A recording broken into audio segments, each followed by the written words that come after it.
Hey kids. What up? How you guys doing?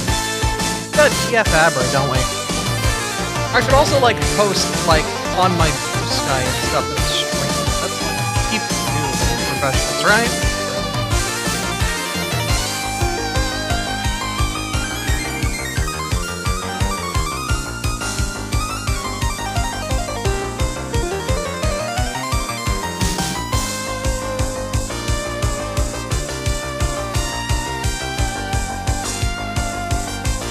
Let's do that.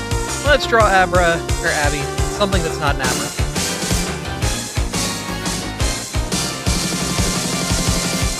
Let's draw her with a fat ass sprint. Guess what? I need a headache. Nerds!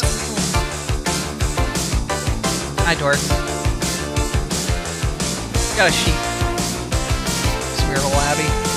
Well, there's like a sheet on the thing. I'm gonna go through that before I start going through like suggestions.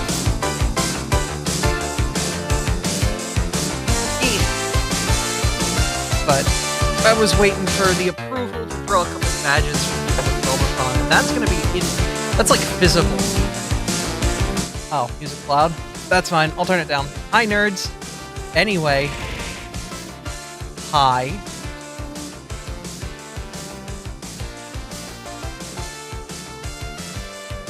My headphones not outputting as much oomph as they should be, though. Or maybe I'm just weird. A bit more? Did I go too low? Oh my god. Hello? I'm at full... Bro. New Monster Hunter has a petable bug? We've got pickable bugs? Damn.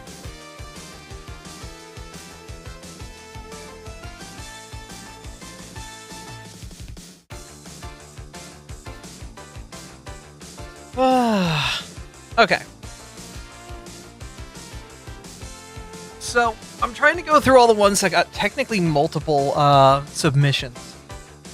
Oh, well, you're cute. I see you on YouTube. The next one, an Avali. How does Avali work? The Avali wiki. No.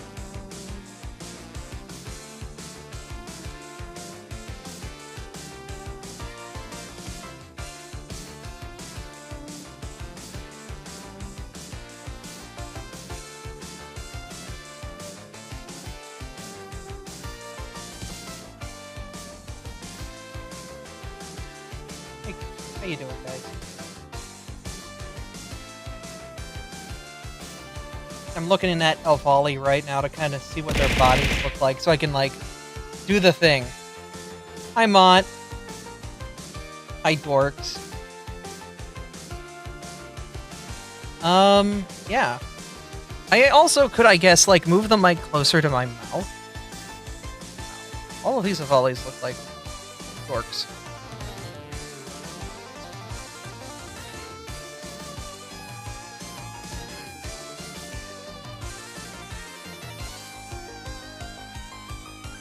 Do we have front-facing Avalis?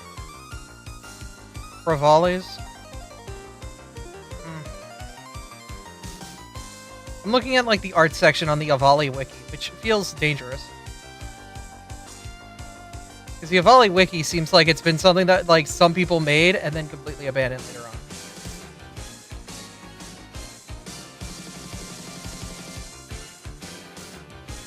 But we'll take, like, design concepts from there, and we'll make Avali Abra. Then after that, I'm just doing whatever. Da, da, da, da, da.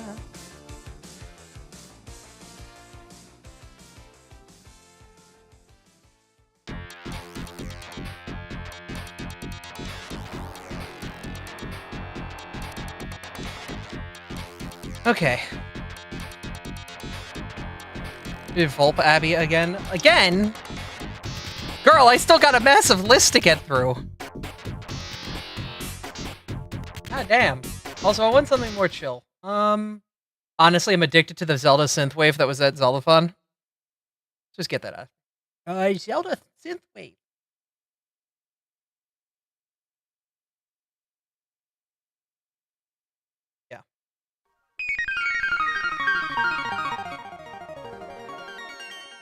This is a mix. I don't want a mix. Yeah, we'll just use this one. Draw Abby with a shotgun. That doesn't qualify out of no Abra August, but I have drawn Abby with a shotgun recently. That was back when CrowdStrike happened. Let me go find that real quick. Does slaying computers count? Abby with a shotgun. Well, that man's got a crotch.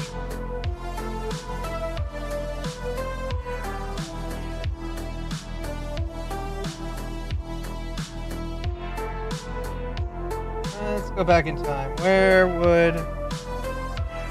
When did CrowdStrike happen? That was July, right? Which means it was right in the depths of,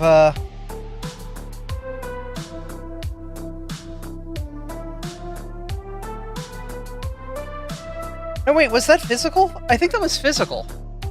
Hold up. That would be... It means I have to go somewhere else. To my Booski.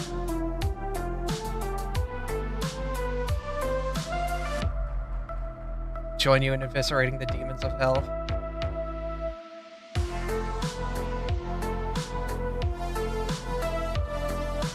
There it is.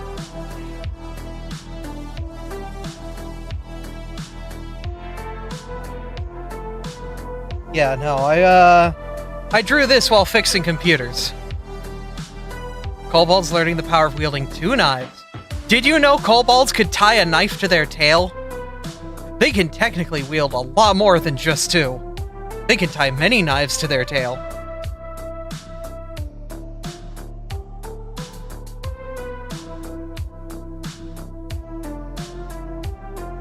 Kobolds have many ways to equip knives.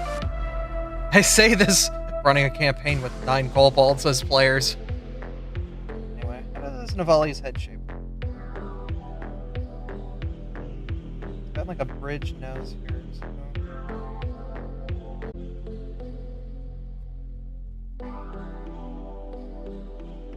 The person who identifies as a vampire, sorcerer, kobold. Hey.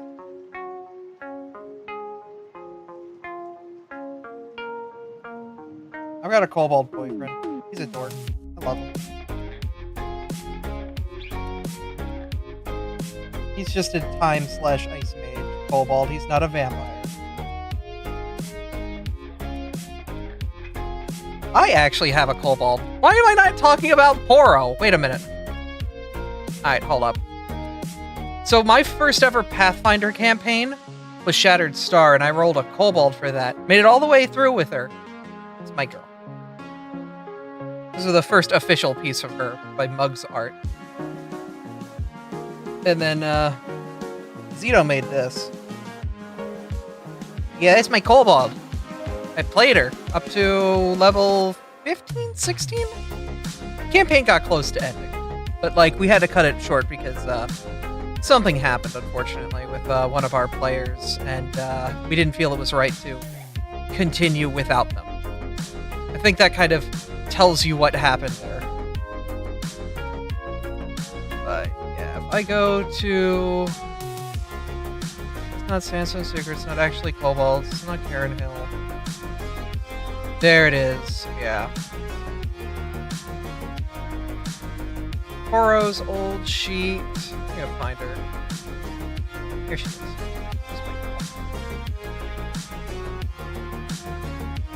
Poro made it up to... She was at the time of the end of the campaign, level 16. 11 levels in Ranger, 5 in Investigator. Specializing in the Drake Warden subclass, which got removed because her Drake got wish-scrolled into a dragon and became its own independent character on the playing field. So I kind of had to take a massive nerf, but we got a dragon. It's like, yeah, I basically played Black Widow, but I was the one in control of the Hulk. So at the end of the day, you know, it didn't really... And really, what kobold doesn't want a dragon?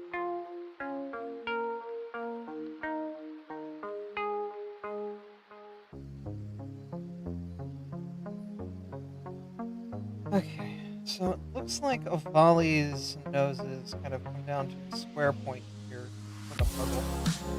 I have a dragon? I mean, you can find one. There's a website full of bad ones, but I'm sure you could...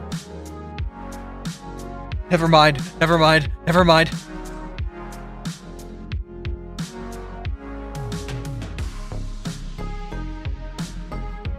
Waka waka. The stream's marked mature, kids.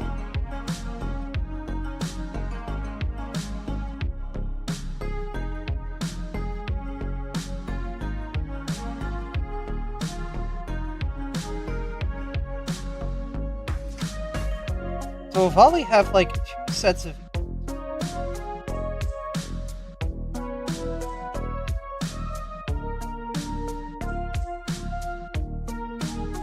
And there's like a feather bridge that comes out this way.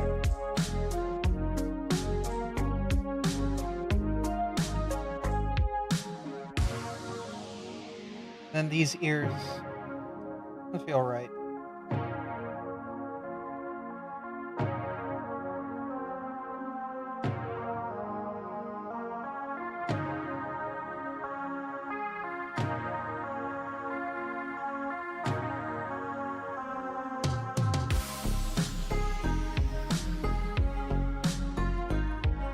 Basic Avali head.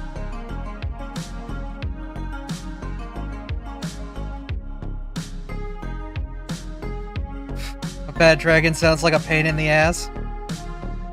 You know, you're not wrong. As long as... Well, it wouldn't be a pain in the ass if you know how to wrangle one, but... That's up to the owner of the bad dragon. We've gone way too far down this rabbit hole.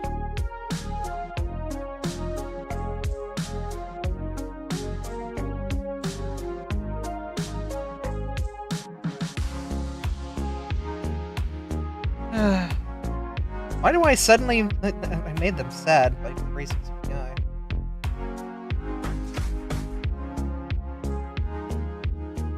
So Avali eyes work with this card. It's like...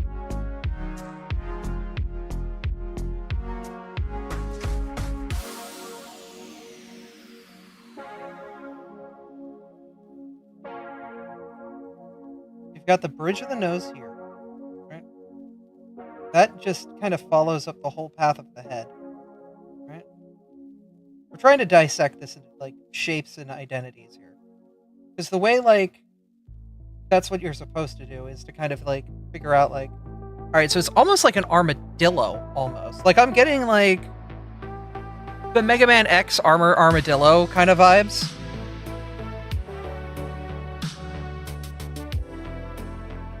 By drawing the definitions a bit. And that probably will help,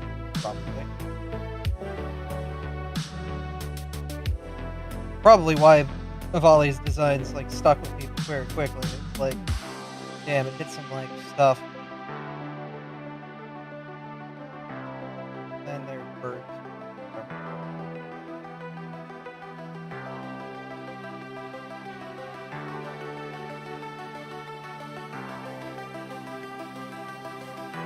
But yeah, you can see, like... It's almost like, actually, the ears come out of the head like this. They wouldn't even be considered ears. They're just, like, long... feathers. We're learning Avalis today, I guess. You make Avali, bruh. Hi, Hazel. Yes, I've taken my estrogen. Woke up a bit late, so it is what it is. But I'm still on steroids, so I'd rather not show my face, but I do have 2 badges that I wanted to do for Zeldathon. I will probably do those tomorrow, because they're going to be on physical medium, and my arms and hands are still a little red and splotchy, and I'd rather not show that on stream.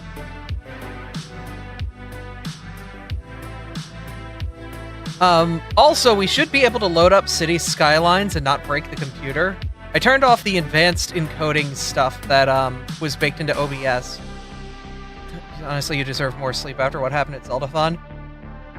I have slept enough. I have so much energy. I want to do stuff. I'm so mad I didn't get to do it at Zeldathon because I wanted to contribute so much more than what I did. I'm happy I got to contribute, but I wanted to do so much more. And like, now I'm just pent up and full of energy and I want to just be chaotic and crazy. And I didn't even get to do that with my friends. I did, kind of, but not to the extent that, you know, I want to when I go to Zeldathon. Zeldathon's an event where I've ran around in spandex and tackled people. This event, I was a VTuber for 5 minutes and I played some Zelda 1. I wanted to do more.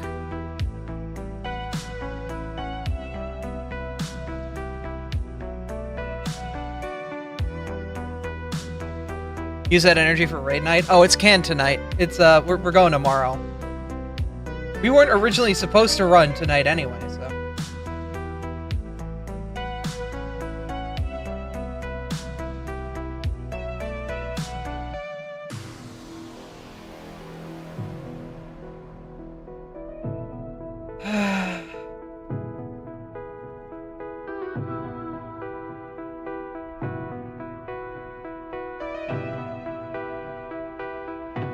Is what it is. Peak energy for gremlin gaming shenanigans, i.e. cities? Hold up, I want to actually test this a little bit, now that I'm on the old settings.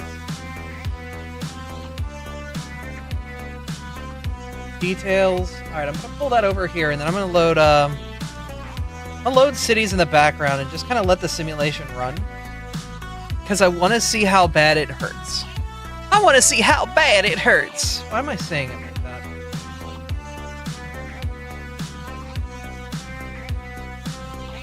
Most vile layout coming. Oh, shush. I'm not that bad yet.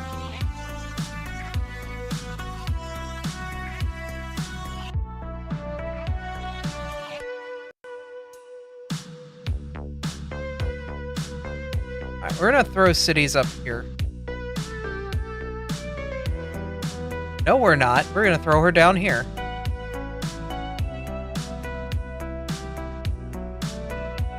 There. So you guys can see cities. We should be able to see the thing run in frame rate. We should be able to see if this whole thing breaks. Da-da-da-da. We have Subway Surfers. Lola, suck my tail. No. You're not getting Subway Surfers on top of this layout.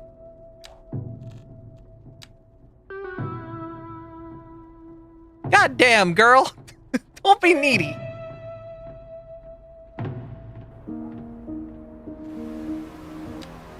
Oh yeah, no, that's smooth. That's butter. That's 60 FPS easy mode. Oh. My nuclear power plant's missing. Guys? Guys, there's supposed to be, like, a nuclear power plant here.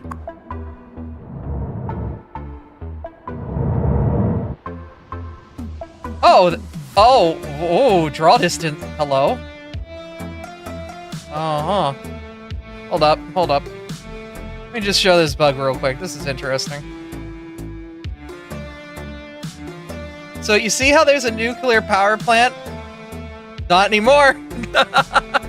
Guys, just ignore nuclear energy. It just goes away when you're far enough. What the hell? Damn it, the settings are probably screwed up. She's doing something wacky, isn't she? Graphics, can find a window depth of field disabled. DLSS automatic. And that automatic default. Then we'll go graphics quality.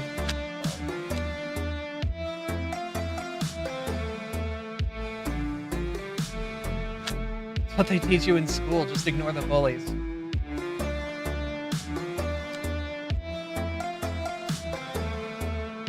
We know that's not how that worked.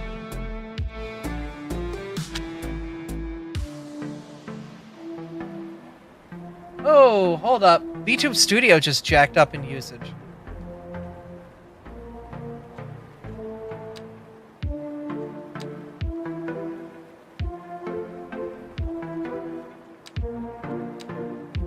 Huh. Something about the way this does texturing is screwing up VTS. Because VTube Studio's usage just jumped up to like 60%, 70%, 80%? And now it's down to nothing. What the hell? Is it a VTube setting that, like... No, you don't get priority over the GPU VTube Studio. Is that what's going on? Is, like, you're having issues?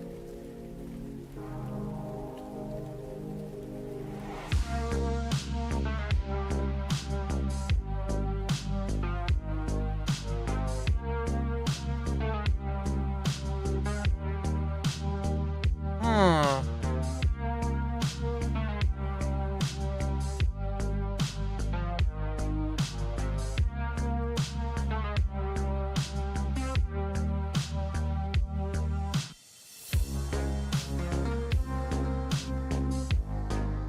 Something's weird here.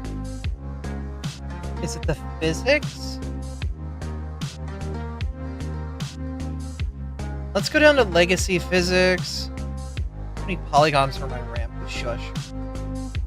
No dragon physics or anything like that. No dragon physics. You're gonna kill me. Alright, VTS is at 1%. Should be fine. Punchy! Long time no see.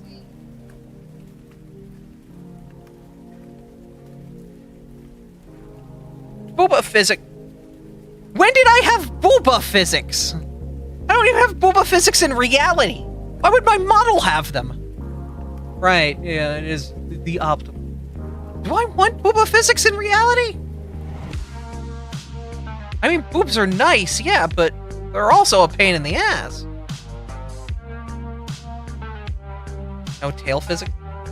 It's there! What do you mean no tail physics? She's going. I'm not... Booba physics are real and they can hurt you. Yeah. Why people's backs get broken? Okay. Let's see if this plays nice this time. Let's also see if our nuclear power plant doesn't cease to exist.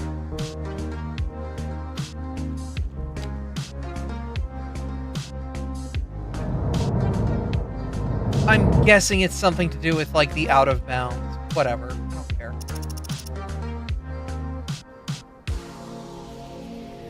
She's having a real one. Oh! Right. That's not good.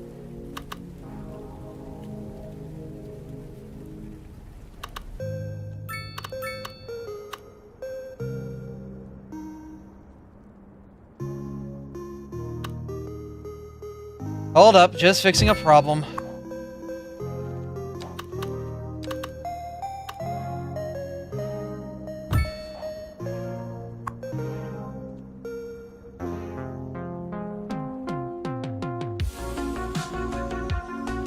That's fine.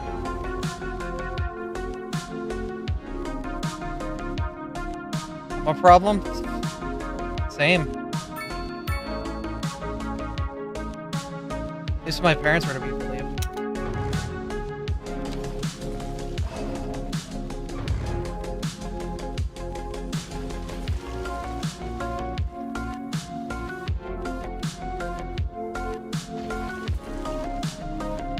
Put this back down.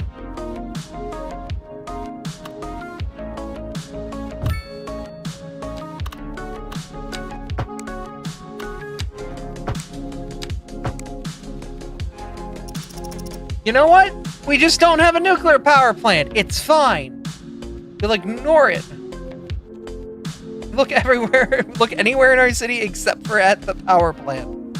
God damn it. We also need a prison system.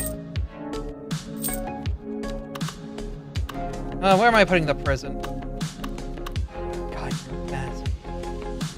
Why do I need a prison this big?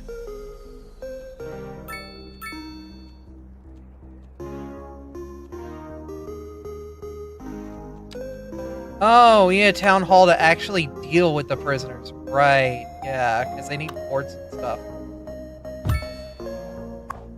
Here, throw it over here.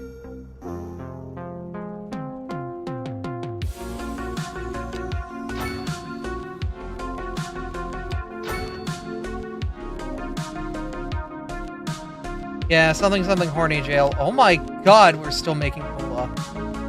Whatever. Alright, cool. Back to the Avali. This is an art. I'm looking to see when the game decides to freak out, but... Okay, it was the physics in VTube Studio. Because now VTube Studio is barely taking 20%. The game is taking 40% of the GPU, but VTube Studio's, like, chillin'. Like, big chillin'. Means I could bump the graphics up to low. We're vibing. These littles... Nope, that made everything unhappy. I think I just took all of the VRAM in the game. Everything's not too happy that I just ate all the VRAM.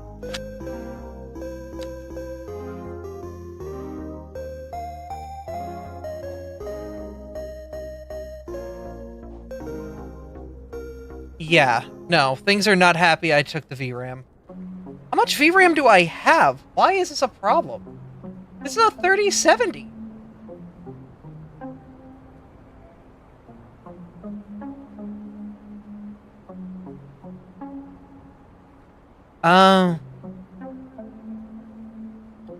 The dedicated memory on this card is only 8 gigs. That'll do her.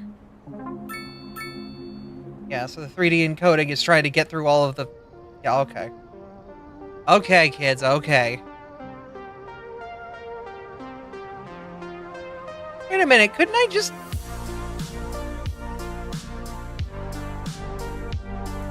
Stupid idea.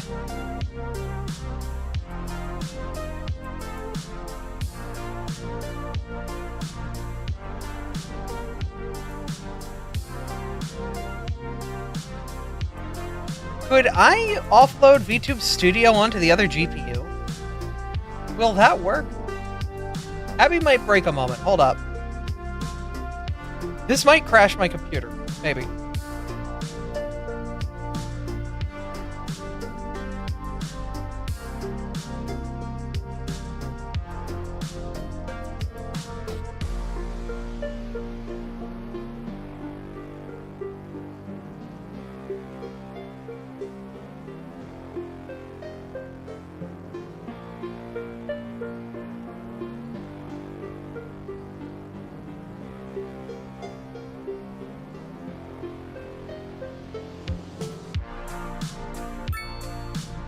Speaking to say hi. Have a good one.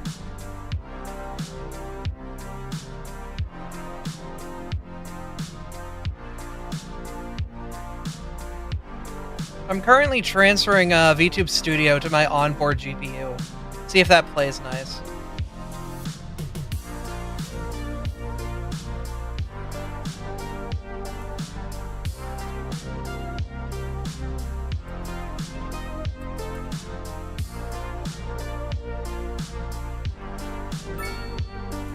Alright, and then if I restart the app, it should... YouTube's gonna crash.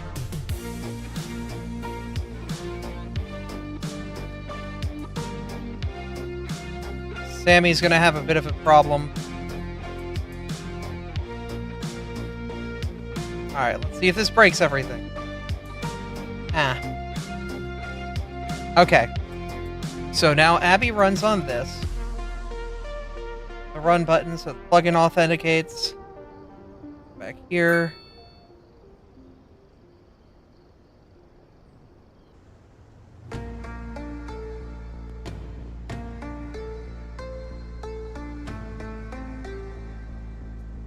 Why are you not broadcasting your GPU server? Hello? Spout should be enabled. Why are you not showing up in my spout list?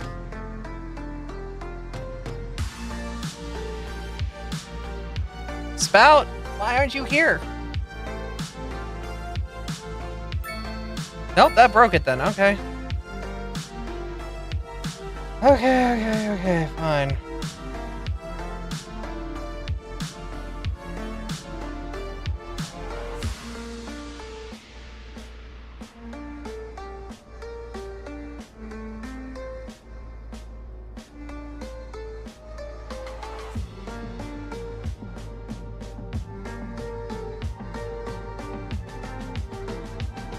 This is the most Explorers of Darkness.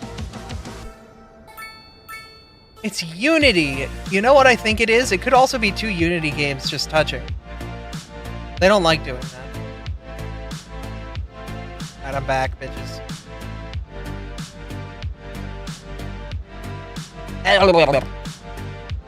Get this bounding box off of me.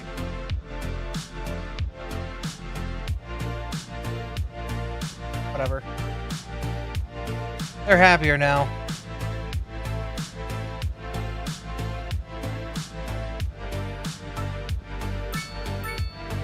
City's running well enough. Back to details I want to see.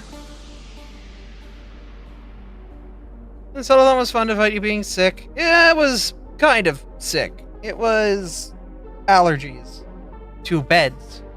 Specifically detergents in beds. I was not sick. I did not have the Rona.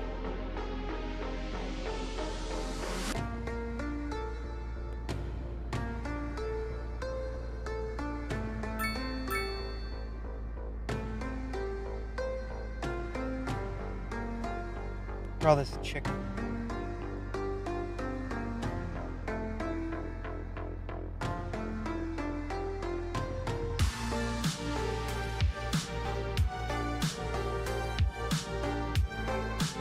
But yeah, one of the detergents that they used at the hotel, I'm allergic to. And that just kind of blows, you know?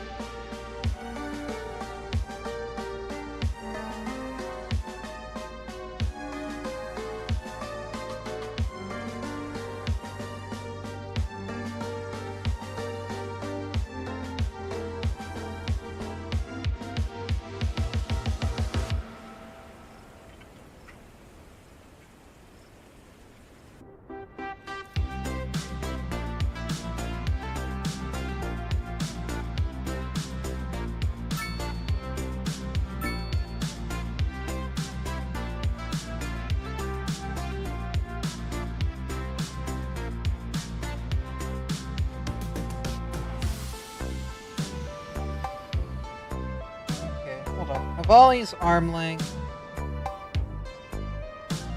I'm gonna take a look at this. We're gonna just red here for this.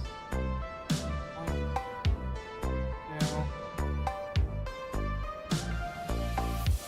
2. The volley's arm length goes down to about. If we were to do a volley's arm length here, about there. Oh, on top. Yeah, I'm fine physically, for the most part. My face is just red and inflated, which isn't because I've been embarrassed, it's because I was just allergic to something in the detergent. And it sucks. Is what it is. Sometimes you just learn about that stuff in your 30s, rather than when you feel like you should have. And as a kid, if your parents got an allergy test or something, you know?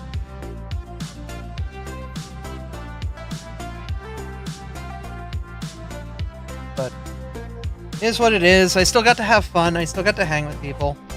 I got to show my boyfriend Jupiter. Imagine having parents that care. Damn, couldn't say that about our generation, could you?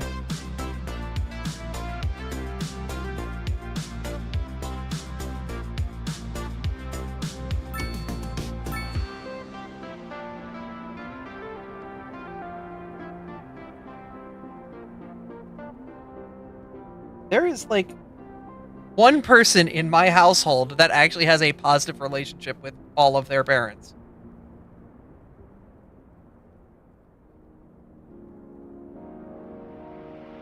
There's, like, one person out of my friend group in the city that has a positive relationship with both of their parents.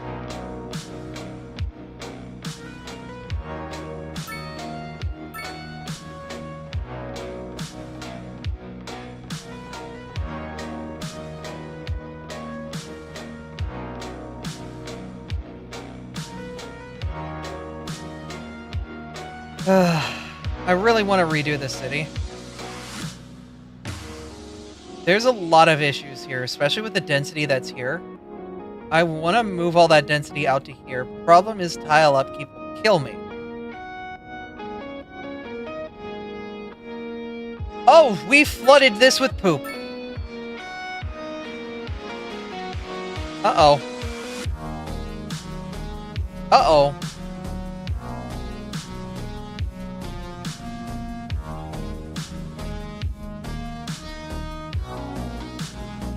Well, somebody's house down here is having a rough one. Hold up.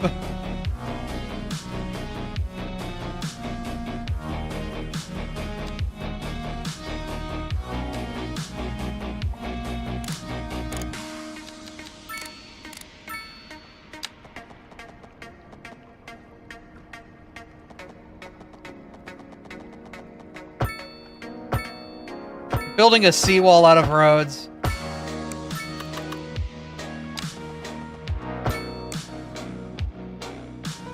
There, let's see if this fixes it.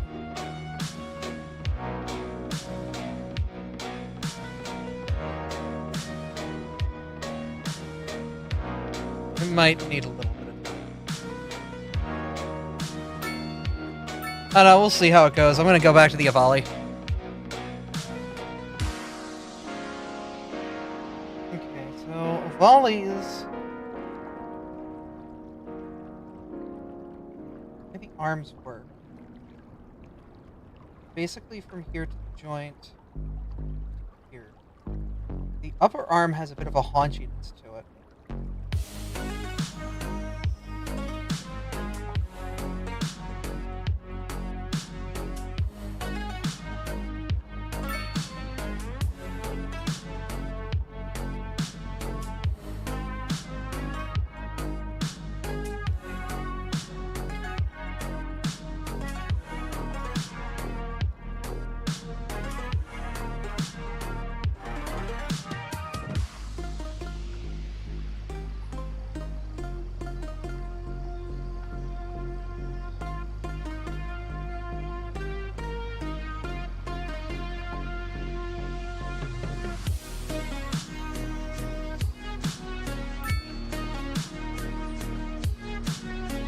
Next to the shoulder bar here. It actually comes down to about... These things are quite buff, but I guess it makes sense, because their front arms are the ones that would be doing any flight that they would have. But these are also creatures that I believe lost the ability to fly over the course of evolution. So if it's a very recent change evolutionarily for them, like, it's still like... They still have the muscle there, it hasn't fully, like, receded. And probably, obviously, with, like, modifications to their body, because this is also a race of creatures that are technologically advanced, they can probably easily augment that ability back into their bodies. You know?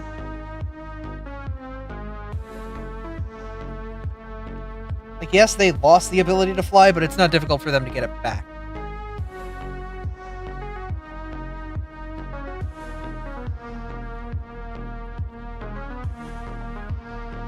Probably didn't take them as many years to get aviation down as it did us, the flightless monkey people.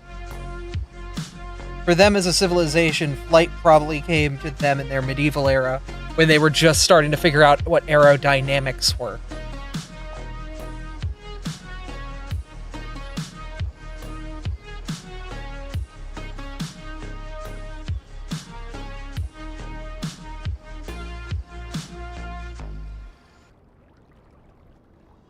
Once they understood what air pressure was and like how lift works and all that, very much guarantee that they figured out how to get back in the air. Hell, it was probably baked into their like biology that they wanted to be airborne but couldn't be because they developed the way that they did. You know? Xenobiology! No one cares! Actually,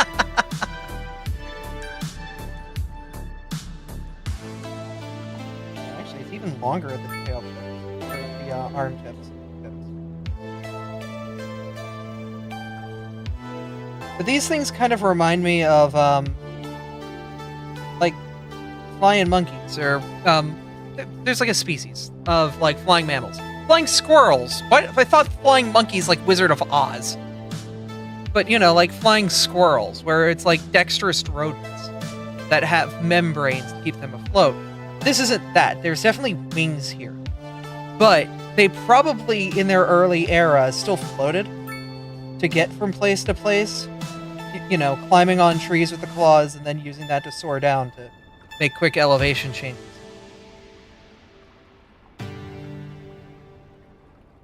Monkeys are known for flying. Wizard of Oz, Vola! Suck you up in a tornado and then give you color for the first time.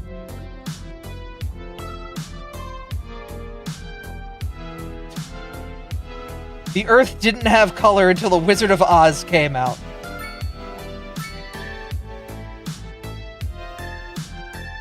We knew that when that movie premiered, that's when color came into existence. You never saw that? That's one of the cinema classics. Alright, They also have a bit more of an ass, so I'm gonna reduce the body's frame a bit. 'Cause this guy is too muscular, almost.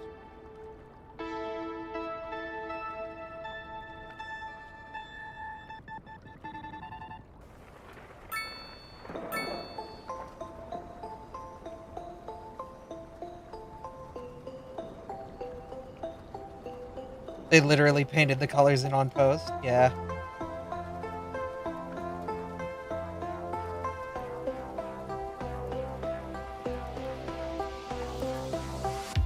Which is crazy, because the amount of color magic you'd have to do for something like that on that scale, 24 frames a second over the course of an hour-and-a-half movie?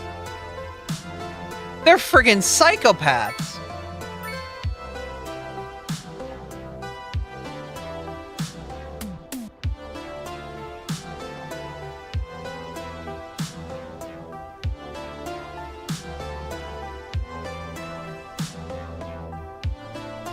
That's what you had to do for cinema back then.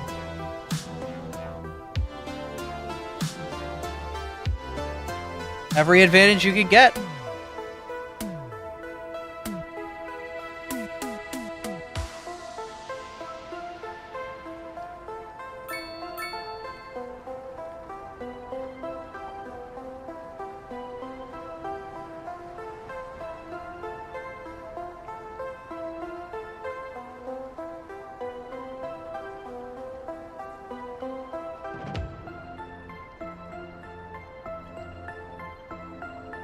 Still kind of body sculpting to figure out what works. That an Awawi is an Awawi. I'm learning how to draw a Awawi.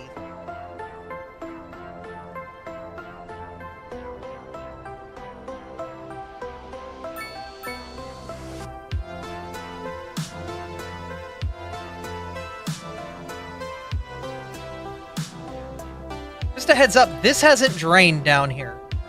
This is still Poop Lake. These people are buried under this. I have no idea how to drain this out. I have an idea on how to drain this out. Hold up.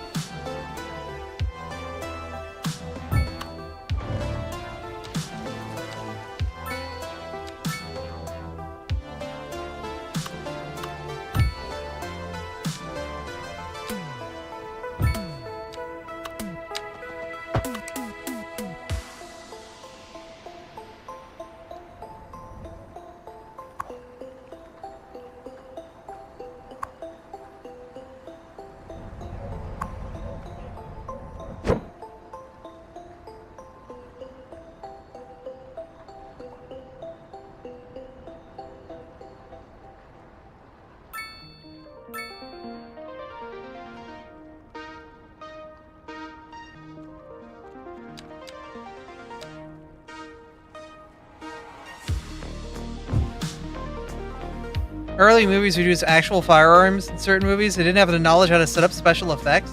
Oh my god.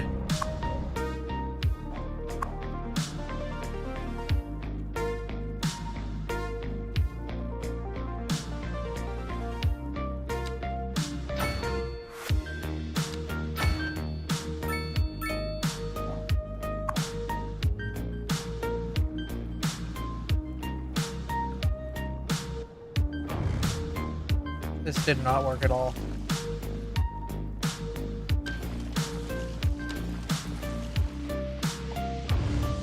Alright, well, I guess this area is just screwed then, isn't it?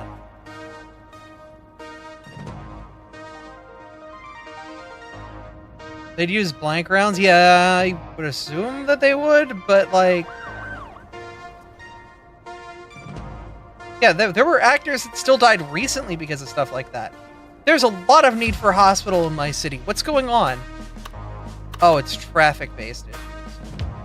Too many people are moving in, which causes the traffic to congest. And because the traffic's congested, ambulances can't get anywhere.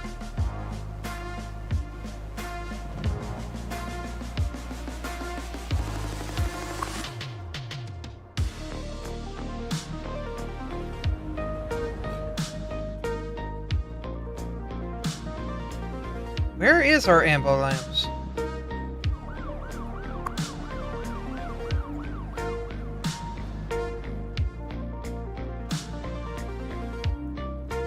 I have no idea where the ambulance is. There's a medical clinic right here. What are you doing? Oh, you have 700 patients!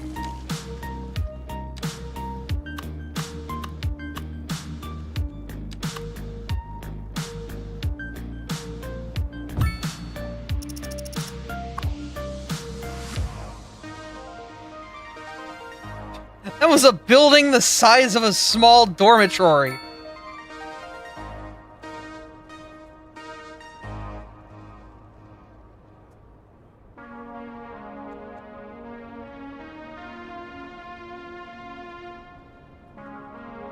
Alright, let's see if that hospital fixes things.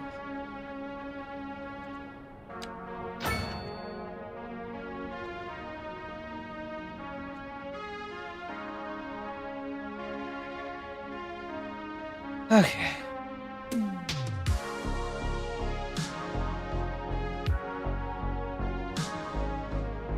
feel like the bottom needs to be even more thin on the Avali.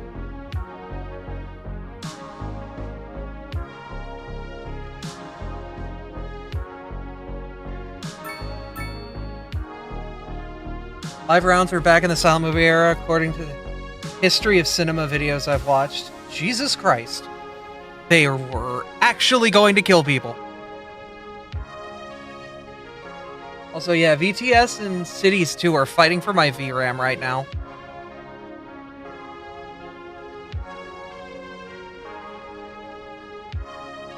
Leg structure.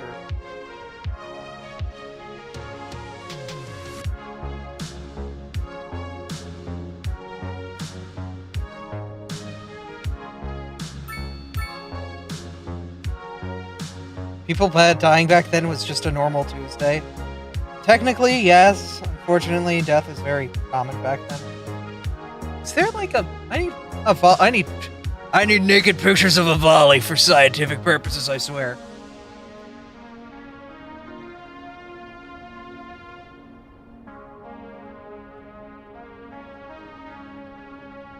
Oh dear God, Googling that might have been a mistake.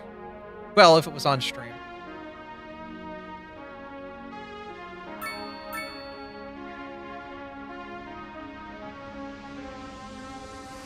Okay, that's a VRC avatar.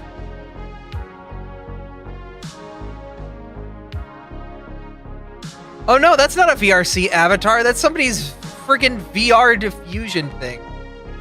God.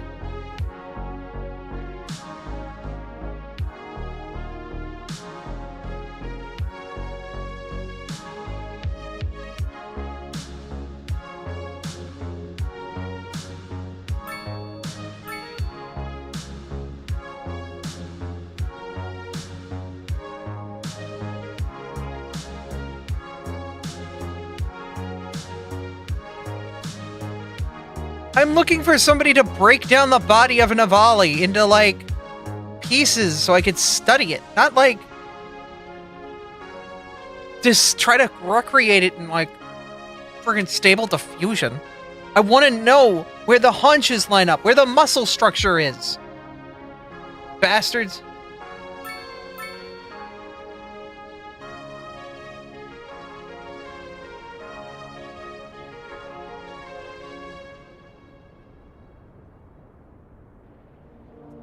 me how the muscles work. Don't just...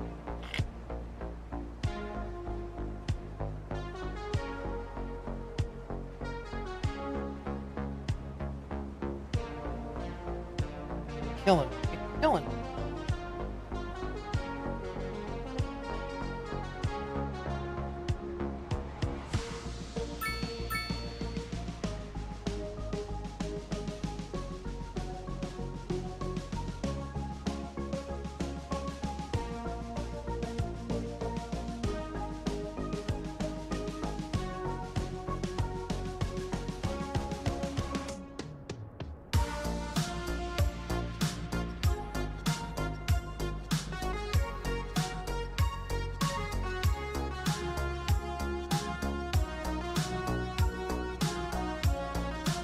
I want to learn the anatomy, damn it! I don't just want ass! I want to learn why the ass.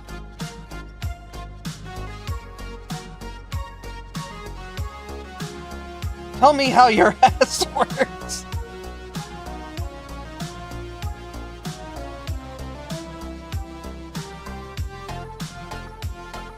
Boot up Spore 2000. Yeah, true.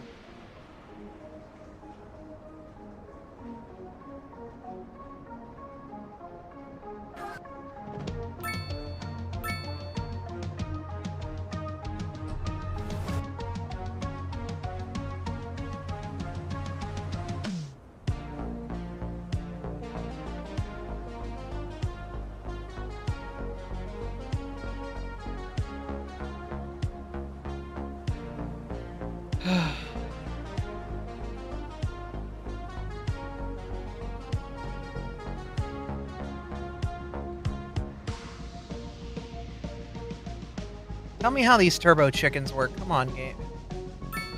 I'm not loading up Spore to research a volley butts. I'm not downloading Spore. I did that once in my life. I don't need to do it again.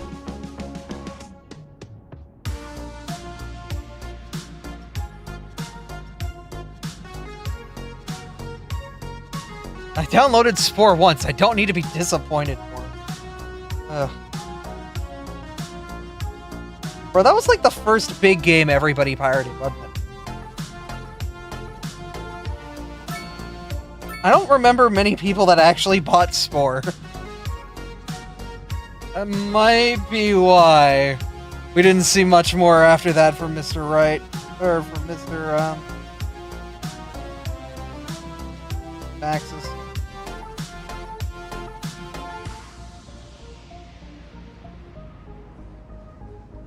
Then again, Spore was kind of dog water. The game starts fun and then immediately just loses more and more fun. How do you design a game like that?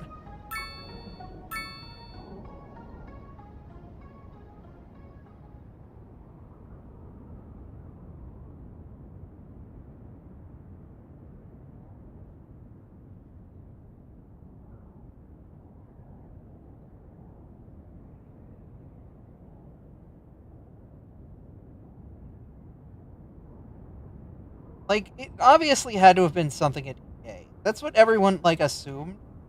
It's like EA screwed the pooch on this one.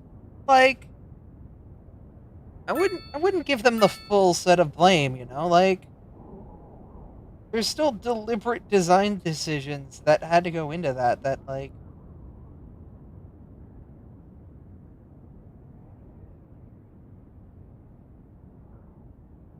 had to make things what they were. I feel like just throwing the blame on EA is very 2010s, 2000s mentality. Like, yeah, they killed some of the best studios out there because they were underperforming. But, like, it's a business, man. What were the last titles those companies put out? Were they bought and then didn't get a chance to shine, or were they putting out mediocre titles after acquisition? EA saw the writing on the wall. It's a matter of perspective on that one, you know? I don't know what Bullfrog's last titles were. It's just a Dungeon Keeper rehash?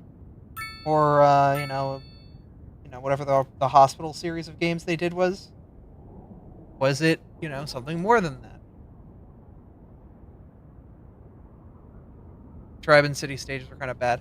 I mean, even the space stages were kind of trash. It was just like, okay, either ally with everyone and try to distract the overpowered race, or just be better than the overpowered race.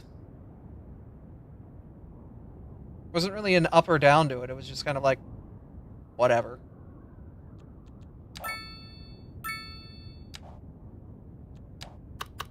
And the problem is, because there's no innovation in the field anymore, Cities 2 came out in the state that it's in. I love you, Cities, but fuck, man, you need competition.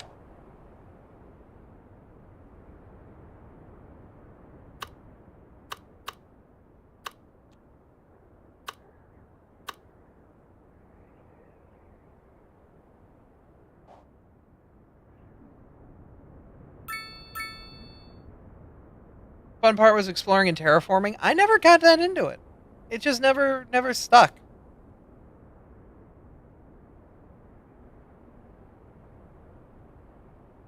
The music died. We'll do Zelda and chill.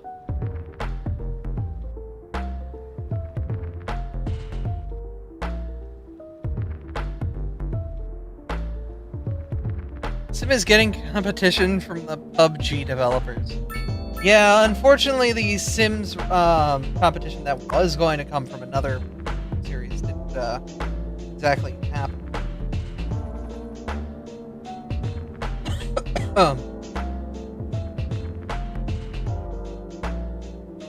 I need to downscale our size here.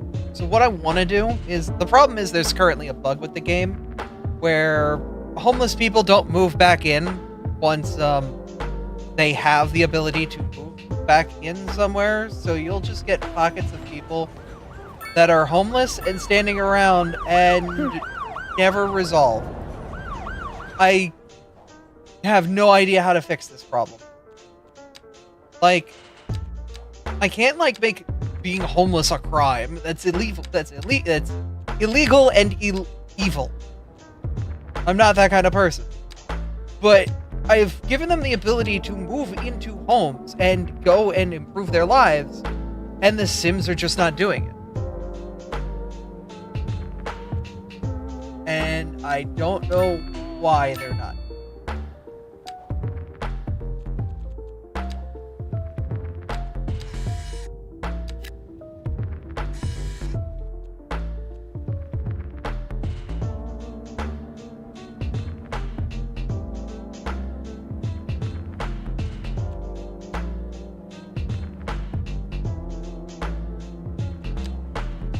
Do I have policies for this? No. Like, there's nothing here that's like anything that really changes the game. You can create a district, but that's gonna do absolutely jack.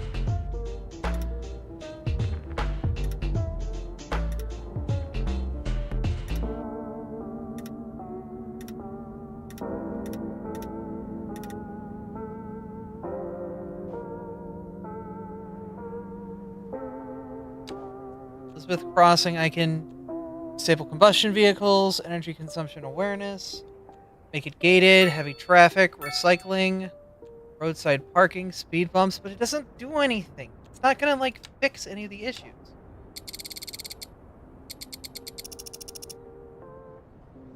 For some reason, they just don't want to resolve. Don't know why.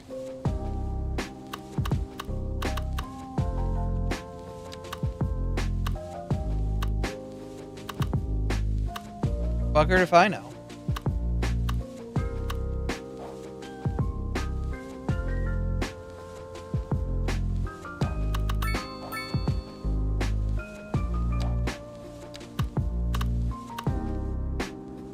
Every elementary school I have is like peak capacity too. Where can I put more children? The children yearn for the combustion engine. No, seriously, where the hell can I put more kids? I have 9,000 students! Who are you, children?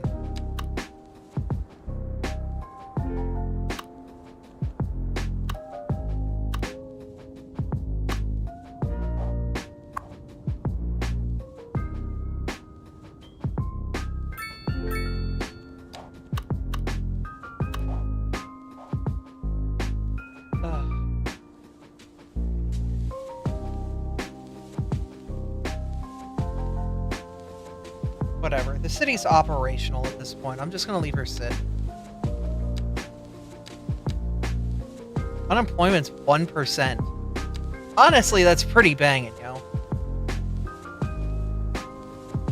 There are 200 open positions, all of which live in the well-educated sector. Which means lower-end positions still need more of a niche to fill.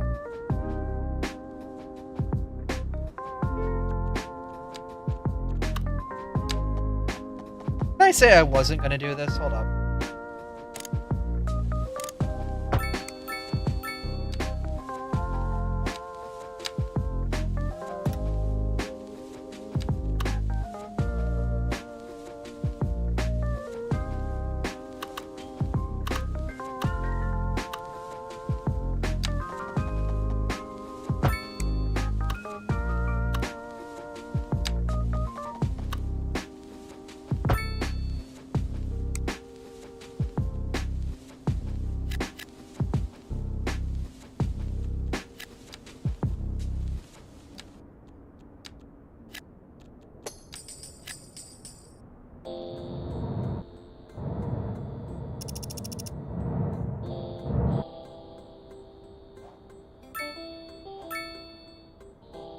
Okay, so we've got a volley. We're missing neck. They have a lot more of a neck than this.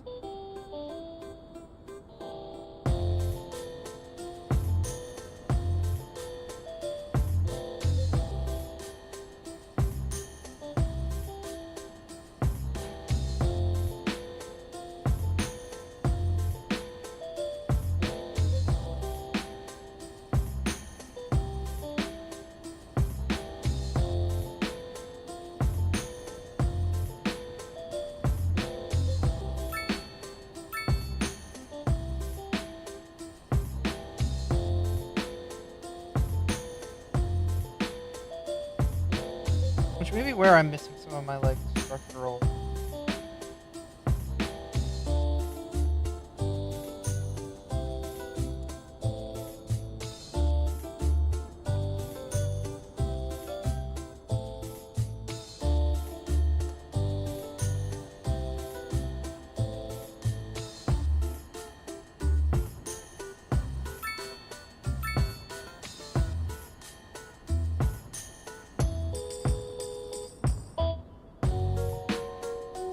Okay.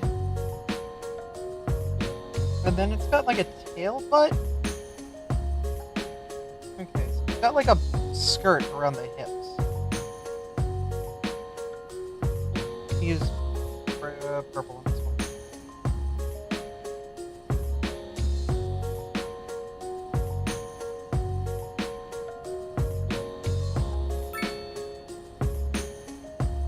Becomes like a feathers.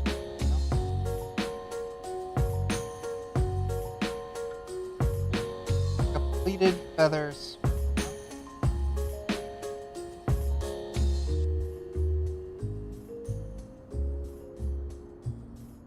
So then it comes out to a long, branching tail, which looks like it was used as a rudder.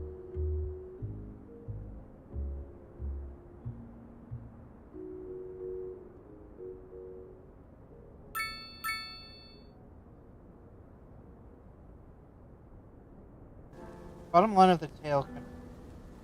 Oh,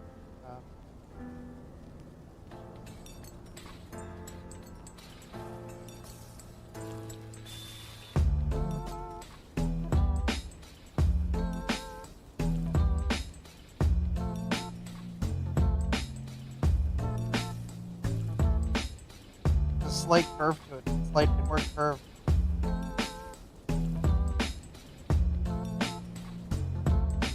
Alright, so what have we learned about the Avali so far?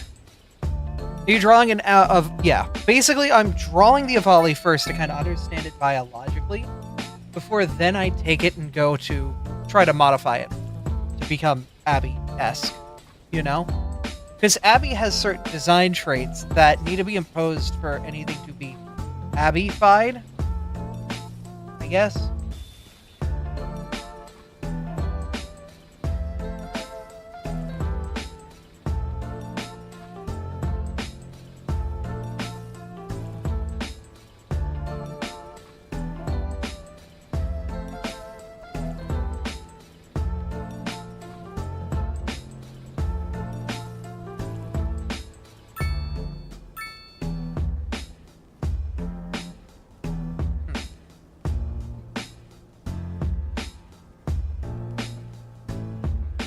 Because remember, we have to, like, understand what it is. Understanding, like, a Vulpix?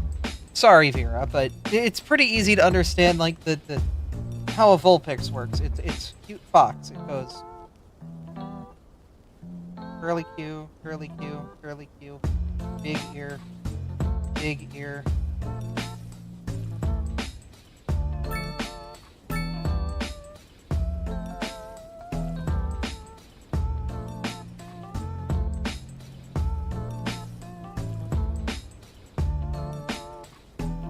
You know, it's Vulpix. It's pretty simple to get the design cues out for.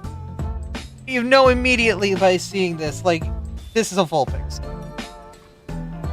Says the girl who draws nothing but foxes. I mean, literally, if we go back up into, like, what this was 3 seconds ago, it was just this head shape. It was just this head shape, which is literally 2 triangles and a couple curves away from Abra as well. But, like, I can't just use that head shape for everything. If I do that, up.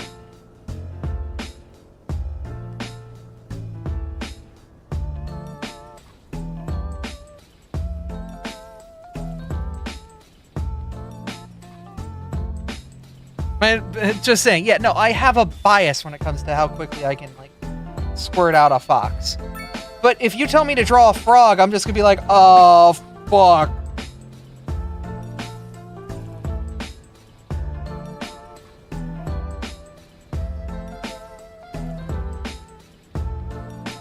There.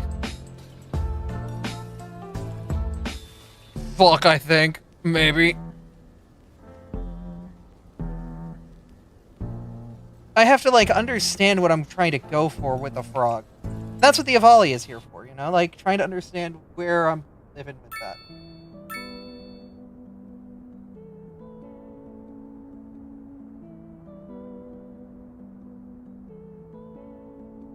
Let's try and learn more. Play around with volleys. Let's start with that similar head shape. That similar, like, Dorito S. The dome.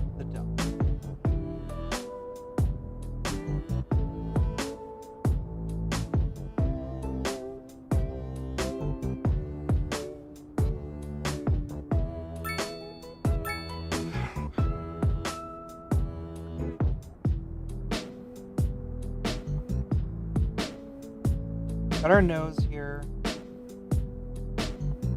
Because forward bridge.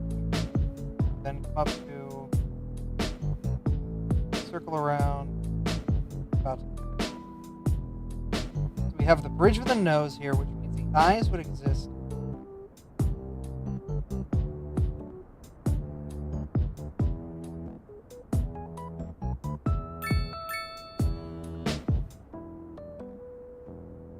And if we're going to follow the ideas of how the Avali work, and how that would be, the ears would probably pull back from here. You don't have ears, but you know what I mean.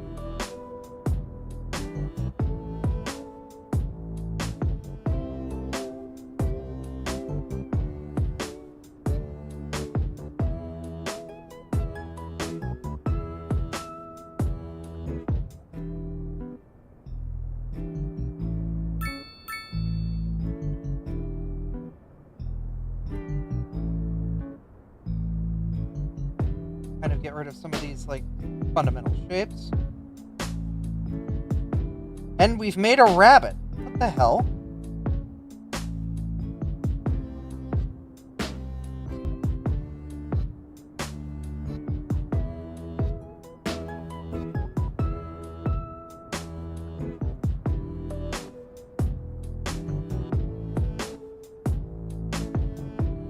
How did I turn the Avali into a bunny? Motherfucker. Let's fix this.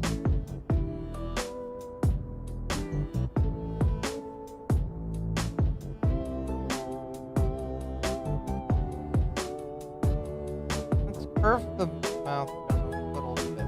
What's this? A bit more snout.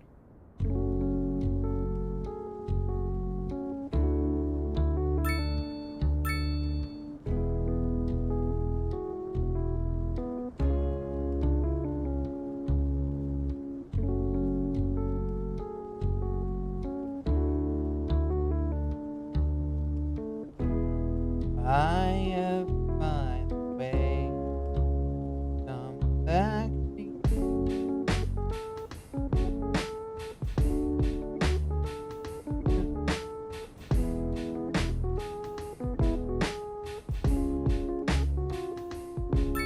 That's a long time as Zeldathon pull. Those people who watched Zeldathon way back in the day. No, the Gerudo Valley remix. Hold up.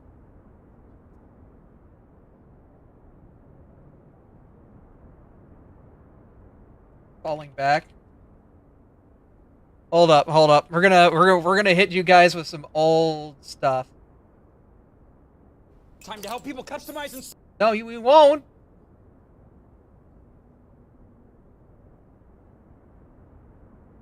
Advertisements.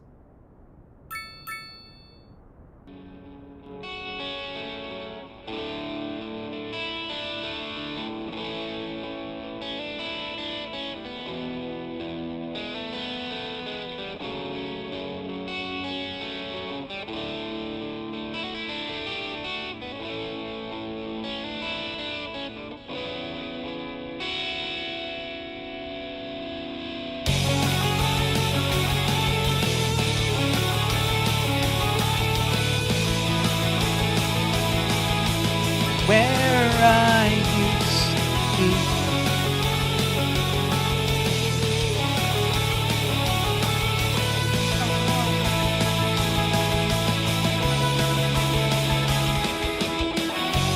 Looking back on all that we've been through, what is left and what else could we do? We've been down this road so many times before. Will I ever find the way? come back to you? Hard to see it's taking me, and when it is a part of me, I'm falling back to where I used to be. This rush of you is overdue. Now I can see, I know it's true.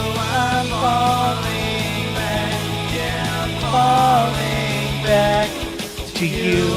I can see you from a million miles away. Things weren't always the way they are today. If only I could learn to change the past.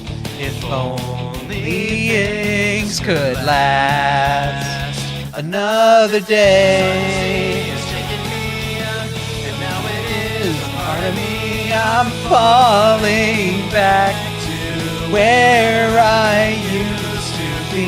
This rush of you is overdue. Now I can see, I know it's true. I'm falling back, Yeah, I'm falling back to you. I'm falling back to you.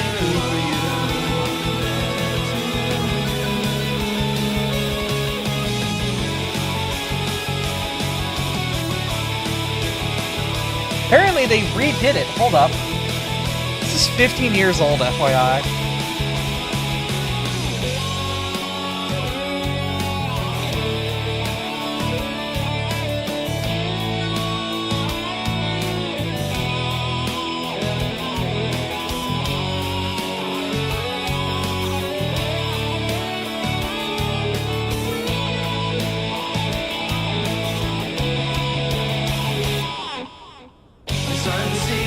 taken me, and now it is a part of me. I'm falling back to where I used to be. Our debut is overdue, and now you know it's true. I'm falling back, yeah, I'm falling back to you.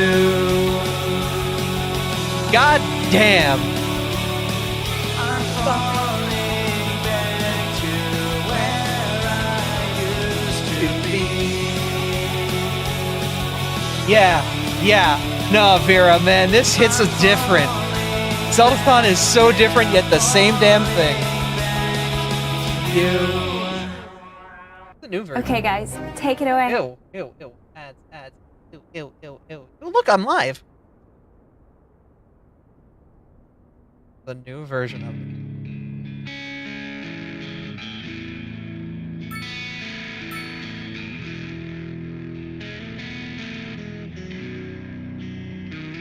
Is this the... I don't know if Zeldathon ever used this version of the remix.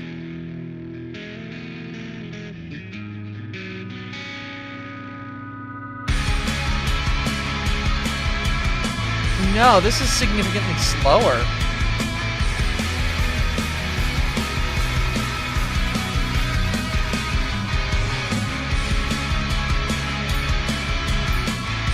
The Thunderscott version of it's not around anymore either. I think he took it down.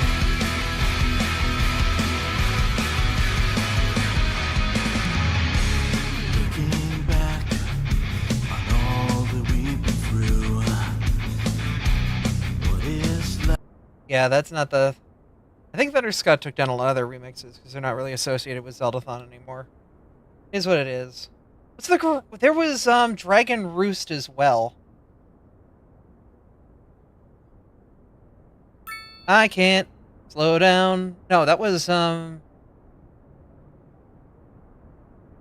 remix. I can't slow down. Was it? Where was it?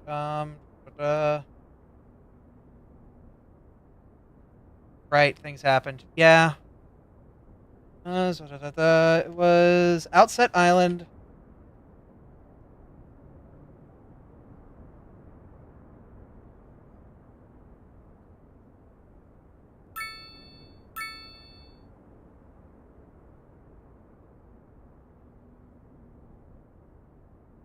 $14 ago from now. No.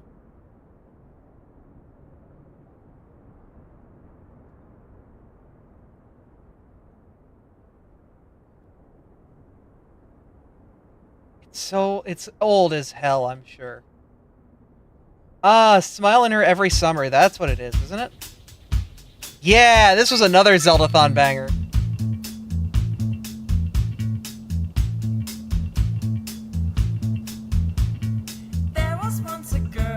I felt I'd known forever. Her name in every song, her smile in every summer. Across the continent, we'd go on adventure, but now we are apart. But I still picture us living in the same house, somewhere by the sea. It wouldn't have to be much, a place for her and me. Yeah, that'd be everything that we would ever need.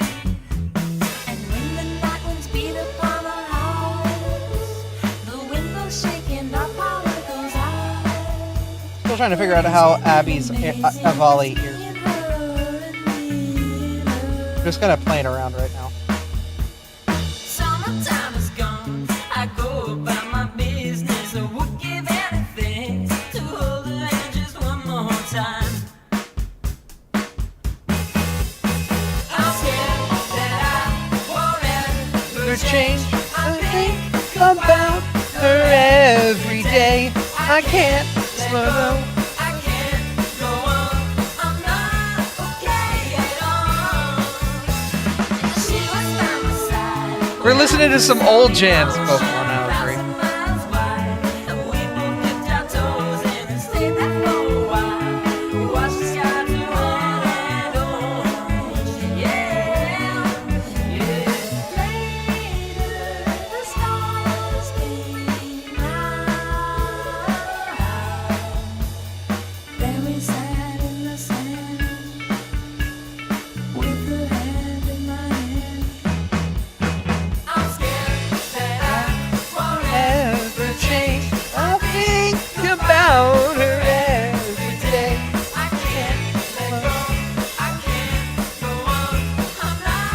Media share stream when? Probably should.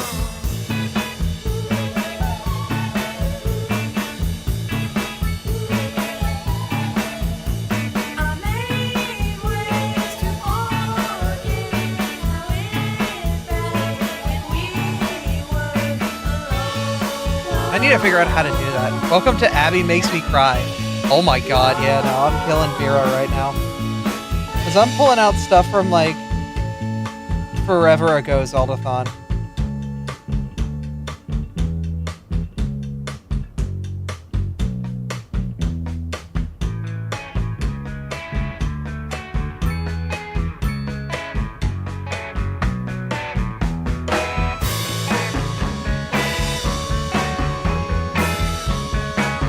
Girl, I've been a part of Zeldathon for 10 years. I was there for their first St. Jude event at Hat House. We want to find old Abby? Let's go find old Abby.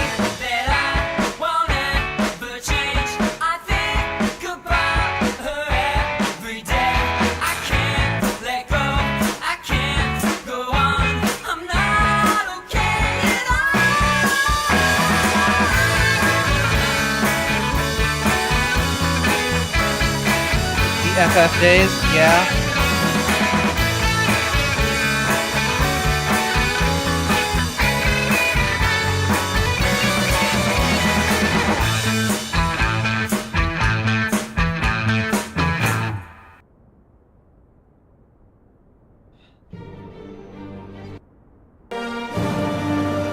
God, okay.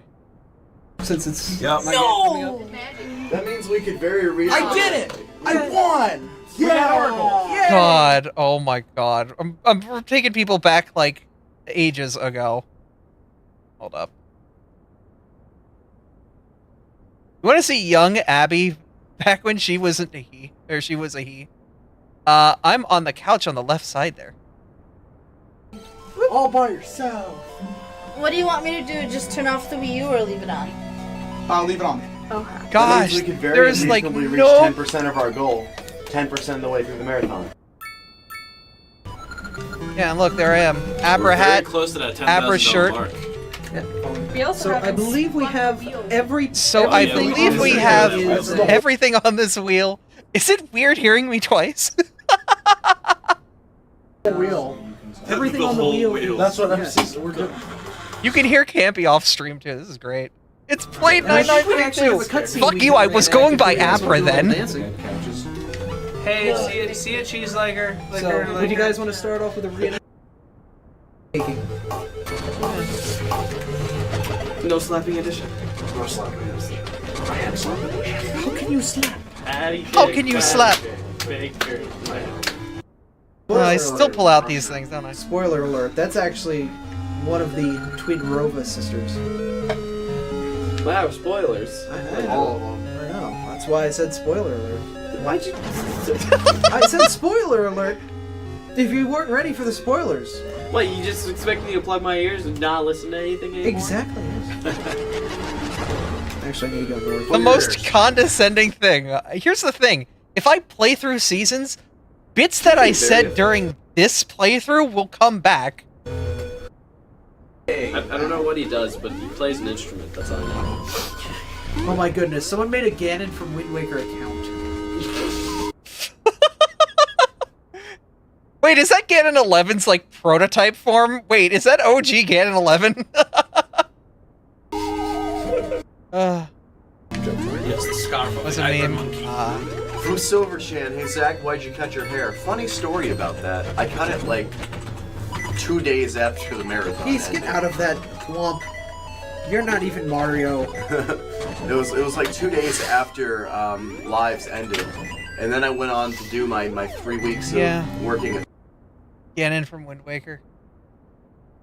Yeah, but Oracles was the first game I played at Zeldathon, and then I think someone else took over for ages, and then at the end, I forget who took Ganon. We're awesome. Oh, don't die. You have That's nothing. cans? We're going to spin this wonderful wheel here. Wait a second, does this have the intro, or does this like lead us straight in? Oh my god, it does have the intro.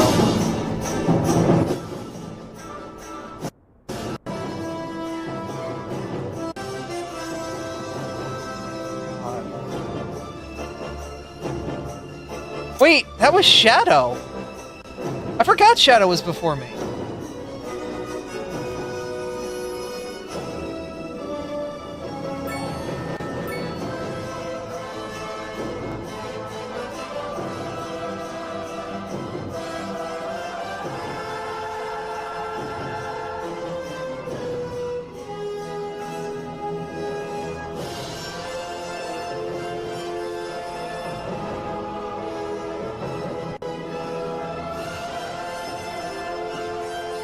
Straight up made my Twitch account to chat during this event. Oh my god, girl.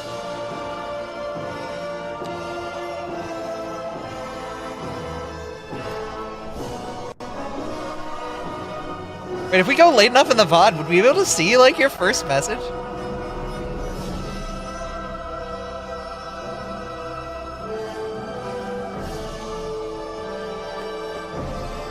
Go to Majora's Mask. Yeah, I'm going to read through a ton of donations. We have a lot right now. I'm going to start by Anonymous. it's That still donated moving. $10. It says Actually, it'd probably be more like Finish Cap. Pikachu Quilava. Oh my god, I remember the Pikachus! behind with 81. Butler behind that with 55. And Oh my Gannon with god, 10. baby Jackson. Second to last day. Obliged to vote. Yes. Slowpoke is a gamer? Oh, Slowpoke. Calling out Slowpoke's age. Aikawa! Oh my god. What an interesting set of challenges that we combined. We missed a wheel spin from $100. Need you? I love you, Dad. Let's go link to the past. On the social media. I'm just clicking through to see if I could find Vera. That's not a break. It tells you the creation of Hyrule. And this guy, he's a jerk. Oh yeah! Tries all kinds of evil crap. The annoying guy stops him.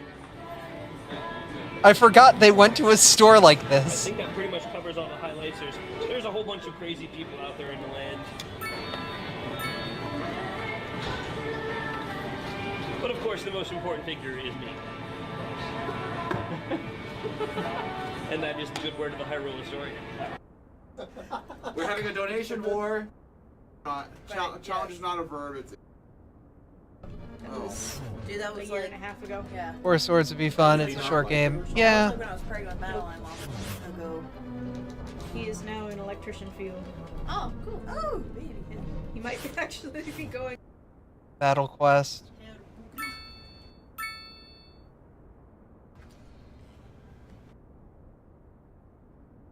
I'm just looking around to see if I could find, like, Proto Vera. Thank you. But yeah, I was gonna surprise the chat. it's kind of crazy. Which Zeldathon had my ex in it? Not the next one, but the one after. No, I don't want to do that. I think that was Adventure. Yeah. I remember I won the Smash tournament there. What is this watch history? Whatever.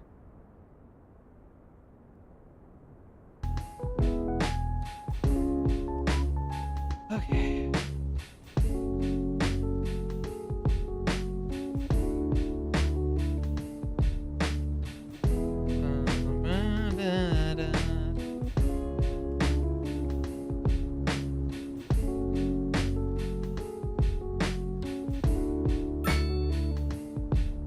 Oh, will I ever find a way to come back to you?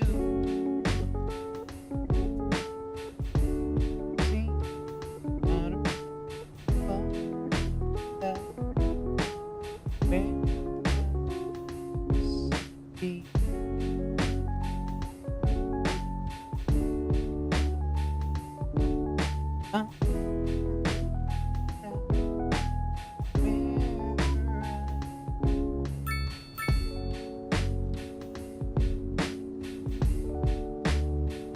Come back to you.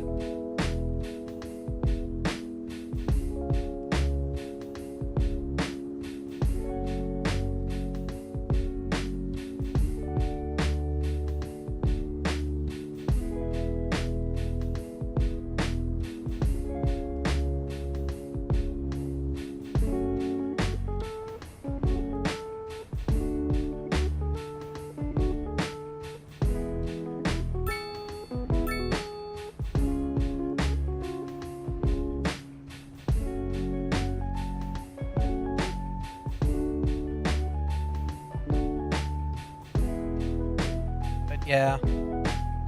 Going back into those old VODs does make me feel old, but it also makes me proud of what we've been able to do over the years. You know? In that span of a decade and more, we've raised a fuck ton of money. I think if I go to the Bokoblin site, I can see, like, what total, like, events I have, like, helped contribute towards. It'll show, like, oh, hey, this is how much money you kind of helped raise. Yeah, I agree, Grandma, you're old. Eat my tail.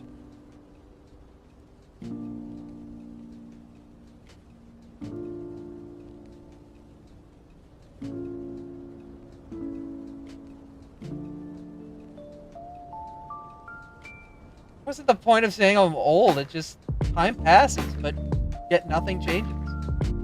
It's kind of the amazing thing about it.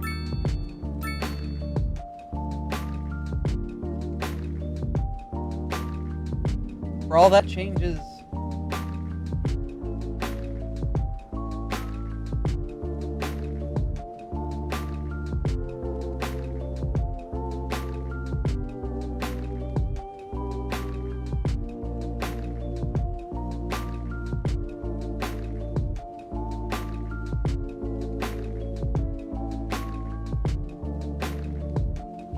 Still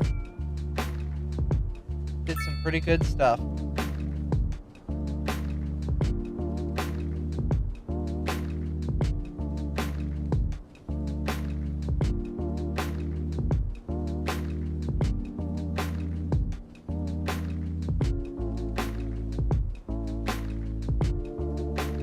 That's pretty cool. Yeah, St. Jude Adventure Relief Hope Cures anything other than mission response, heals, forces, ascent, daybreak, echoes, and of course the side quests.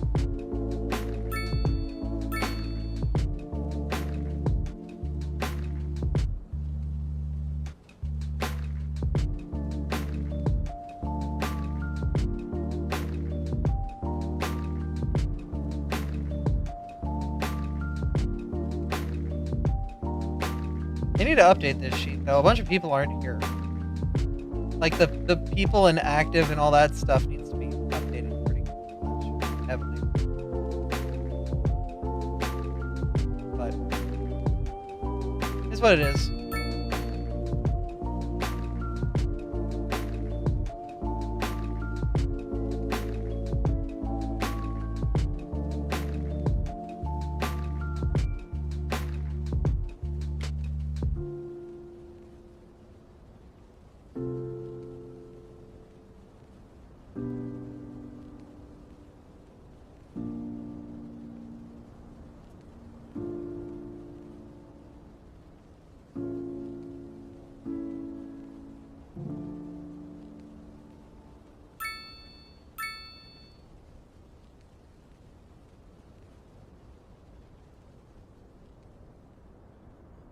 First piece is in the back row.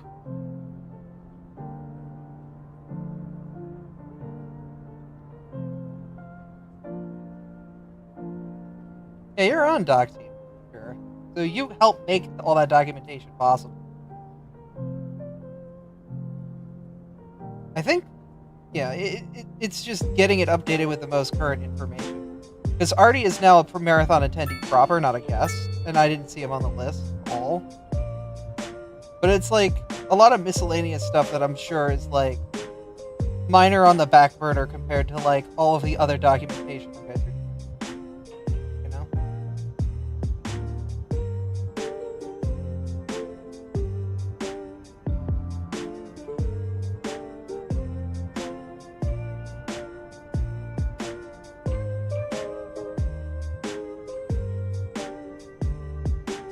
Yeah, that gets updated post-thon by Talanosis Stone. Yeah, that's what I figured, because that's how it was with the Pokeathon docs. Is they basically just dealt with it when they got to the chance to deal with it. There's a lot of other stuff that those people who do those documents are doing.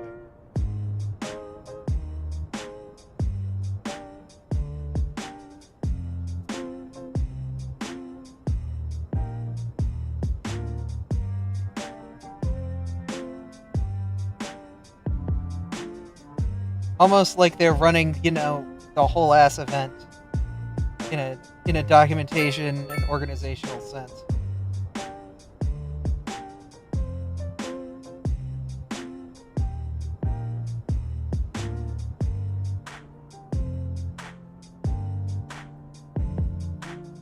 Bean story in 14 is very cool. Oh yeah, no, that whole section is very cool and a very interesting way to like continue the plot without like ruining the end of Endwalker being the end of Endwalker. It's a good bridge.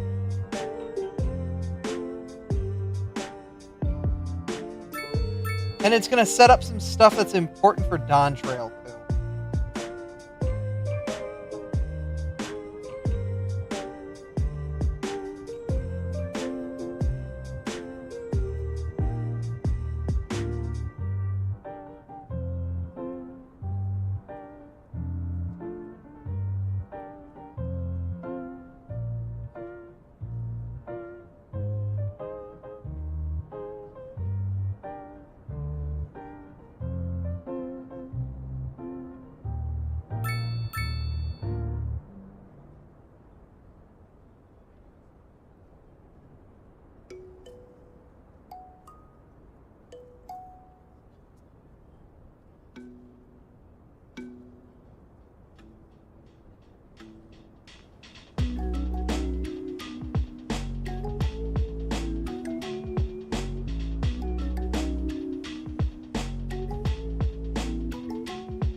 Zero's pretty cool. Big lady with a pointy stick. Yeah, very pointy. Very deadly. Very dangerous. Very fun. They have like a claw. They do. Is it inner leg or outer leg? It's outer leg. Okay, so... Oh, it's inner. It'd be like where the thumb is. Right, okay.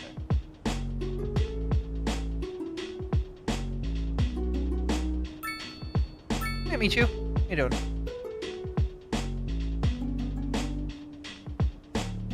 Bokoblin pulls from those miscellaneous stats in the back. Ah, okay.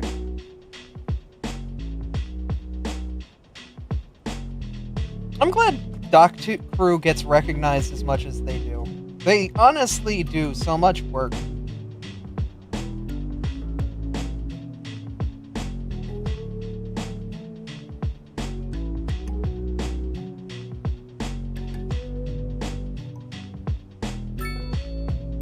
Like, the amount of pushing to try to get it, like, back in the day. Like, yeah, the community doc's great, but, like, no one really respected it, but it's like, God, this is really freaking cool. Not the best, how are you? I'm covered in an allergic reaction to a detergent I had while staying at a hotel. So I'm full of steroids right now trying to suffer through, or live through that, but, you know, it is what it is. Organizing that kind of stuff seems like hell. Tried to help for a while, it was hell. Roided up. Oh yeah!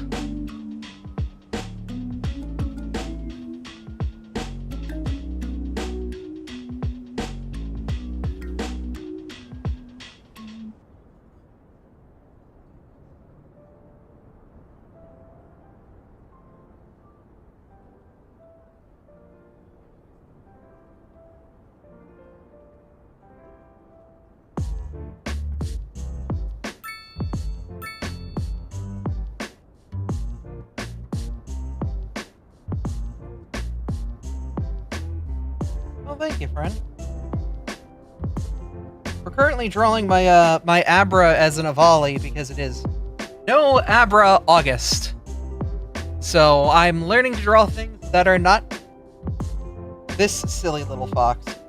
Specifically, maybe like this fox, which I've drawn Abby as, but not this fox. This one's stinky.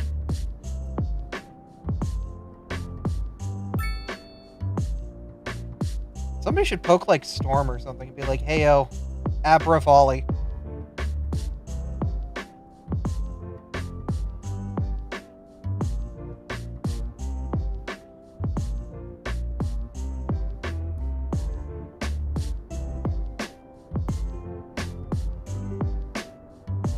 Damn, I can't believe I've been caught.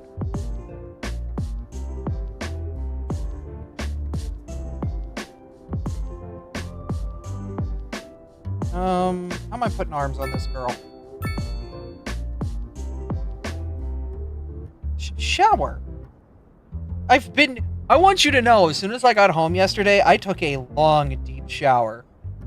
Because, like, holy crap, being able to wash in water that your body recognizes as, like, this is fine, is so relieving. There's something about washing in, like, your question, do you like Pokemon? You seem like the person. Yeah, I like Pokemon. I might run something known as, or I don't run it as much anymore. We've handed a lot of those roles off, but I might have made something called Pokeathon, which has raised over $300,000 for various charities over the course of the years that it's ran, by playing Pokemon games.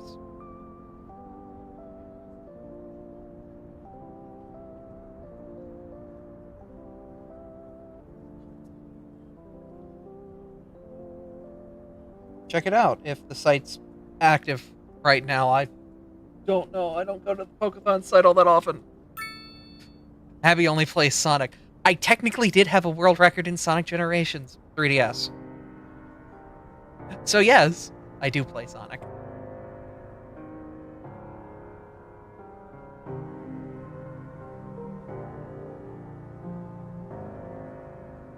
Alright, what am I doing? What have you caught this gremlin doing? Because this is like, I've caught it in the act. I know what she's done.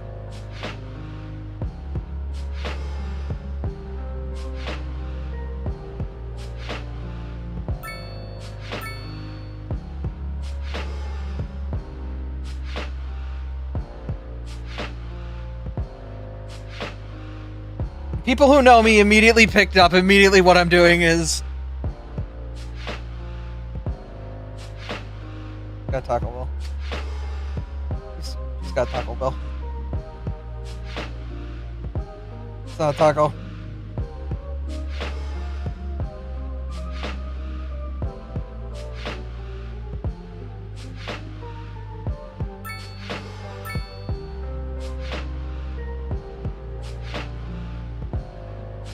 You have to go, but see you later. Well, thank you for being here, Emichu. Hope you enjoyed your time here. Drop a follow, all that stuff, or don't. I don't care. Your life. Do what you want with it.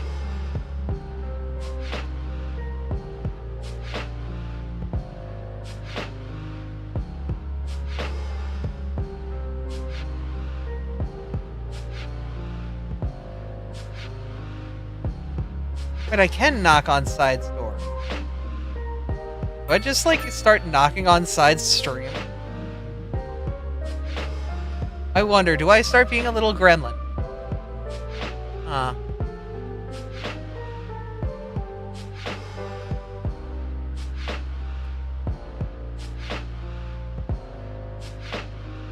Kinda rude. I don't want to be rude. Though I did make a joke about it before, so he would, like, I would kind of expecting it. But I also don't want to be, you know, a jerk about it. It would have to be preordained. Whether or not Twitch knows that it's preordained is different. But it would have to be like a preordained, like, oh yeah, you could just drop in whenever and cause problems. And I'm not going to, you know, disturb a friendship because I want to be a troll on the internet.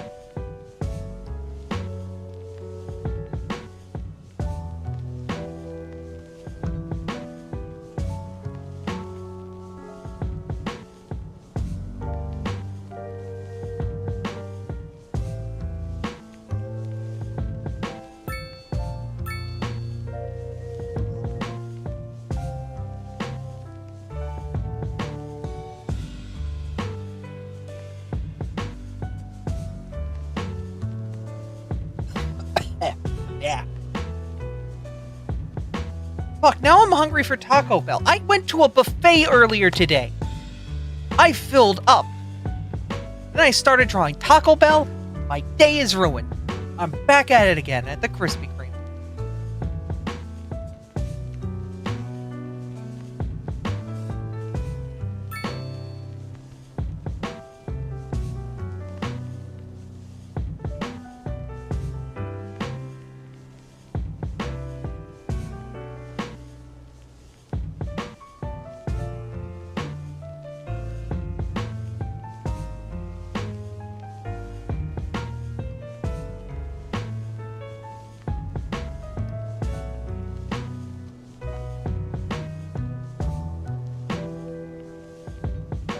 Why does it look like she's got kind of a bee butt going on?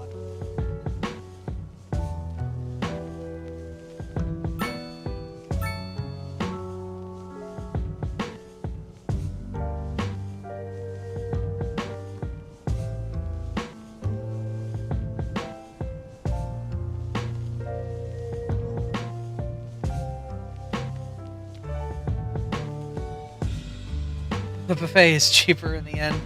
Technically, yes. No, the buffet was significantly cheaper than going out and getting like... Well, okay, if you use the app for Taco Bell is the go. You use that because then you get the online exclusive box where you get yourself a crunch wrap, you get yourself a burrito, you get yourself a side, and you get yourself a drink, and it's $8. You know? Like, you can fill up a day and a half of calories on that if you really wanted to, like, min-max.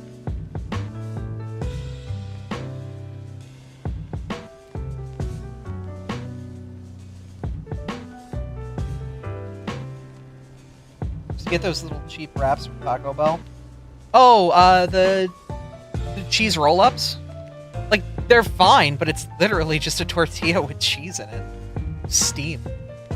Like, you can make the same thing at home for 25 cents. Honestly, you could probably put more in it than that, you know? My GOAT item for when I want something small but dangerous, I get the cheesy Fiesta potatoes. All it is spiced potatoes, nacho cheese, and sour cream.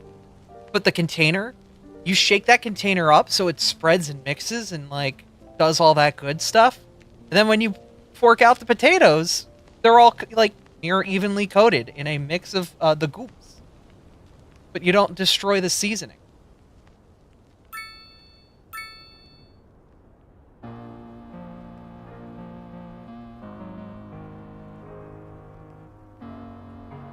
What? Fresh flour tortillas in the bakery? God damn.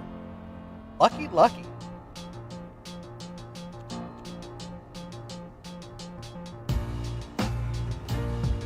You see... Oh my god, why are there so many people here? All these homeless people that just don't go anywhere. They're just here. They're not doing any... Like, what? Why? Are people not moving in? Am I crazy?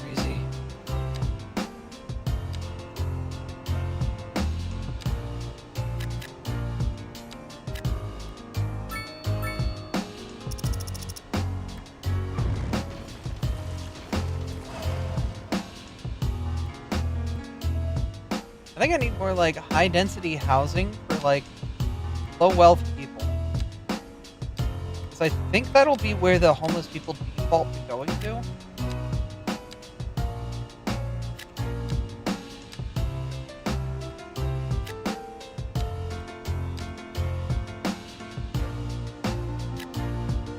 Abra, more like Meowbra.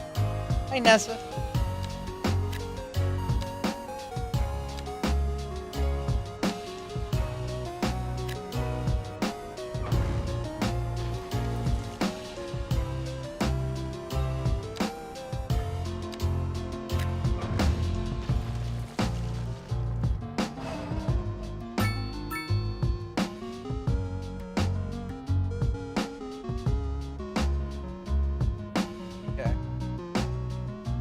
Made a bunch of low cost of living housing that actually did reduce the amount of people standing in the street. Okay. That seems to be the trick of it, is you make a bunch of low rent housing. Yeah. The homeless population is migrating in mass over here. That's the trick of it. To get the homeless people off the street, you have to make a lot of low-rent housing purposefully to break whatever loop is happening that's causing them to never progress through, like, the fixing themselves process that the game has.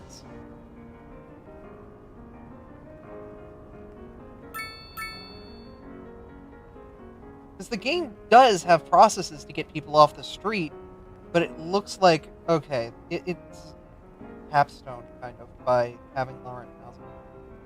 Alright. Well. That for time. That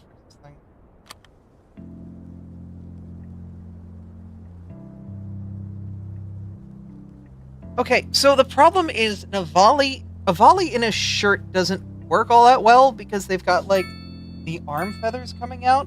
How do I orchestrate that with a hoodie? Because that's key to Abby. Abby, at the end of the day, has the hoodie.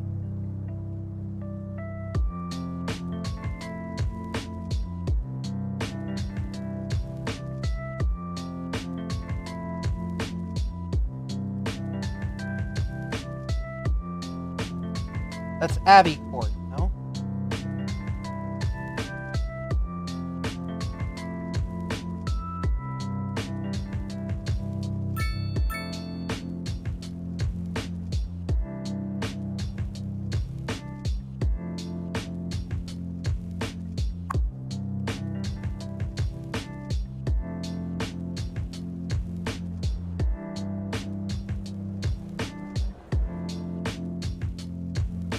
Her multitasking is so crazy. Welcome to ADHD. Still a ton of homeless people.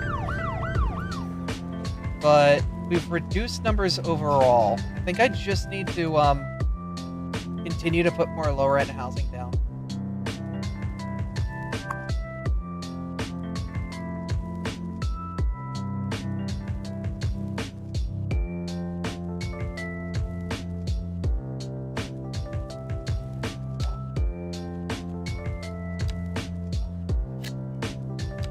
We're gonna cut a few blocks of row homes out to make lower end housing.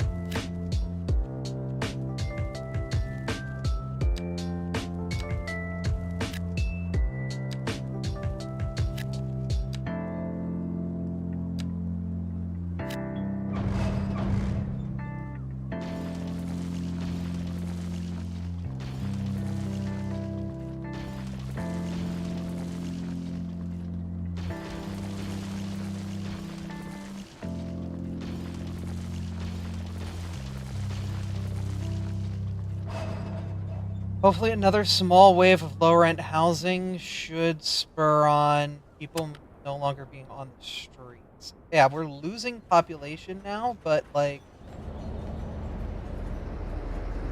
Nope, still have a lot of homeless people.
The non-stop demand for low-rent housing is definitely suggesting something is wrong with the algorithm in which these people are supposed to figure out that they have a home.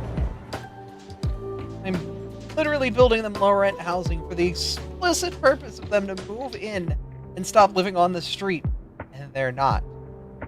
No idea why.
Yeah, there is literally no demand for low rent housing, yet we still have homeless people who have nothing. Why? Why aren't you moving in? Why aren't you relocating to a location that I have designated for you to live a good life? This should make you happier. This should make you thick.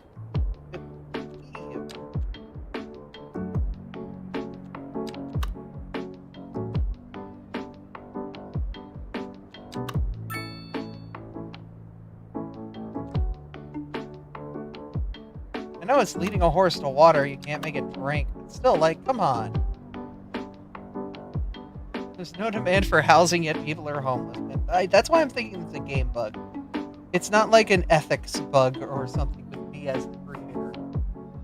No, surely it can't be. Like, that's why I'm thinking that is because it's like...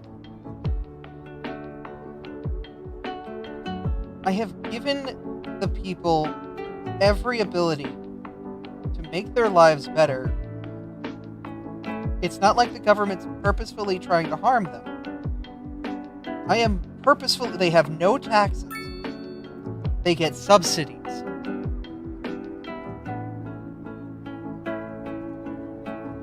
Actually, you know what? They don't get subsidies. I could give them subsidies. You get 4%. I will pay you money to get off the street. $16,000.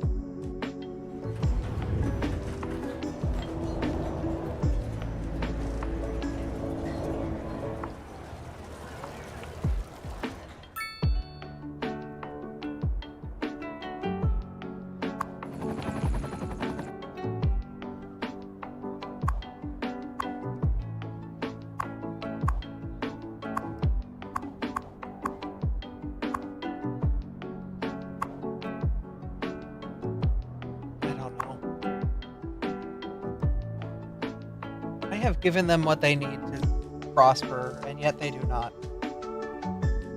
It is the game of life, you know?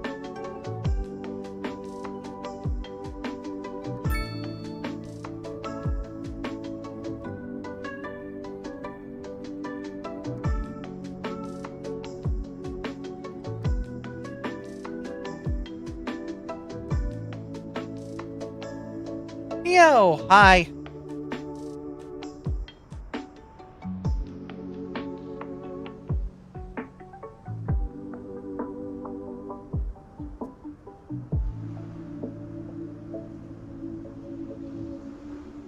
Trying to understand volleys. You know, do you have any advice on how the hell to make a volley work?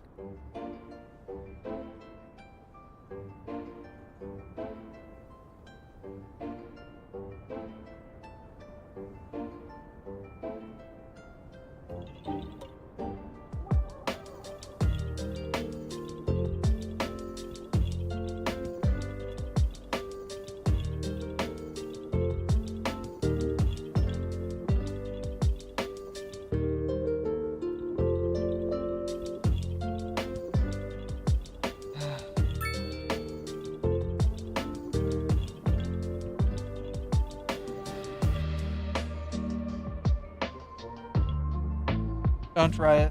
Volleys all myself, especially front facing. Yeah, that was my mistake. Because my only, like, practice sketch for volleys was, like, this, to kind of understand the biology, and then I decided to kind of go hard. I mean, it feels like it's coming along well, but I don't know.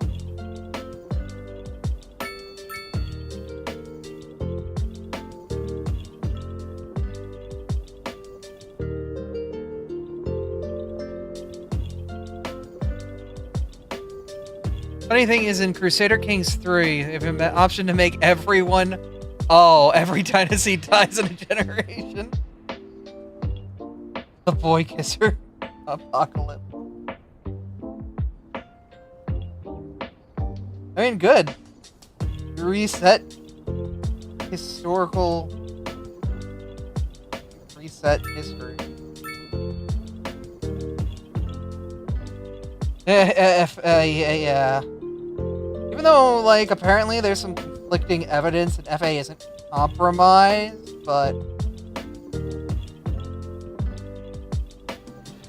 I don't know. I don't go on FA anyway. I'm not allowed there. I'm a basic Pokemon. Unless you're a Nintendo lawyer, at which point I'm just a silly yellow fox.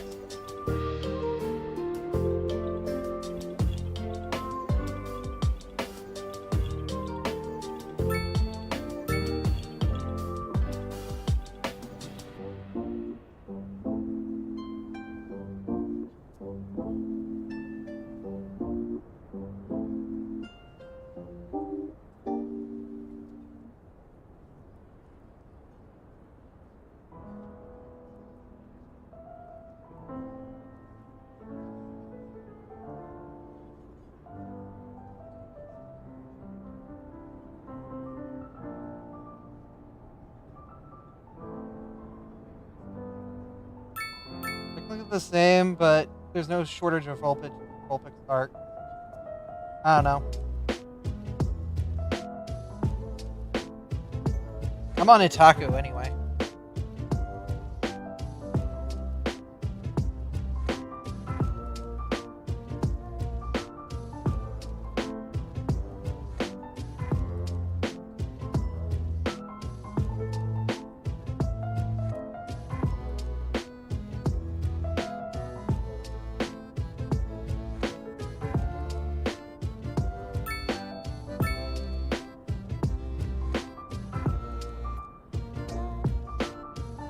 I wish I need to upload more there. I don't.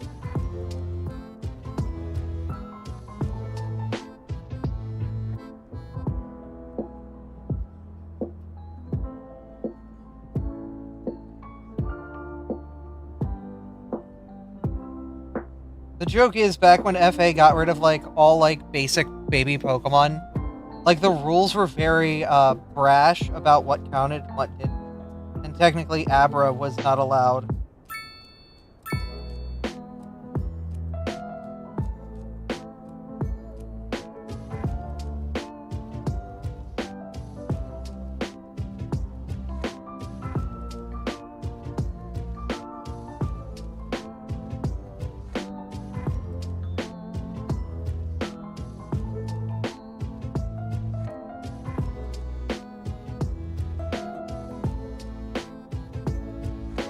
I don't know if that's actually what the rules are at this point, but it's the joke, you know?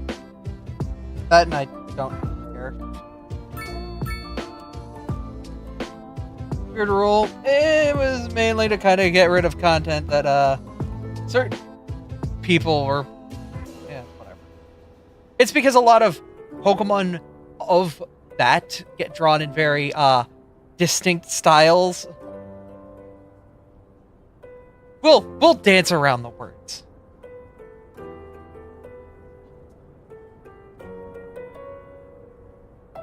Usually if you were drawing a Pokemon like that, people saw it as like, oh, something that it wasn't.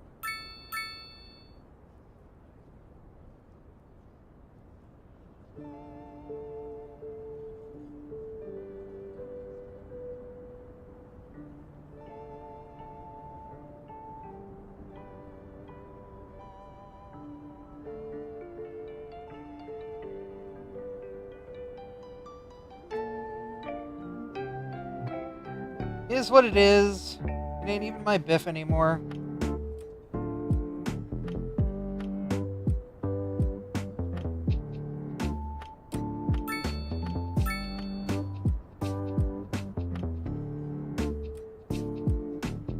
Oh hey, I can feed my fat man dinner.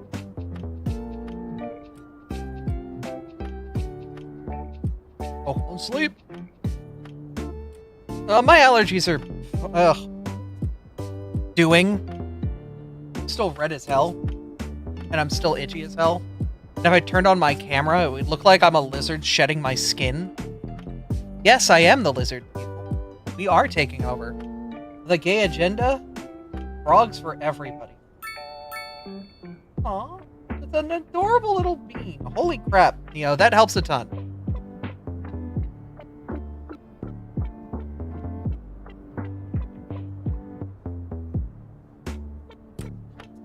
Thought Artie was the lizard. What, I can't have a little lizard in me? I showed you guys my cobalt. Why didn't you respond?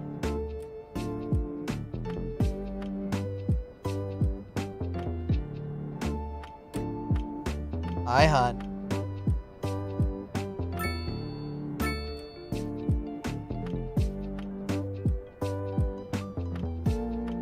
The lizard in you, yeah?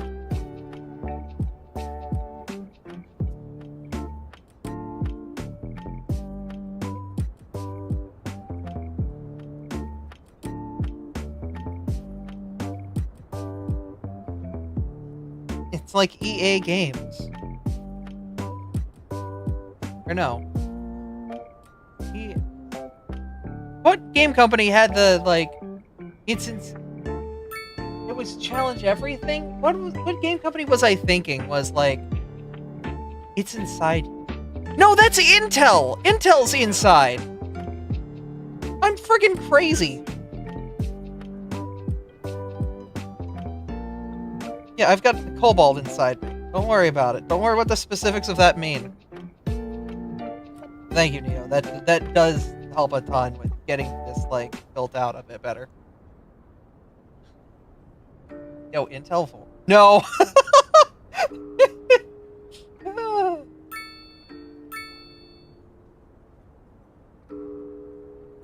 so here's Ken down here. Abby just a cobalt mech? Maybe. Oh, that is so much better.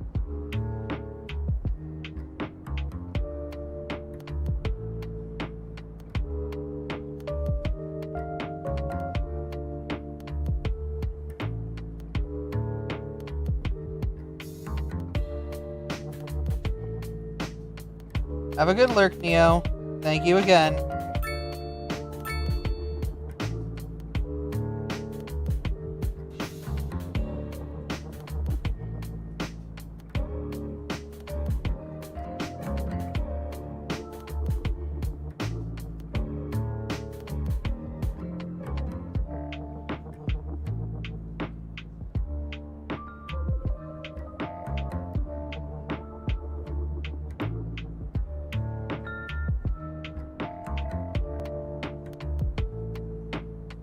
Challenge Everything.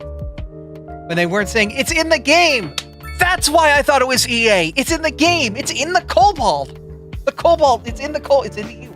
Cobalt's in the U.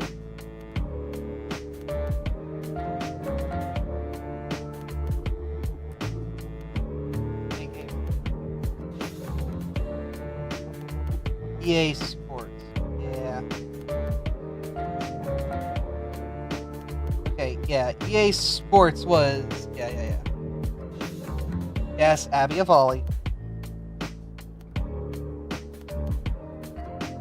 If Ollies are gremlins, nah, Abby's just Abby. It doesn't matter what timeline, what AU you find Abby. She is always her gremlin-ass self, drinking Baja Blast or whatever her planetary equivalent is.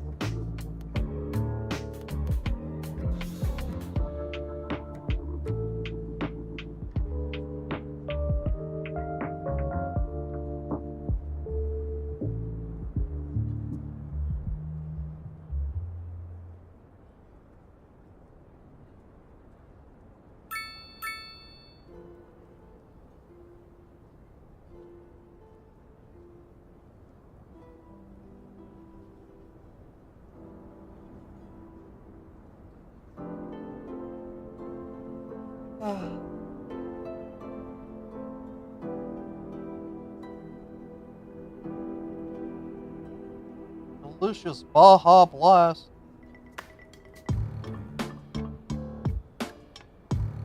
Wait a minute! I should have asked for that sound file for when I get turned into a Baja! A delicious Baja Blast! I should have asked for that file! I just ask Stone for it. It's not like we're in each other's DMs or Baka.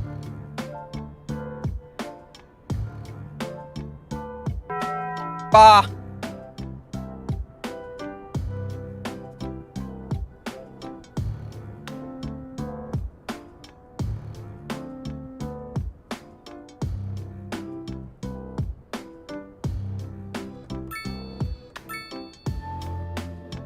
Whenever you speak, I am slurping. Let me get a sippy. No, you don't. Do not slurp the Abra juice. Bro, we're about to have the opposite of no Abra August and just make every Abra April. Everyone just has to become an Abra.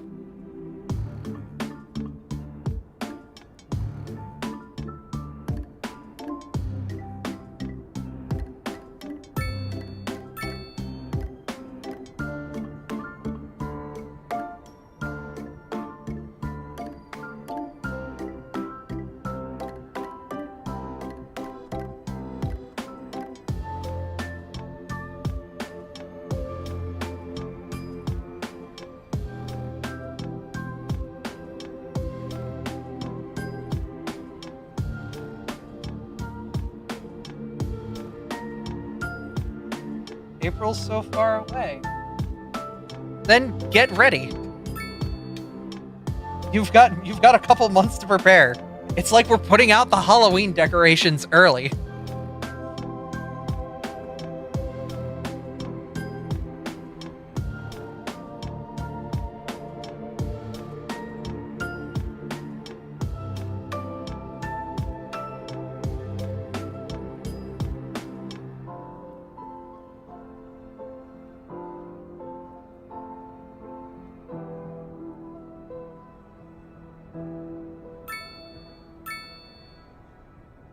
Whenever you hear that ring, that's cities in the background, in the corner there. Just making sure it runs.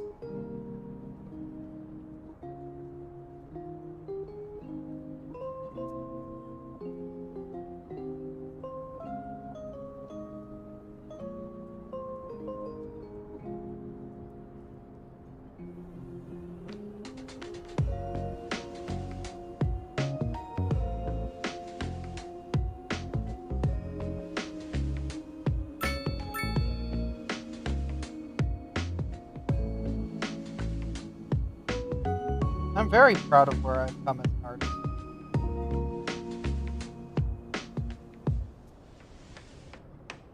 I feel like I have definitely matured and grown over the 962 days since I started.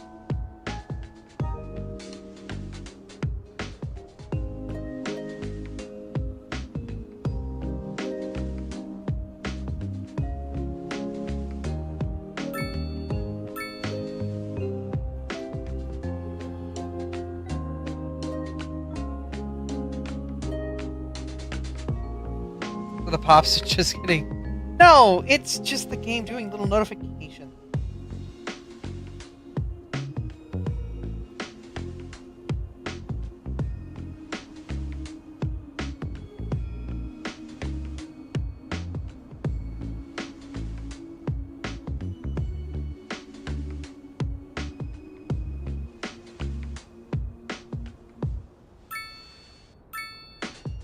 Yo, those were timed to the music, though. Hold up. That worked pretty good, though.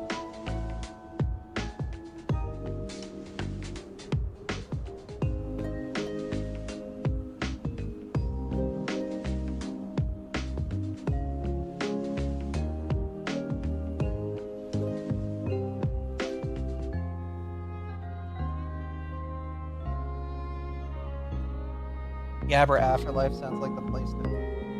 Or we just call that PMD. Just go there with all of your other Pokemon homies. Just do PMD bullshit for the rest of your life.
No, honestly though, I'm actually really happy where I have comment artists.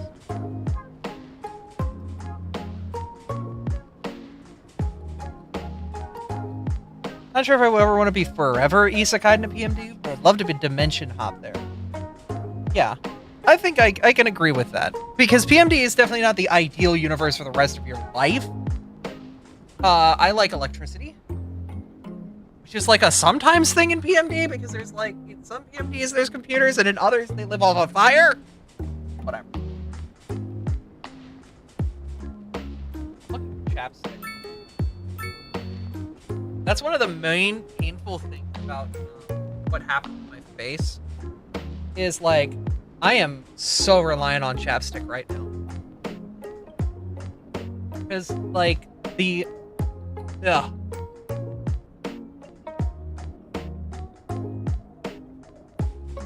The jank spread to my face, right?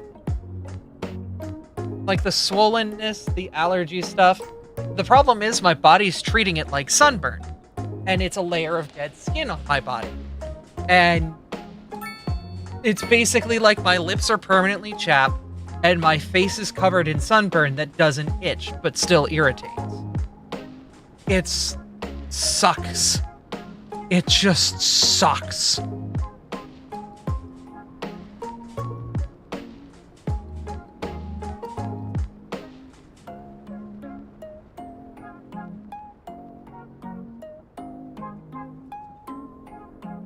Why is there so much crime? Where's the police? Oh. There's none over here.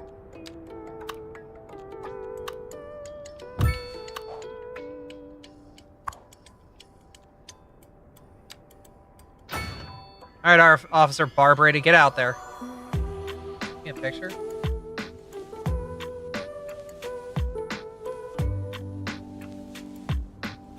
Yeah?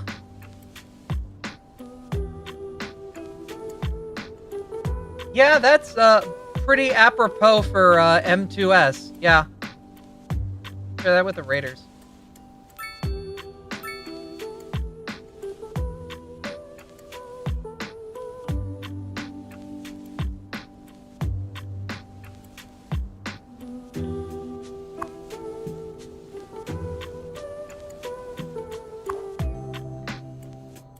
Alright, so that's our...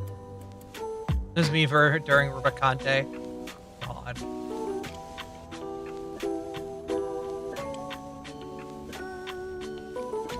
Yeah, just follow the tank.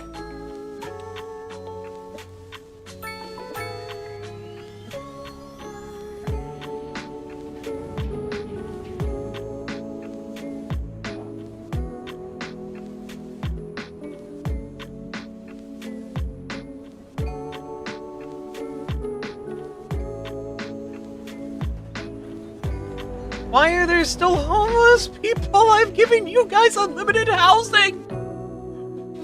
You literally get paid to live in a house!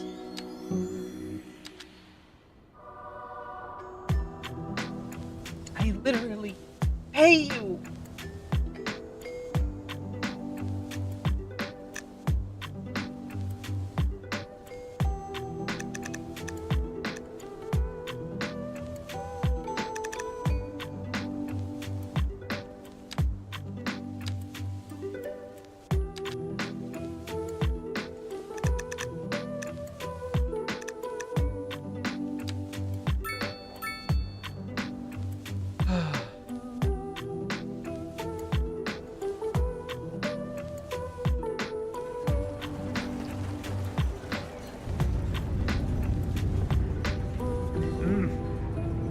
You're a senior, you're wealthy, you're educated. Why are you homeless?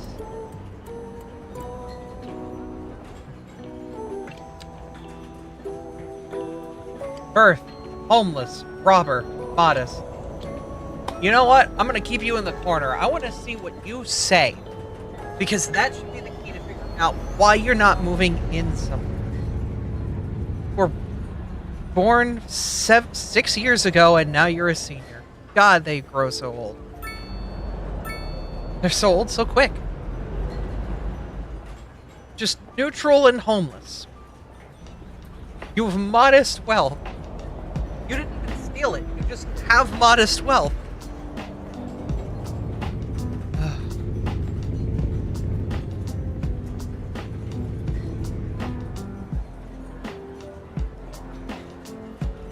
Let's color in this Abby.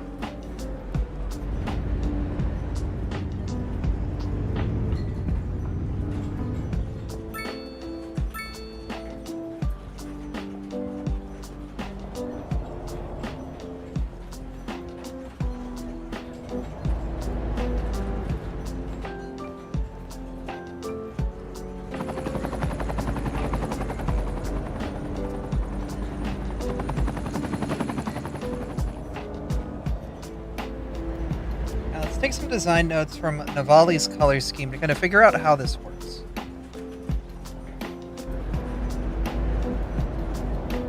Navali specifically have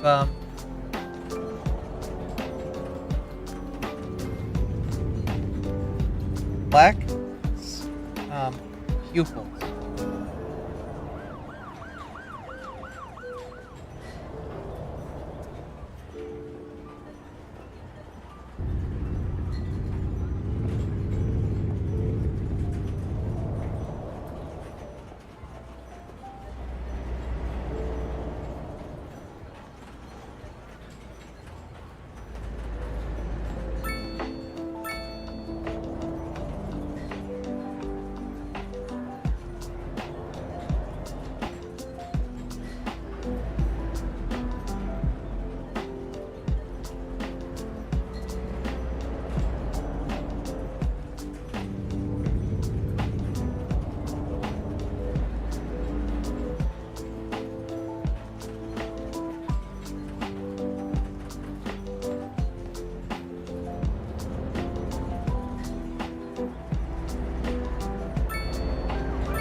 And a lot of the physiology and biology, the way the markings show up on the creature.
Xenobiology.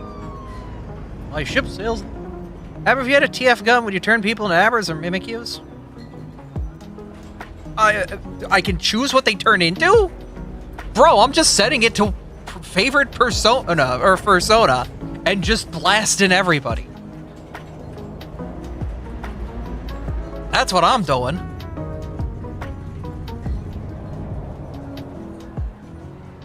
I'm immediately going.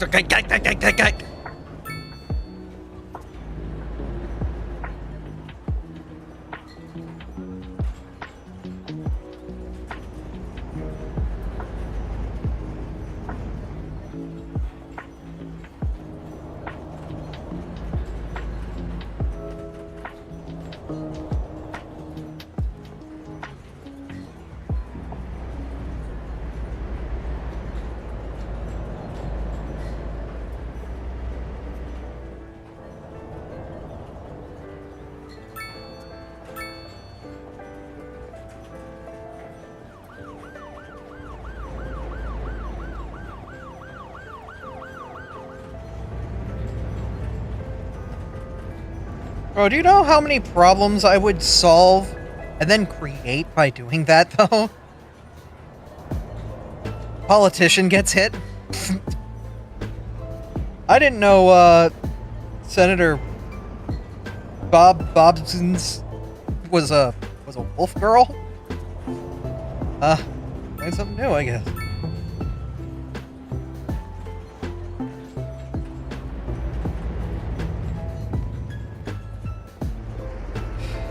The IT sector? Oh my god. You want to see the collapse of the IT sector in like 10 seconds flat? Turn all the furries into their sodas.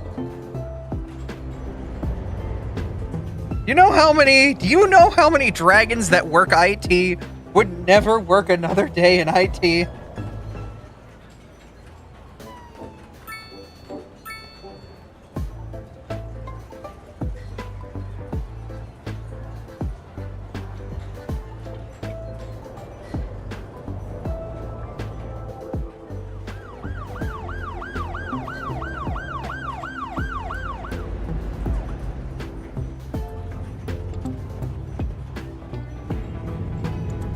You know how many people would just stop working?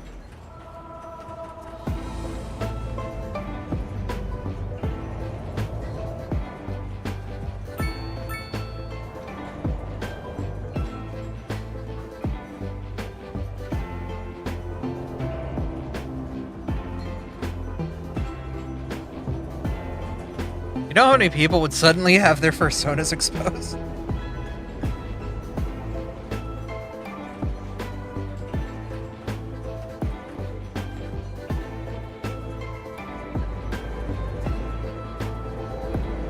IT and aerospace? Oh yeah, aerospace is done for. Do you know how many people would turn into fighter jets? Hold up. Like, unironically, how many attack helicopters would come into existence? Aeromorphs would be having a goddamn field day.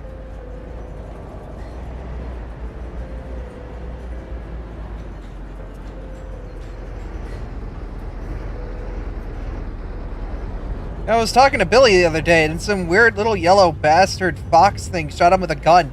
And he turned into an M1A1 Abrams tank. I've never seen him happier.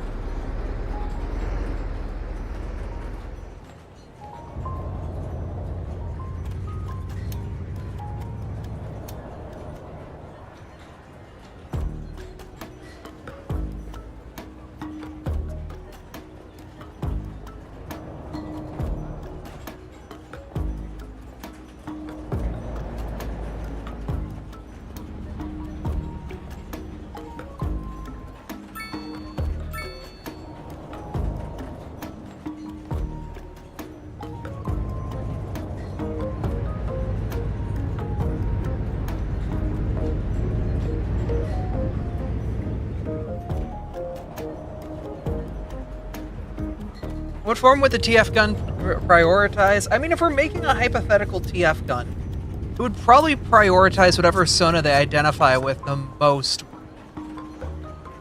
Whatever, like, Sona they are, like, most of the time, like, this is what I could live my life as. Or, I don't know, it's a magical gun, maybe both. Que los nos es dos, or whatever.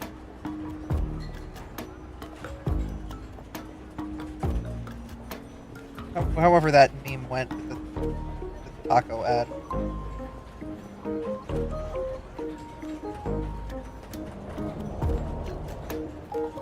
Hey, bro, today I woke up as, instead of waking up as an Abra today, I woke up as a kobold.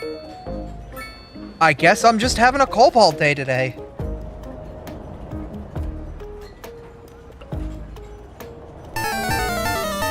Erwin, hi!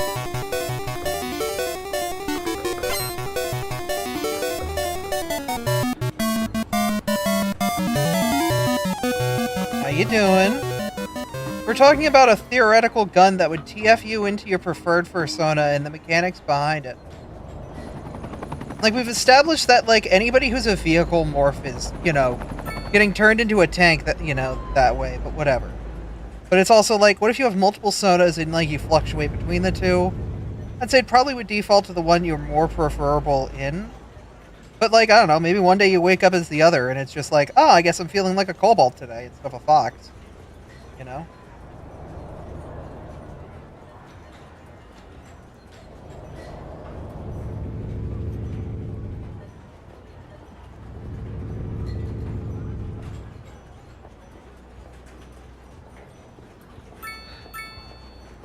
Kobold X Dragon. It's so Jover. Is that Jover? That sounds like it's like the winning condition. That sounds like an endgame condition. Like if you were a kobold and like your lover's a dragon, like you're set. Like a Voker in P3? I have no idea. I think anybody can shoot you at any time. Like, because the fictional scenario was if I had the gun and I just went around blasting. You know?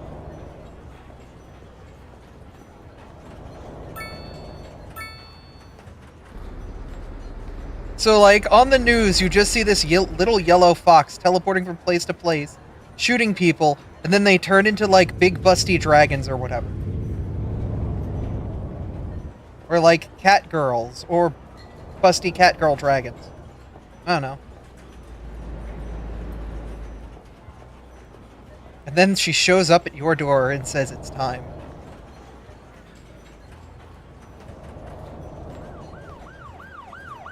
She's so fast.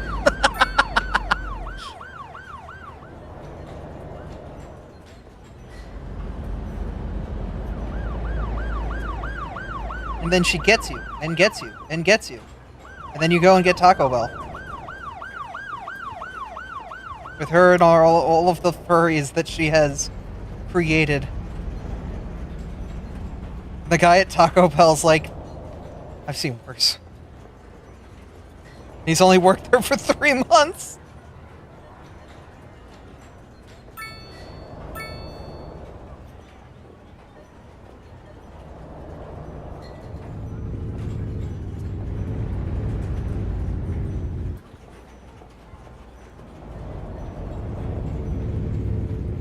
Retail be like that, though.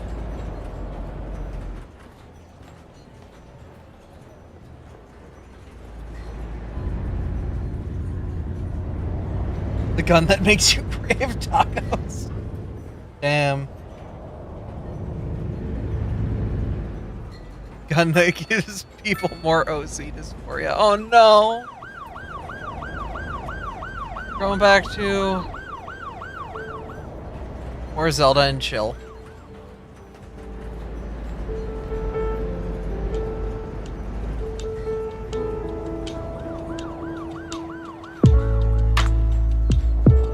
Damn, that's loud. Hold up.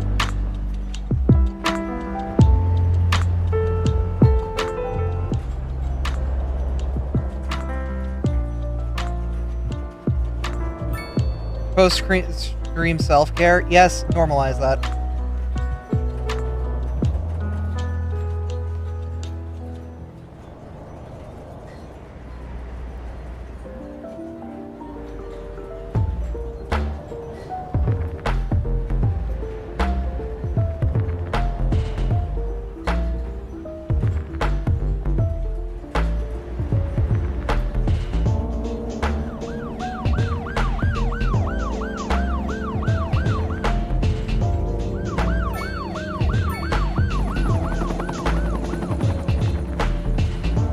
Abra has been difficult. I'm gonna say that. It hasn't been easy.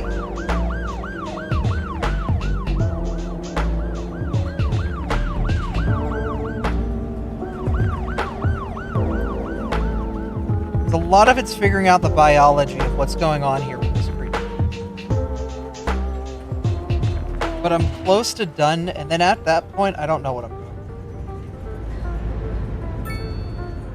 I don't know if I'm going to stream or if I'm just going to break and, like, get food with Artie.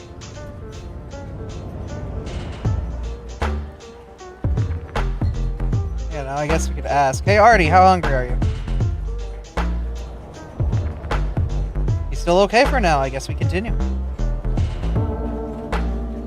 I mean, I'm like at that point of ambivalent hunger where it's like I could eat, but I don't have to eat. You know what I mean, right?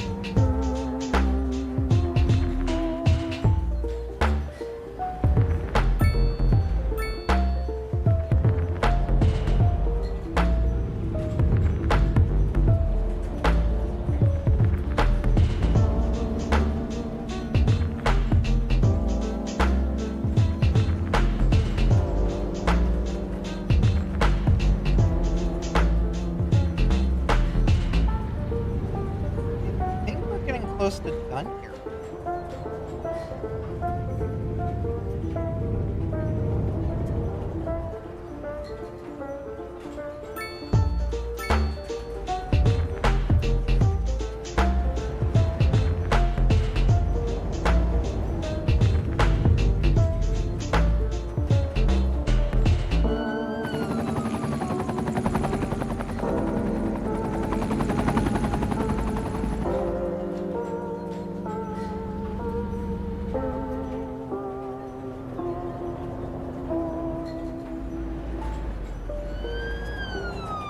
Oh, he works at some casino? Oh, yeah, no. He works... Unless you live in the state of... Northeast... okay, Pennsylvania. Unless you live in Pennsylvania, because there's a lot of casinos in Pennsylvania. Then there's... Even then, there's still low chance, because there's like 5 mega casinos in Pennsylvania. Plus... like a bunch of other minor ones. There's a big one in Erie, there's a big one in Allentown, there's 2 big ones in Philly, and there's 2 big ones in Pitt. I think there's a 3rd big one in Philly that just opened up too. Yeah, and then they have like the offshoot ones too, like Parks Jr., which is like just along 76 at some point. I don't know. Philly, PA issues. Is this mainly a Pokeathon attendee? No, Pokeathon's been changed. It's not the same as it used to be. Pokeathon's a different event now than what it used to be. But it's also techie now. Tekki. They decided to formalize their username across multiple platforms because they've always kind of... Mr. Smith was a name that they used at a different time for different purposes, and it just kind of carried along to Zeldathon because of their connection to me. And they're trying to kind of resolve that because they no longer want to be associated with that name because it's not their username. It never was, you know?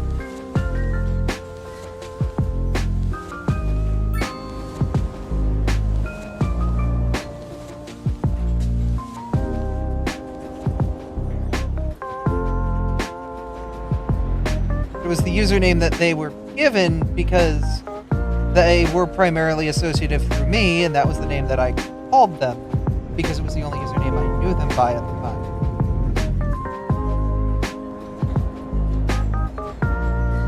But yeah, now this event specifically, this Zeldathon specifically, they were trying to lock that down a bit better. And so like they were specifically called Tekki in various medias when they were on the stream and whatnot.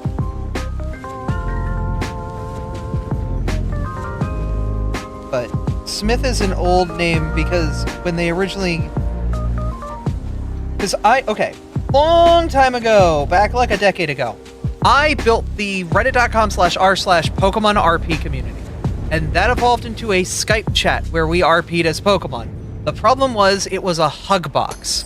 So Freya saw that was a hug box, saw it had potential, grabbed Mr. Smith, or Techie, and brought them in to basically kick down the door and give us plot. And that's what happened.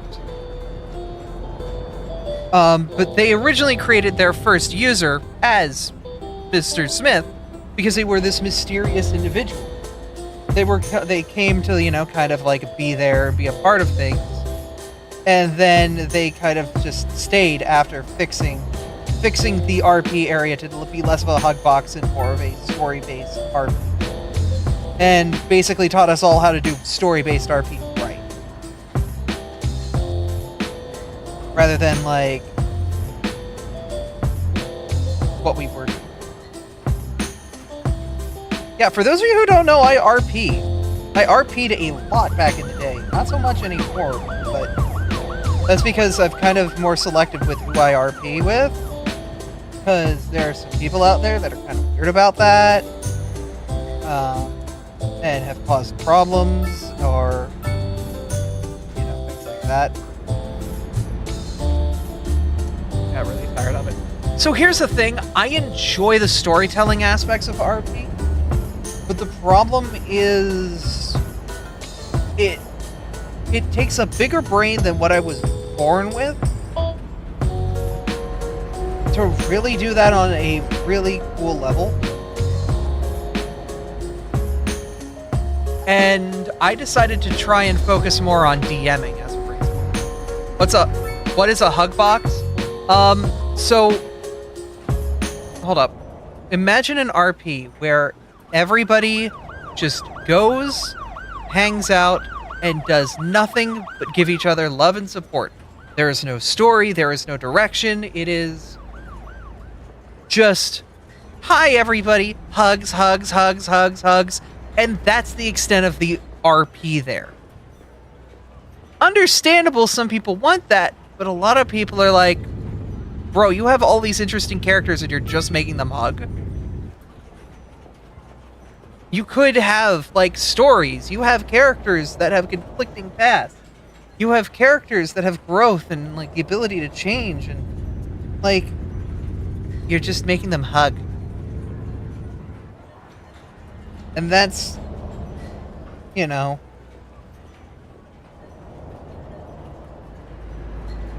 kind of the problem. Like that, and also a hug box is also, like, just a lot of, like, there's not growth. There's not character growth, and there's not growth of the people participating in it. It's just there. It's not healthy.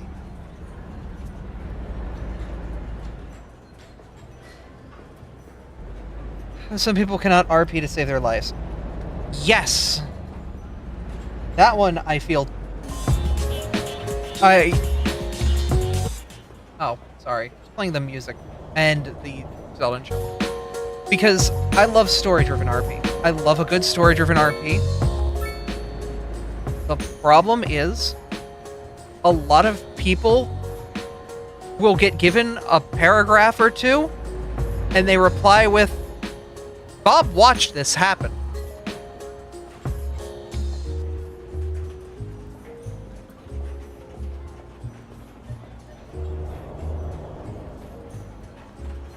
Bob, you've contributed nothing and you've made everyone's days worse. Like, hold up. Let me go find, like, good RP. Like, I feel like I lack when I RP with my boyfriend because he usually dumps like 3 paragraphs on me when he does. And I'm like, I need better. I need to be better. I need to be on his level. What? No, don't be sorry. I love that shit. I love knowing how the characters are feeling. I love seeing the subtle nuances of how their faces contort and change based on things that you're saying. I love feeling and being in that moment. I love that depth of storytelling. It's good writing. Unfortunately, on all of the RPs I have with my boyfriend, I can't really share here. Nope, can't do that one. Nope, can't do that one. Nope, can't do. Are all of them in just okay? Yeah, okay. You know what? I can't share any of the RPs we do. But when we go at each other in an RP sense, we're dropping paragraphs on each other. Because we love that level of detail. We love that level of storytelling. But there are some people out there that when they RP, they just give you the bare minimum. And when I mean bare minimum, it's just like, There's other sins of RP too. You get god modders who will take control of other people's characters or progress actions faster than anyone's able to respond with. So like, let's say 2 people show up on a scene, swords ready. Let's draw a scene real quick. Hold up. All right. So, okay. Yeah. So let's say we've got dude here with a sword.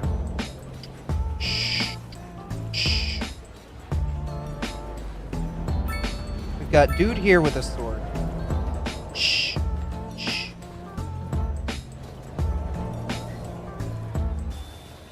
And we've got like 3 bystanders watching, right? Like there's a simple RP scenario. These 2 look like they're going to be causing a problem, right? A god modder will do the following. Sees that there is a developed RP here happening. Their character is here and is like the super sand. Hold up, I gotta put them on the lower layer because they're in the background. They're here, they're just like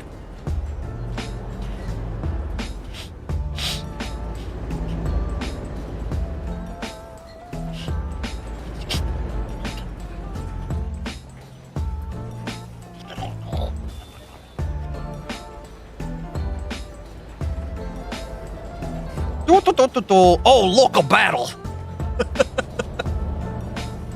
Look at these people fighting. I'm gonna say this. A god modder will come in the middle of these 2. Like, there's an order. There's an order to posts in an RP. It always goes like 1 at a time. So you've got like 1, 2, 3, 4, 5, and usually 3, 4, 5 will be the ones that are like, skip me, I'm just watching. They will say that. They will come out and be like, I'm not here, I'm just watching the battle, I will jump in when I feel like my character has something to contribute. Thank you, God, for people who do this. This motherfucker comes in, and we've got our order here. We've got our 1, 2, 3, 4, 5. And for now, for brevity, we're gonna do like skip. For 1, 2, 3, 4, 5, right? So it's mainly just bouncing between 1 and 2. They're angsting. They're doing some exposition. Well, Mr. 6 here has decided to just and is gonna just jut in between their exposition, just to be like, Mr. 6 shows up to the battle and sees a fight's about to break out. He does not want his friends fighting, and will walk up to both of the combatants, grabbing their swords in his bare hands, stopping the blades from flashing. Like, okay, you've already lost the plot a bit here, because you've decided to walk up to the battle and grab these blades. They would have had a moment to react. They would have seen your muscly ass coming in. But okay, we'll omit that. Then Mr. 2 is gonna come in and be like, I'm gonna pull the sword down away from him. And glare, this isn't your fight.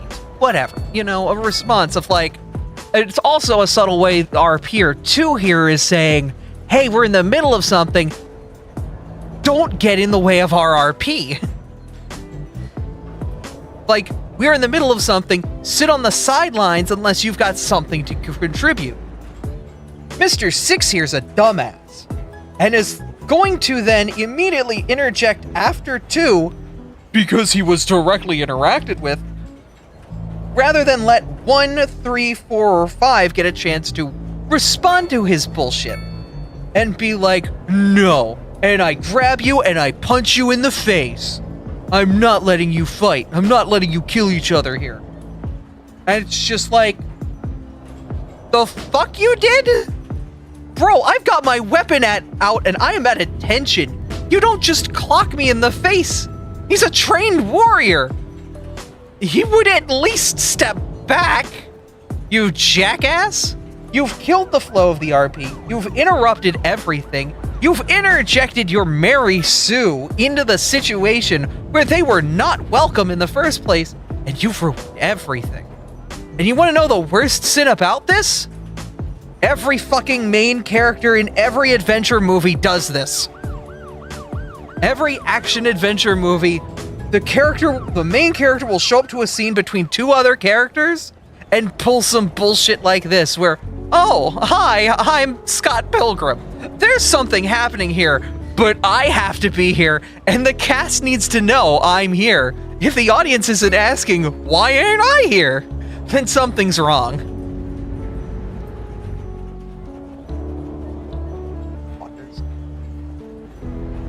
You can tell when a writer does some shit like that, and I hate it.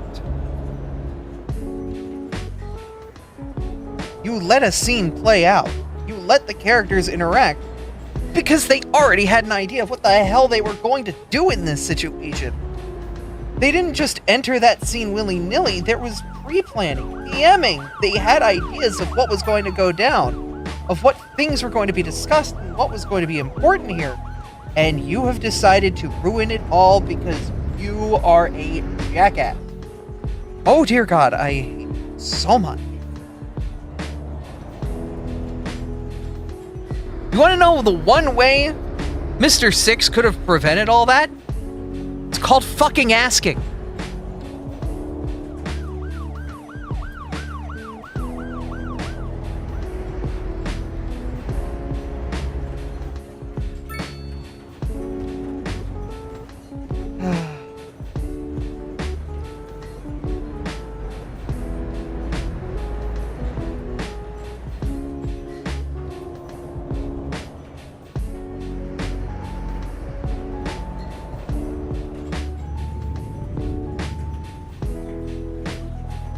The kind of person who would do that isn't exactly the kind of person that would ask permission. Exactly.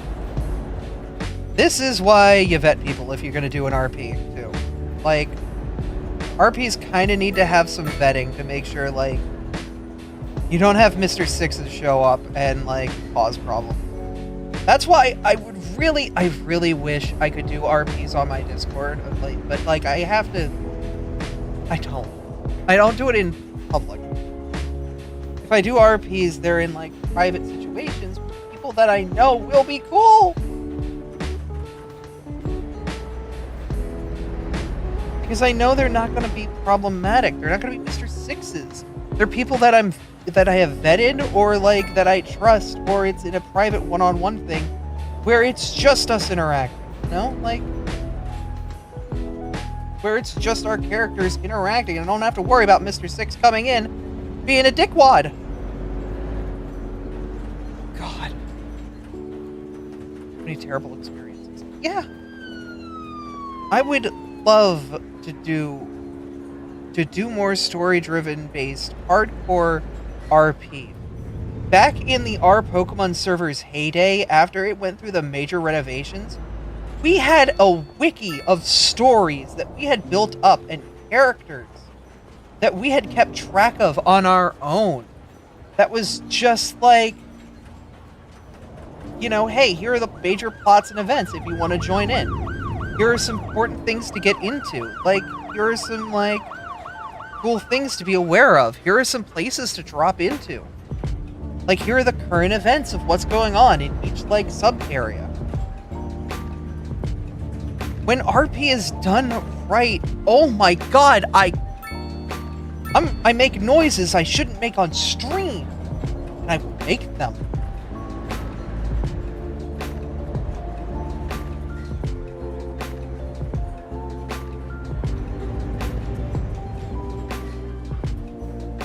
The problem is, the vetting process for something like that is difficult. We'd need to basically personally vet everybody who comes through with interest in something like that. And if they are new and they're trying to learn, like, you basically have to put them through a test. We had a testing process where you would get into a one-on-one RP with Techie, and they would go through and they would basically, like, drill you into a situation where you as an RPer needed to shine, and you needed to, like, you know, skillfully navigate through this moment and come out on the other side, whether your character was successful or not. Hi, Tier! We're talking about RP and, like, good RP versus bad RP. I have come to say hi and or lurk. Free. Yeah. It's open RP, anyone can enjoy it. It's common for people to just ruin things that they don't ask. I feel like, yeah. Honestly, that's why I'm wondering, like, because, like, I know my community has a bunch of RPers in it that haven't RP'd in decades. But I also know that probably a lot of them would love an opportunity to go ham once more, to pull off the gloves and just go ham RPing and just tell intricate stories with in-depth characters. But the fear of, you know, the god modders, of the people who are going to step on toes, of a lack of moderation is just such a sad detriment. If new people wanted to get into RP, just ask. Ask and we'll teach.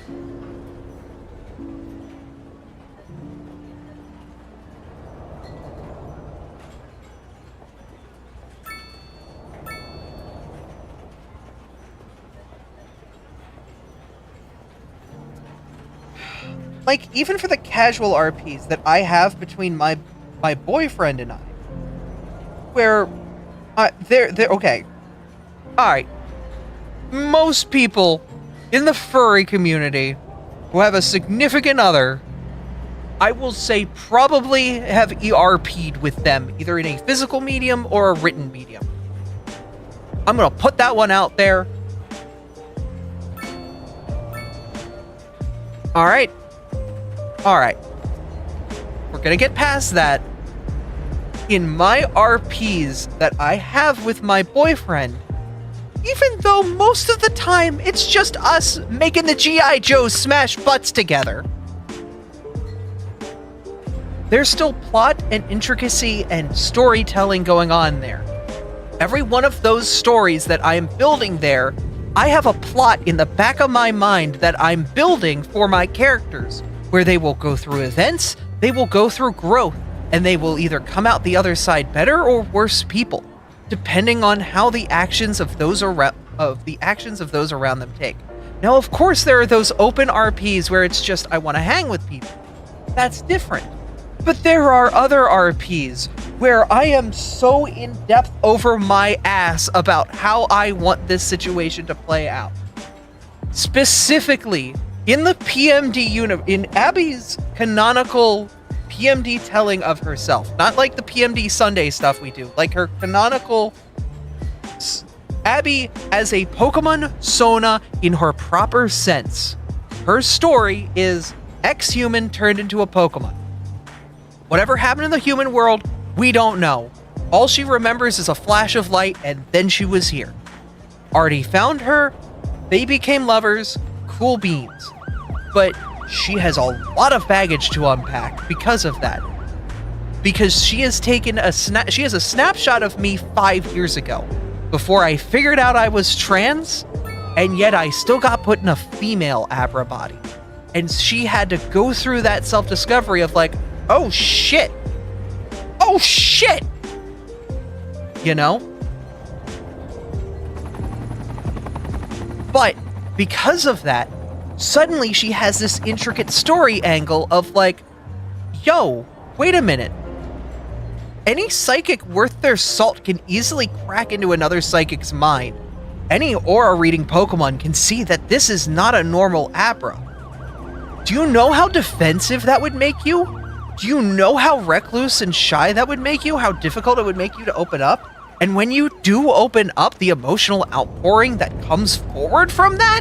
Like, holy fuck, there's so much storytelling opportunity there. And like, that's what I love about RP, is like you make these simple ideas for characters and they can evolve into like these emotional gambits where you like, they're trying to like live their best lives, but they're constantly fighting against like all these different forces. And like, that already has me hooked just hearing the synapses. That's honestly a kind of a comic I want to make. Is just telling that story. But like, I'm still telling that story with Artie because we're still RPing it, you know? But like, think of that. Like, you fall in love with a Lucario. Motherfuckers are made to sense bullshit a mile away. Why do you think he was magnetized to you the whole time? Hi. Like, this is what I love about it, though, is like, he can sense it, but he's also a kind, like, soft individual. Artie, as a character, is a lot like my Artie in real life. He's kind, considerate, loving. He will take the time with you. He will not pry. And he gains her trust by doing that and being a good friend and a good partner. And so she allows herself to open up. And, like, it allows for this beautiful bit of storytelling. And then they fuck.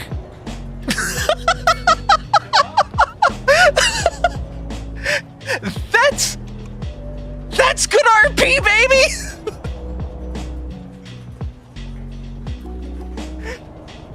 Doesn't have to end that way, but look.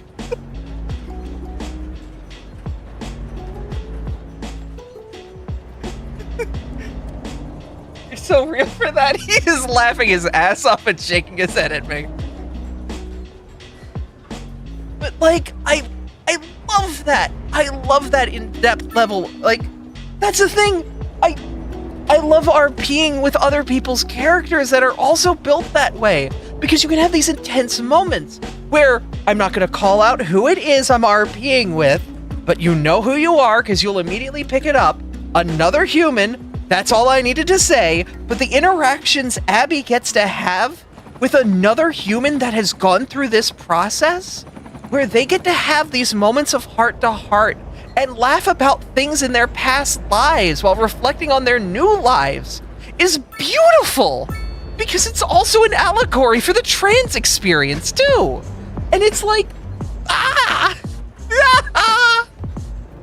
and like, I wish I could do that with so many more people. The problem is, if I did, bruh.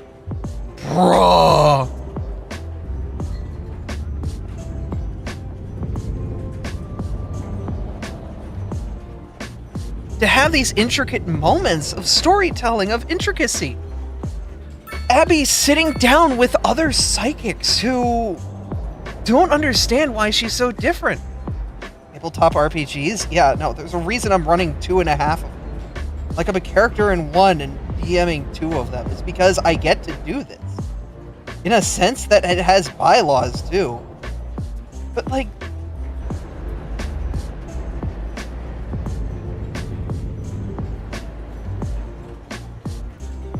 being able to have these moments, even with characters that are like legendary Pokemon, even then, as long as the rules are set and things are understood between all parties, that doesn't cause a disparagedness in power or anything like that. Like, you can have these wonderful, beautiful moments. And I want to have more of them with more people. I love having moments like that because you can have such interesting storytelling, such interesting moments of humanity. Why read a book when you can write one with your bestie? Like,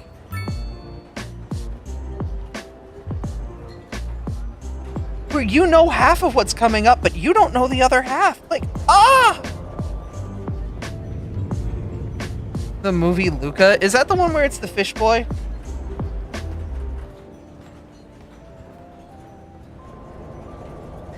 Like Pixar, I think. I have not, but I know the rough plot of it. Of, like, living that double life thing.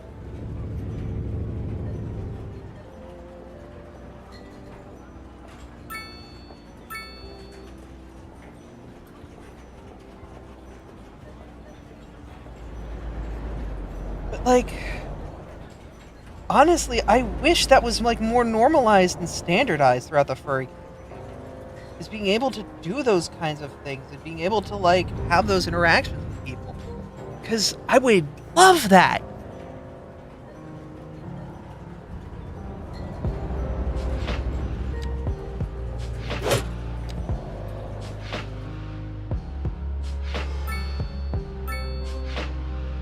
I don't know why the nuclear power plant's having its problems. Figure out who my character is, but how you can fluidly vessel my single do, and have people that you really trust. That's the great thing about it, though. You don't have to start with an indefinite character. You can start with ideas and build the character around that and events that they face. Like, all right, do we want to build a character? This is gonna get off the rails real quick. But like, let's just build a simple like character that we want to RP with. Let's get toads.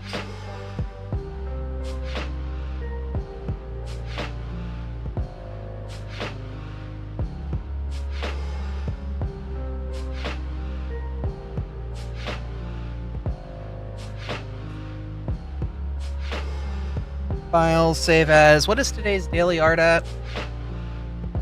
How close are we to the end? I think we're about a month out from being done our daily arts for up to 1,000. That was 961, so this is 962.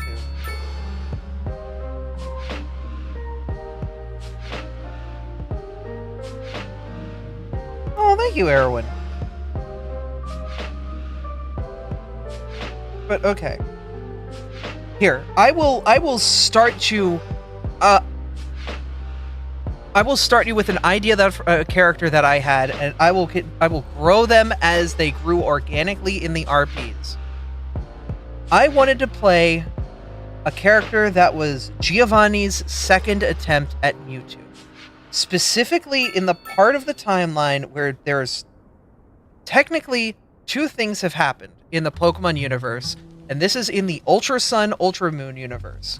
Giovanni does his thing and makes Mewtwo.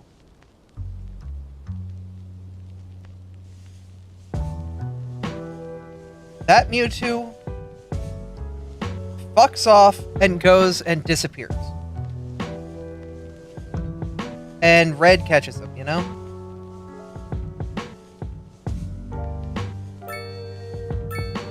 But then Rainbow Rocket's plot happens. That Mewtwo fucks, yeah. Starting with the concept was that there was no concept. Even the character from an absolute blank slate. I wish I could experience more with it.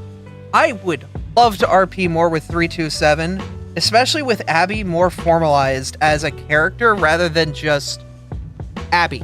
You know, like just it's a representation of self. No, Abby as a character in this situation is very unique and interesting. But okay, my character was a Mewtwo by the name of Archimedes. This is basically Giovanni's second attempt at trying to have a son. Giovanni in this universe was an established character. He had his son, he had a very bad relationship. 3 minutes of Googling of how to be a good parent and learned that, you know, maybe giving the kid love and growth and support might be good for him. So, like, Archimedes was like this very chill dude.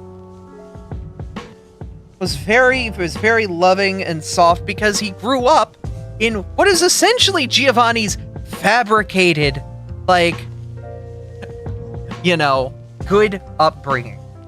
The problem is, it's Gia-fucking-Vani. He's always got an ulterior motive. He's always got a disastrous second plan. So, like, that is the kind of plot that I knew, like, he was coming into. I don't know how to draw Giovanni. Just upset gangster, man.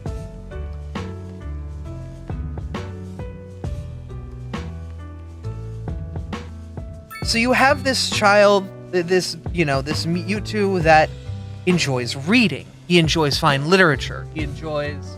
Because he's being risen up by Giovanni to be a cut above the prime. But also the thing to follow in his legacy.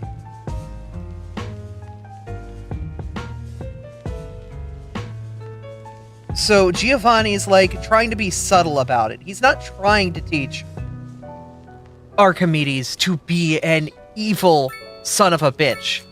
He's just trying to teach him what is right, and then to give him a set of circumstances, a golden child syndrome. Yes! But, oh yeah, that was drawn for me like 5 years ago. Yeah, no, that was how I looked a couple days ago. I can show that on stream, because it'll be on top of my face. Alright, guys, this is what I looked like a couple days ago. See that up there? Like, I don't know if I put that line up close. Shush. There. Yeah, no, that's the level of red that I was. Here, you can... fine, I'll do a face reveal real quick. You can still see I'm kind of fucked up. Like, holy shit, you can see it really bad on camera. Holy crap. Fuck the slow fade! Get out of here! God damn it. You can see how bad the hotel fucked me up, but like, god damn. Whatever. Is what it is. But Archimedes was this golden child. The thing is, like, he wasn't just this golden child. He was also getting influence from outside resources. Someone gave this motherfucker a phone. So he was on what was essentially the Discord analogy that we had, just talking with others, which was corrupting this golden child mentality. But he was also like learning about society proper and was like, oh shit, wait, there are people out there that are hungry? And because he's getting risen up, like Lex Luthor raising basically Superman 2, he's like, wait, I can be a hero. Oh my god, why is there so much death in my city? That's not what Archimedes said, but that's what's happening right now. Hold up, what? Bro, why are you full of corpses? Oh my god, you're full of corpses.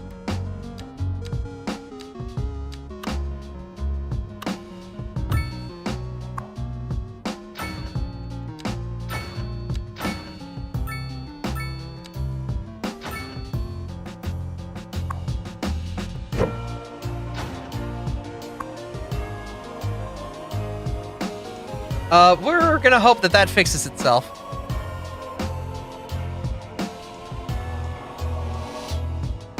But Archimedes, like, learns, like, throughout the interactions he has with others, and sneaking out from the rocket base, that his life isn't all that it's chalked up to be. And he learns to be humble.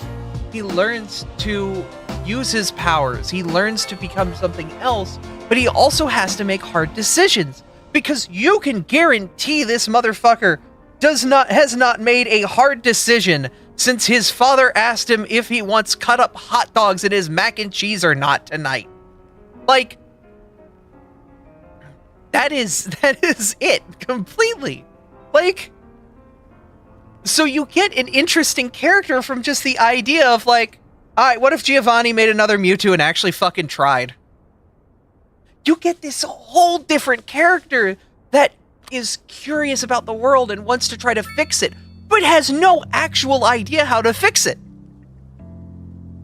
And so he's struggling and trying to figure out all these new emotions and feelings that he has to deal with. But he's also still he's also still like, I wouldn't say a man-child. He's an adult by the time we find him in the plot. Or by the time he's, like, I guess, revealed in the plot, you know? He's not, like... He's not non-existent, I guess is what I'm saying. But, like, his whole shtick is he doesn't know. Chat, he doesn't know. And he has to take all of this time to do this self-growth and self-exploration. But he doesn't know how to do that. Most of the best character concepts start with what if. Exactly! That's the great thing, is, like, you can just take a what if.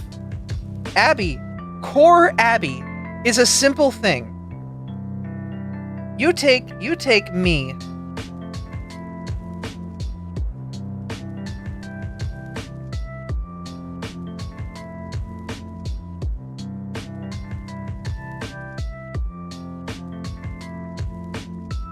I think this is the first time I've ever drawn human me. Hold up. Whatever. You take human me at one point in my life. Probably, when did Monster Mind come out? 2018? And you throw them into a girl Abra body. And that's where you get, like, the basis of poor Abby at.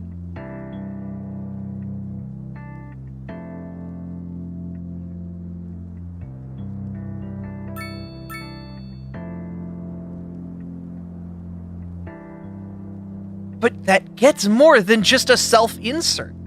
It's not a self-insert at that point. Why is Monster Mind familiar? It's the game with the peg bugs. Don't worry about it. Don't worry about the various plots Monster Mind will put you through. Because, don't worry, it's just a silly little porn game. There's not a deep emotional underlying plot that will destroy you. At all. No, not at all.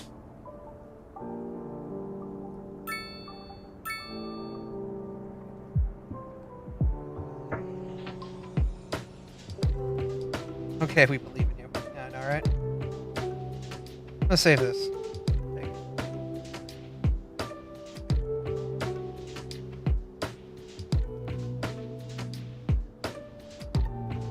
I will say, if you are not interested in seeing naked Pokemon, I know that's a stretch for my community. If you're not interested in seeing Pokemon naked, there are safer work versions of Monster Mind that tell the plot. And boy, is it a hell of a plot. For whatever it is that you are interested in, like, the safer work version of Monster Mind is a very good story, especially for people who are thinking about other kinning or what's going on there. It's definitely something. It's definitely crazy. It's definitely something. Is that Abra your Abra? No. I have played an Abra before that time, and before I found that. But I pulled a lot of what that Abra went through in sort of that story of self-discovery and what's going on there. I knew it rang a bell. Oh, yeah, no, I maybe the one who made the Monster Mind Discord in response to that and then handed the keys over to the person who made the Flash game. Don't worry about it. But Tribal Hunter? I don't think I have, no.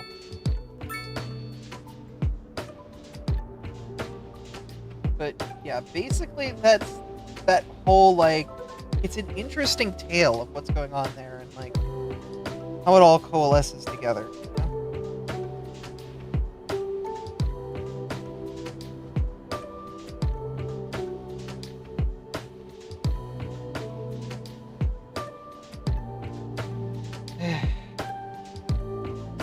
But yeah, that Abra is not me, though for a time in that Discord I did play that Abra. Because there was a huge need for an RP community in that Discord, and I felt like if anybody could play that Abra, it would be me. But then I changed that Abra. Instead of going down story path B, which is true ending, I made them my character, as if that Abra went through story path A. And it became its own thing, which was completely separate from the Monster Mind Abra. Though, due to the plot of Monster Mind, we won't talk about things for people who want to stay spoiler-free on that. But there's a whole lot that was going on there. It got to the point that it was in-depth and intricate. But also, it was a server where people were smashing their G.I. Joes together, you know?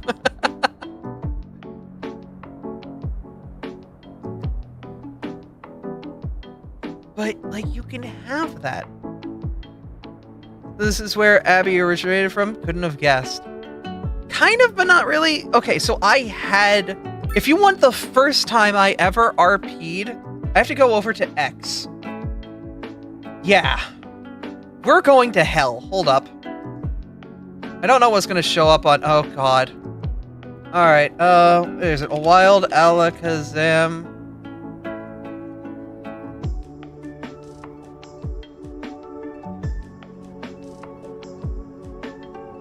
Where the hell is my old ad?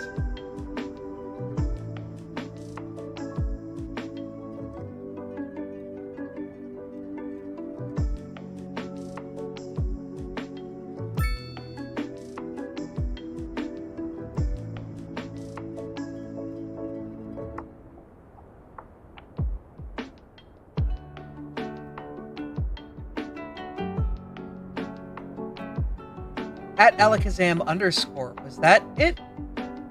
Hold up.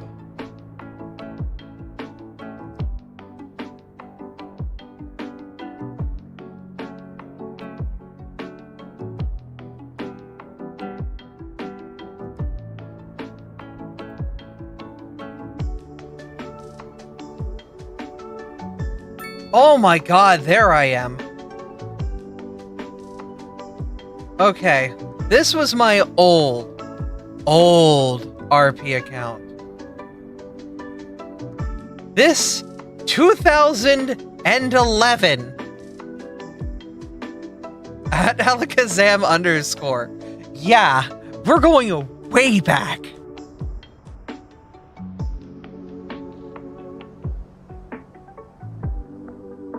Oh god. Oh my god. Wait a second, that's where I met that Gardevoir. Yeah,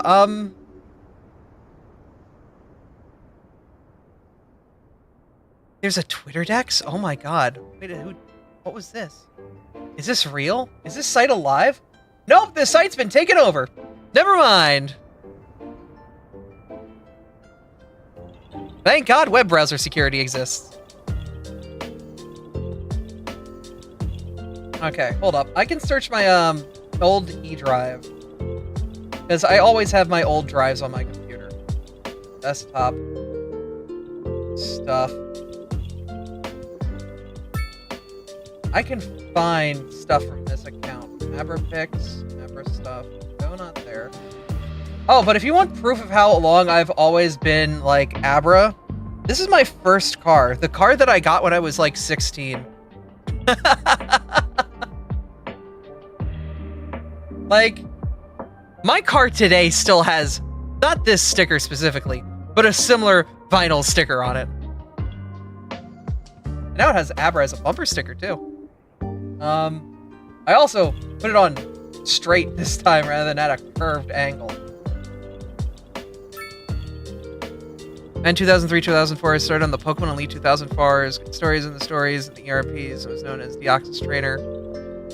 Then when RP changed everything, a story about reflections in 2006, I created a Lavatar named Shen. Oh, is that where it all started? It became... Oh, he became my Sona I had for 16 years. No longer my stories, just friend or complications to figure out I'm a girl.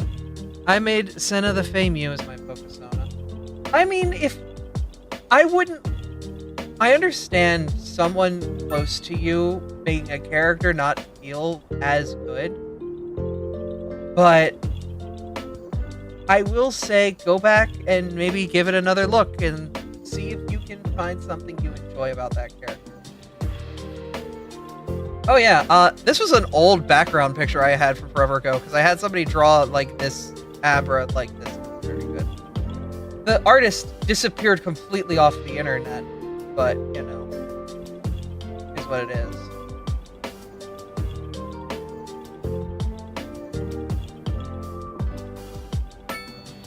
I had a lot of weird junk on the internet. God. I pulled back on a lot of that stuff because... I don't know. I keep it all contained. Think about Shen, his parents were lost, a massive painful scar on his back, and he had to leave his home for a new life. Oh.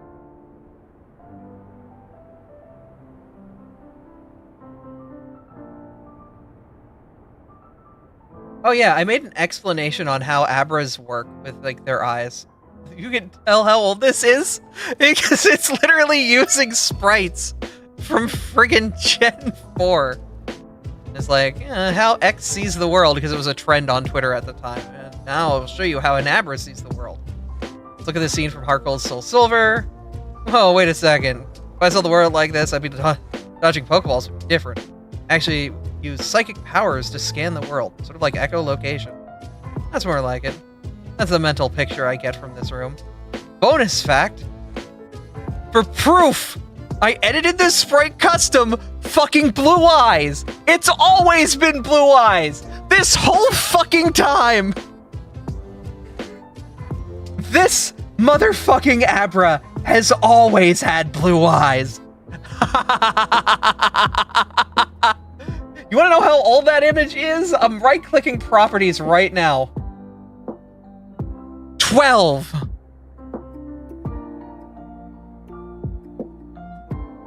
Fucking 2012.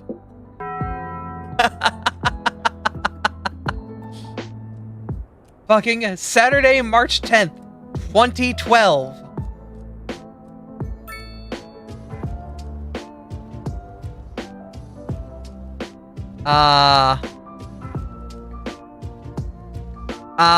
Okay. Alright, that's understandable.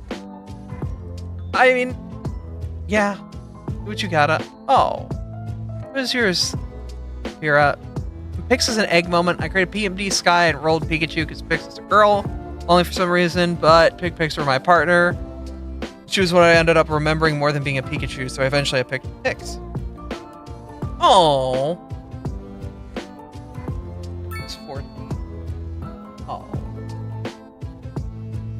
But yeah. It's... yeah.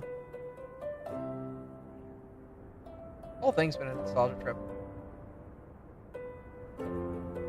I love that, though. I love going back in these old files and being like, you know, hey, stuff here. Still some stuff here. Oh, hey, it's the original version of this emote, though it's, like, crusty. It got, like, rescaled weird. I told you I made this. Look, Corey Mizu. Actually, wait a minute. I have my old mod icon, too. Wait, the icon that I still use for moderators, like, if you have FFZ installed, I made that in 2013.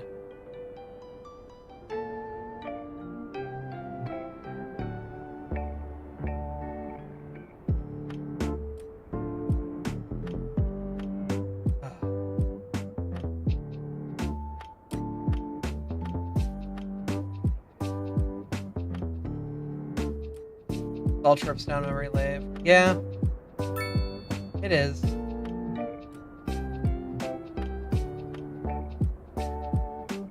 But we cry, we continue, we move forward. We keep being ourselves. I don't think Abby 10, 15 years ago would see me now and be disappointed. I think they'd be proud and happy. They know that they've got a good future in front of them. And that's what I'm happy about. Is that throughout my life, I've always been one thing. Me.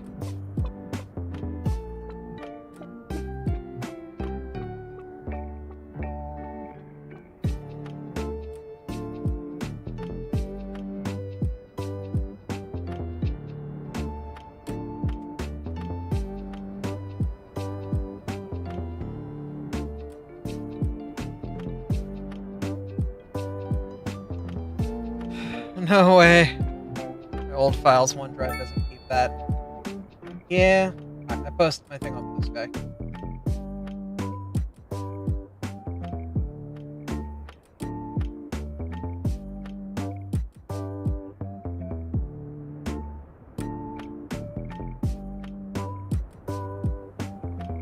That's why I do want to get more involved with like such in-depth and deep and like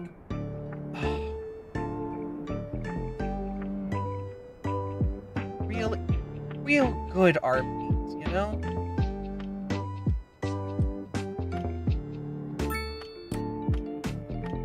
I would love to get back into more of those. The problem is, one, they take time.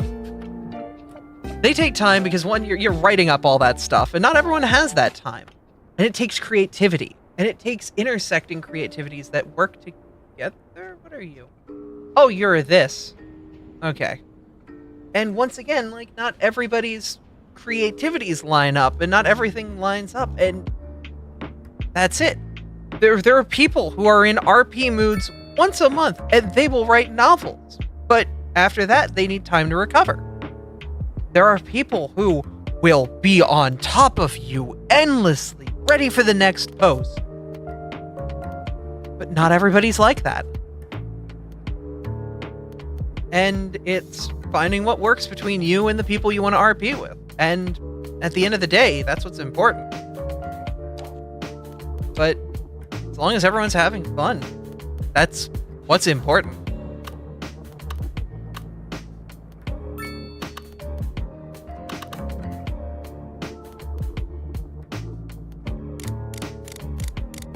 Alright, I'm gonna play some cities. So let's transfer over.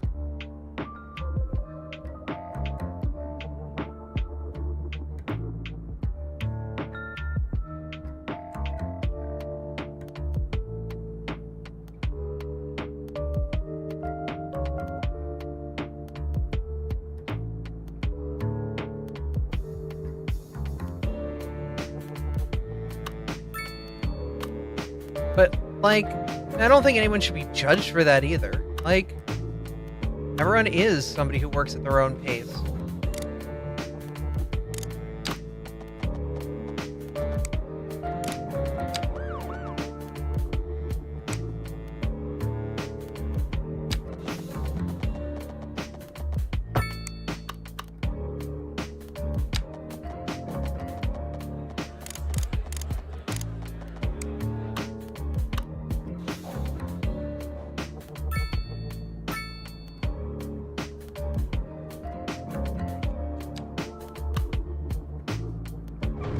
But, I don't know.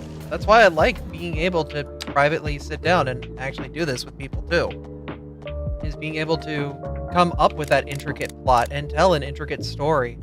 Get on wavelengths with people that you know you're going to. And have moments where you and them are just in sync. Where you're both telling intricate layers of plots and they intersect and intertwine in interesting ways. Where one character that is completely different from another has a heart-to-heart with another character that they never met until the RP that they had, but yet you find that they're so much more similar than the two characters thought they were. And they have this growth and bond. They also have a moment of sadness because they realize that they might be cursed to a similar fate.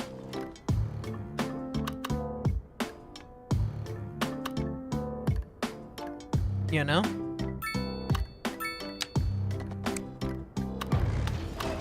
You can have moments of humanity in those weird little stories, and I enjoy that so much. It's just finding the people that work with you to do something like that, and finding a flow, and finding what makes everything work there. And that's not the easiest for everybody.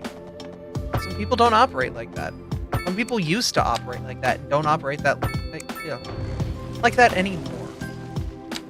And that's not a bad thing. It's just, it is what it is. And you gotta just, say roll with the punches. It's not what it is. It's just finding what works.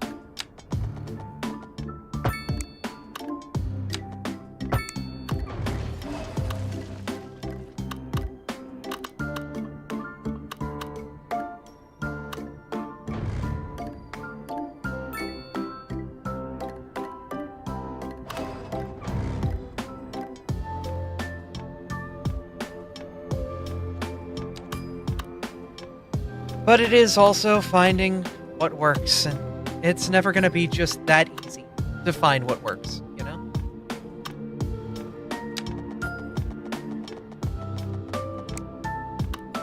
if you can find something that works between you and the potential RP partner that you want to have,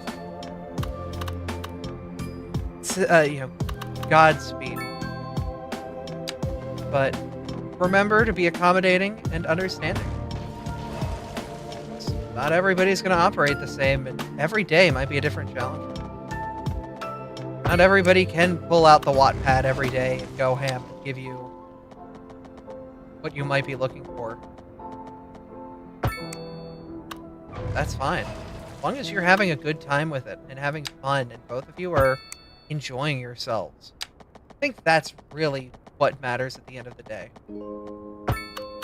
Tell your fun little stories, make your Blorbos kiss, but just make sure at the end you're having fun. Producing content is really hard. Yeah. Because you are essentially a content creator at that point. You're just making content for your friends.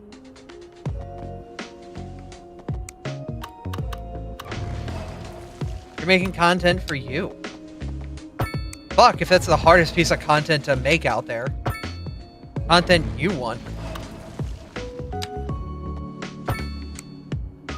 Fuck, I can't even figure out what I want to watch, let alone figure out what content I want to give myself.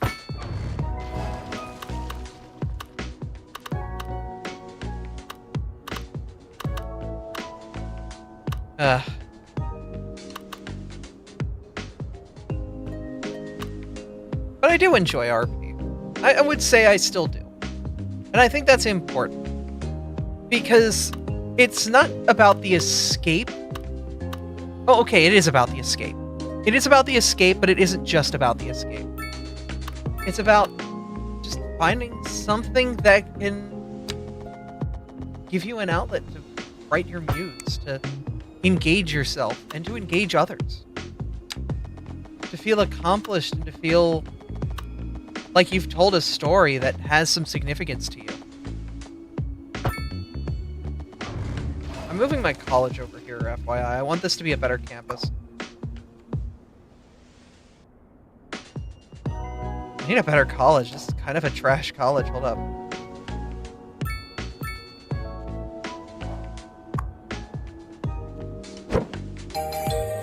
Oh, Domenia, thank you for the sub. We're talking about RP right now. You're just joining us.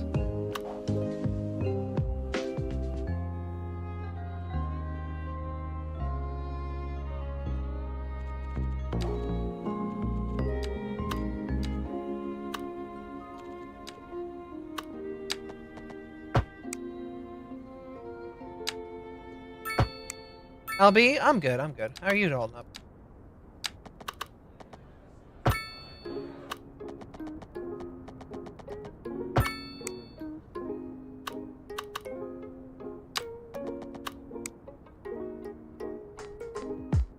Doing fine, that's good. Whoop, Return with Subway? Nice. Post-Elathon, lack of things to watch.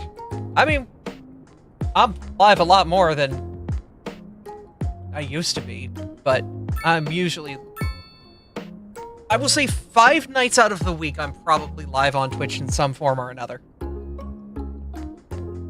There are a few times where it's less than that. So, hopefully if you find me enjoying enough. But also not everybody knows that I'm constantly live. And also I'm not always on that schedule because I have...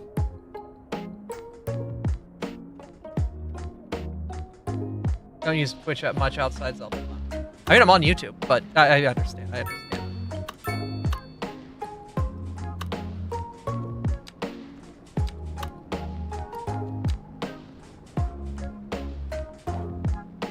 But also, YouTube is a bit more of a different thing. Live stream. Yeah.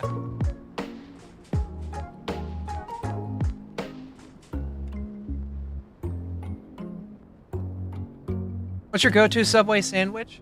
Meatball marinara with cheddar cheese parmesan on whole wheat with creamy chipotle sauce. All toasted. Except for the sauce. You don't toast the sauce. That's evil. The sauce's cool temperature but spicy heat counters the savoriness of the cheese in the meatballs.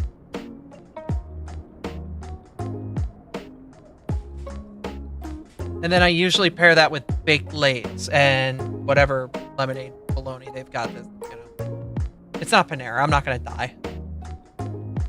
Writing it down for future purposes. Ah.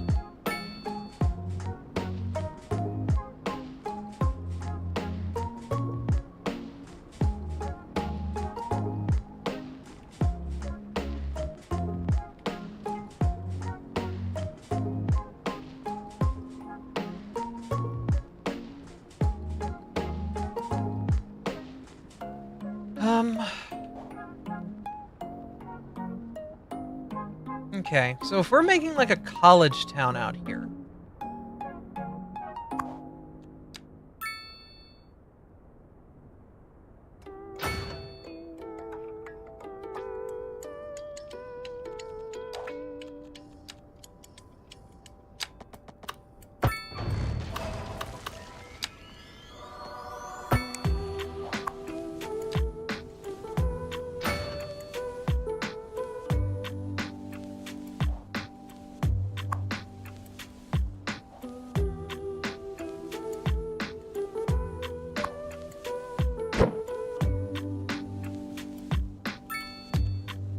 I want you to be flipped, actually.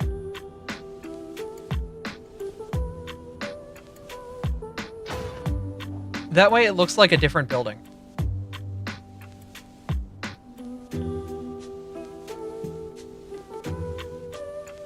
So we have this interesting college area here. We can add some parking here.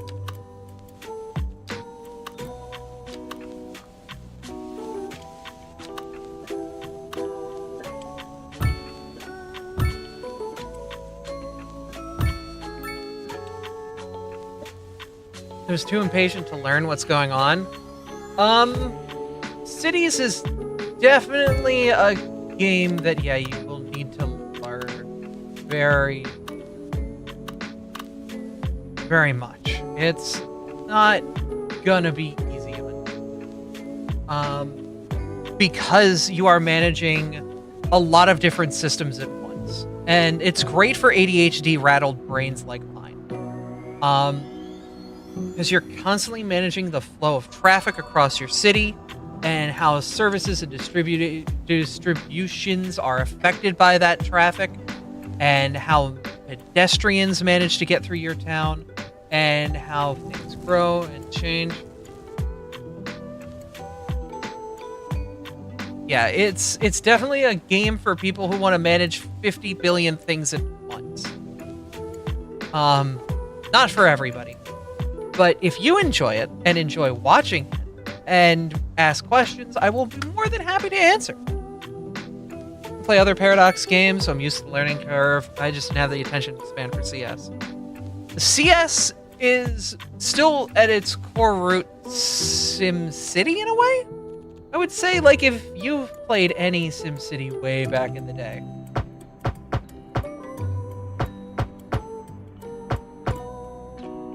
A lot of the lessons from A will transfer to B. I've only ever enjoyed SimCity 3K. That's great! Hold up, let me go get the box. Hold up.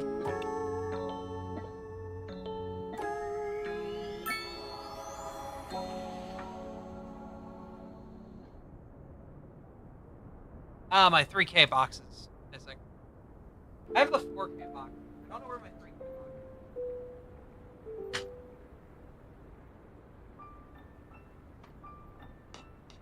Okay. Happy with the receipts. Okay, okay. I only have the 4K box, or the SimCity 4 box here.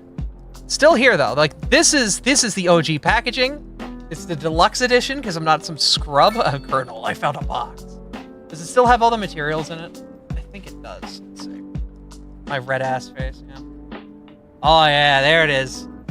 Honestly, most of the lessons taught from old SimCity games are the same things that work in here. You're not seeing my red ass face.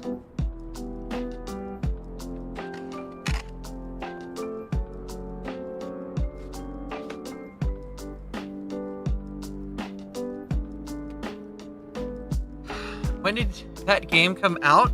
This was 2003. To be fair, I was playing SimCity 3 beforehand. Oh my god, it's got the Velcro. But I had 3K. Cause like, yo, hold up, stop the music. I have the music, because I love it.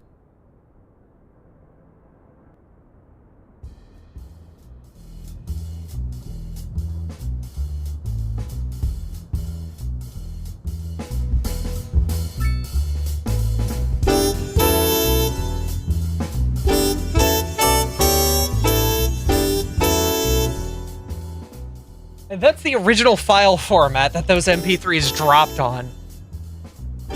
Like, they're not even labeled properly.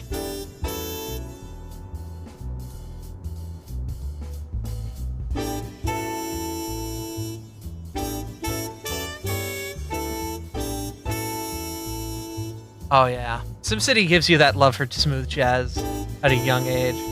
This is Hey Arnold music to my core, and I love it.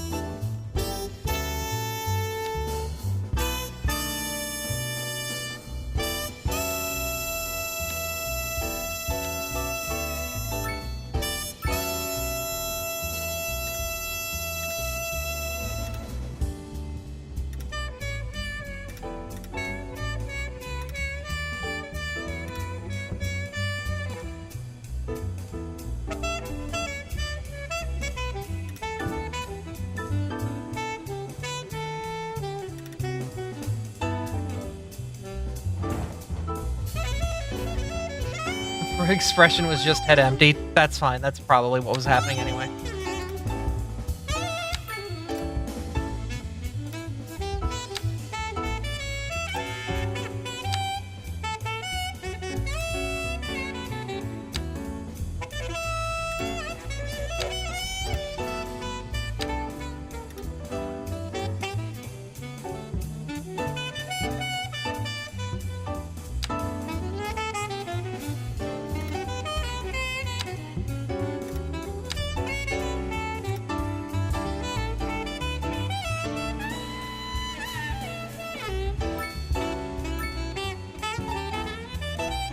Will I get bot for posting an injury link?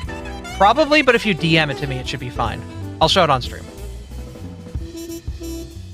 The driving mechanic was DLC? Yep, it was for rush hour only.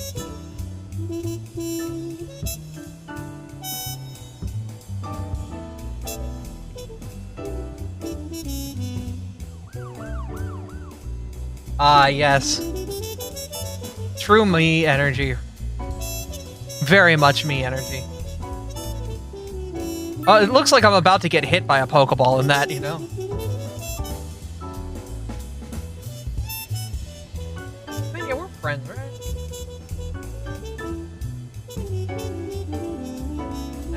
There we go.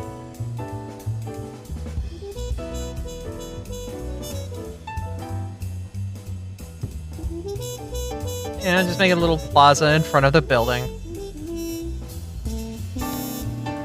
Did the Pokeball even show up? Wait a minute. I didn't see it. Did it go fast? Too fast? Did it go past too fast?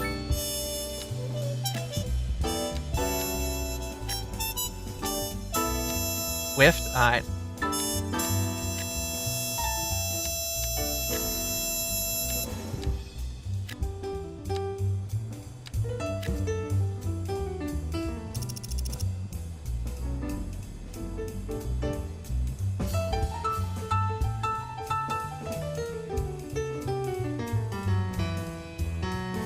SimCity gave me an appreciation of how city services work, though.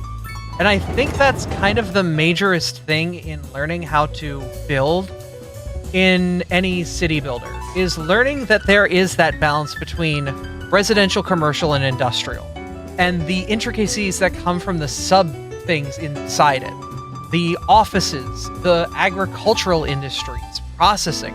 The steps that goods take to go from A to B to what is on the shelf. There's a lot going on there, and learning those intricacies and how those systems work with one another. I want a avatar similar to your Abby one. Salad is a fantastic creator, but like they are a little expensive now that they are a bit more renowned, and they also have a lot of clientele that they work with. I enjoyed Roller Coaster Tycoon significantly more. Let me get the box. Hold up. Back on the camera.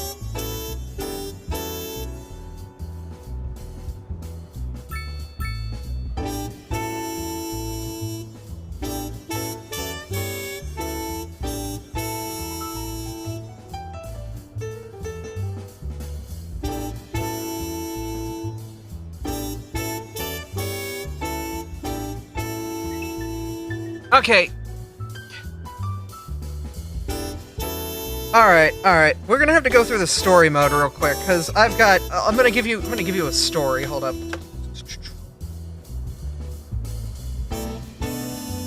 I don't have the original Roller Coaster Tycoon, but here's what we're gonna do. We're gonna go through story mode. Ignore my face. I don't know how to do this without that. So we're gonna do this. There. Alright, so we've got Roller Coaster Tycoon 1 here, right? Alright, cool. What a cool box. But, you know, maybe this isn't the one you started with. This is the Loopy Landscapes expansion. Maybe you started with 2. Ah, the Gold Edition. But wait, you need the DLC.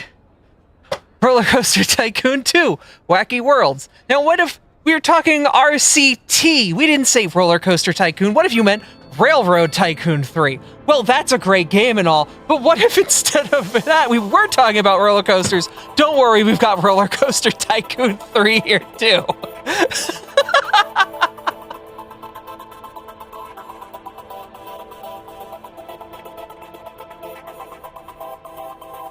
Someone downstairs just heard like 4 PC boxes smash into my...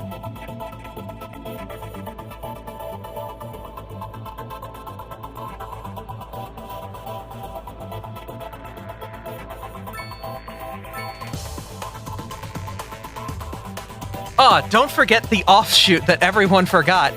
Sim Theme Park.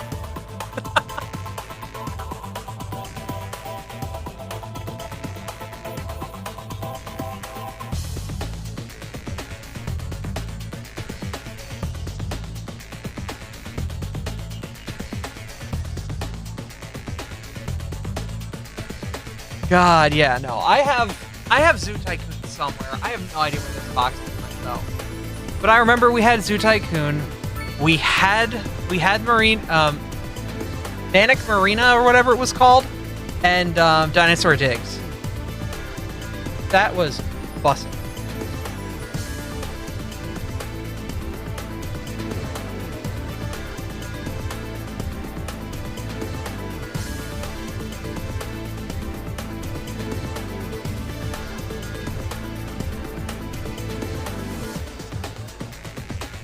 Good times? Yeah, good times.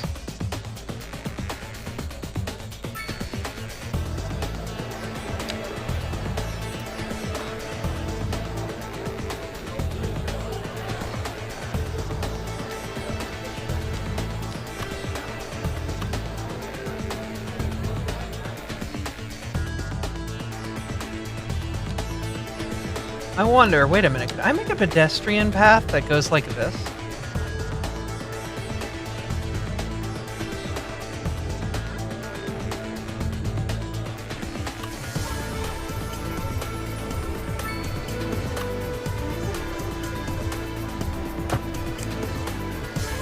Will that work? Will they use that? They do. It's not great, but they do.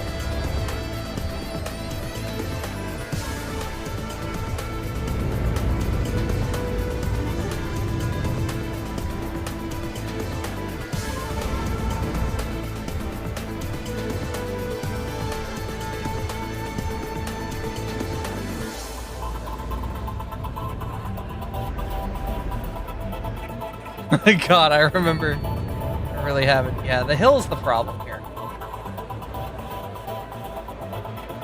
do use that a lot, but I might have to revamp it. Oh, wait a minute. I have a scapegoat.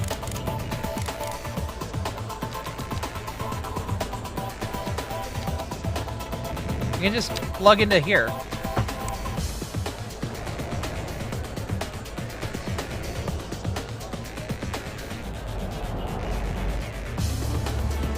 And just plug into the other side of this part.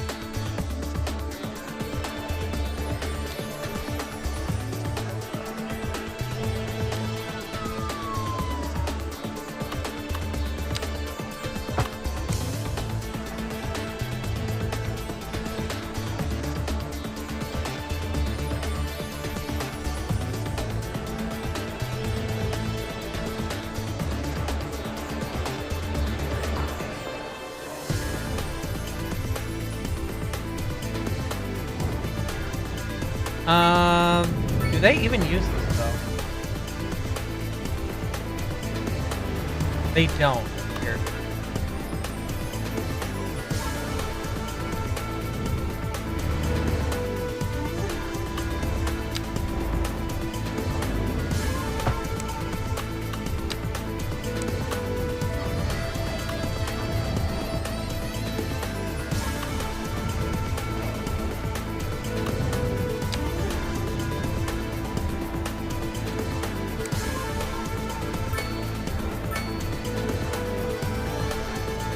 Yeah, they don't know how to use this piece of property. It's weird. Whatever. Alright, if we're gonna put homes here, what am I gonna do? I have an idea. Extend these out one.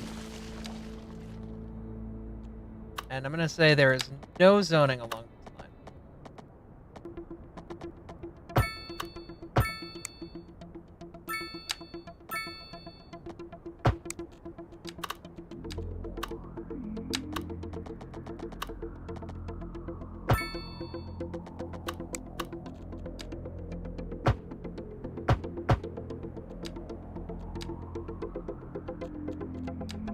And in theory,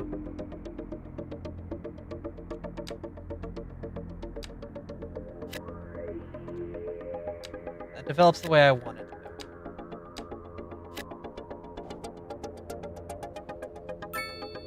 to. All of the back sides of the lots come over here. And this should make kind of like a little bit of a college town.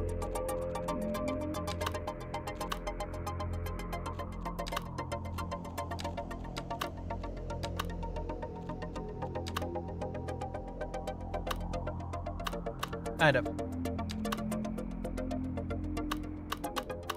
You think there would be a cool teacher that has a bike? Like that.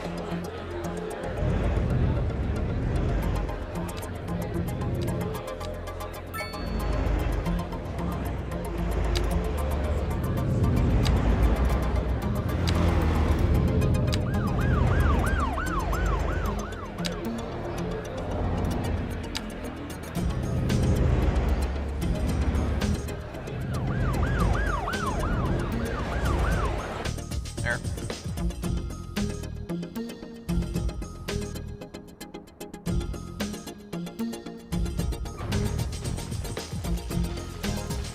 But yeah, no, a lot of the lessons just come from understanding those intricacies and whatnot there.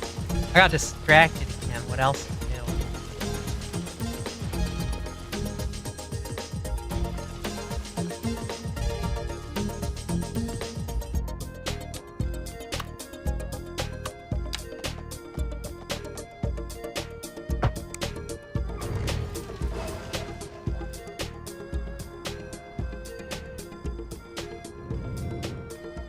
But that puts a lot of new development here.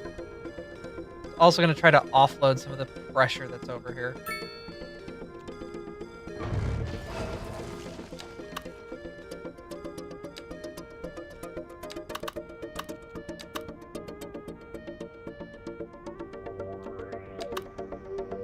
And it is a college, so they would have football.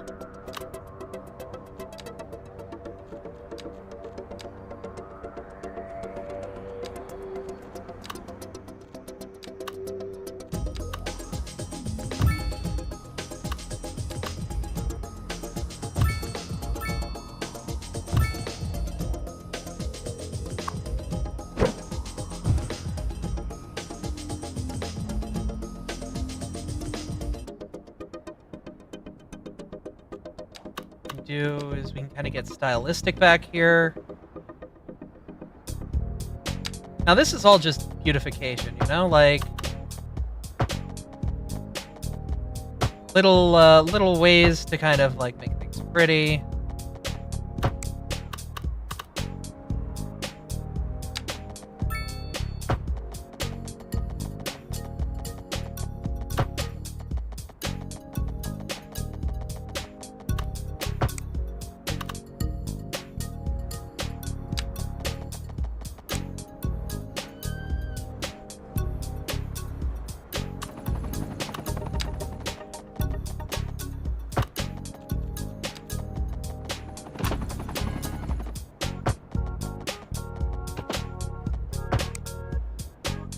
We can also, like, make a little park out of this, too.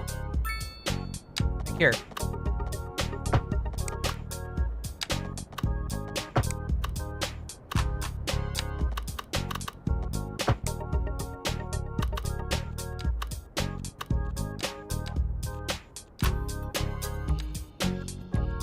Sadly, I don't have the line tool, do I? No, I don't think I have the line.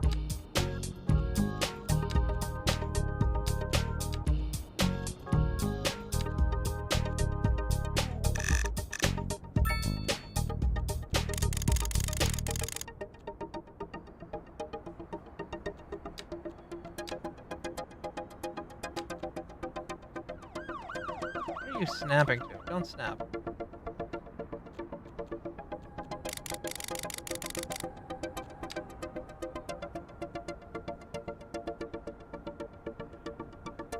Wait, yeah, think back right here.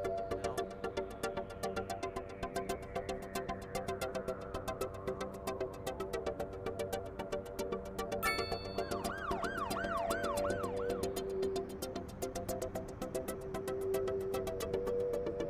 Ah, okay.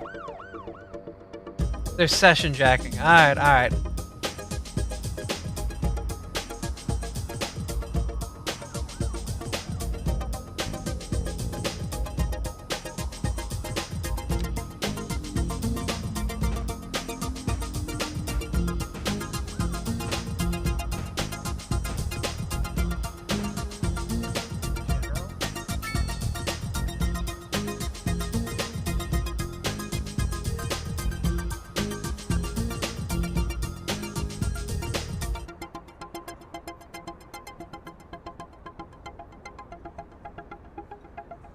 Do not log into FA. We've invalidated.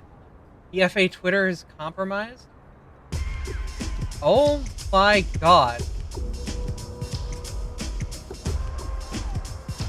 So hey, Itaku's a cool site.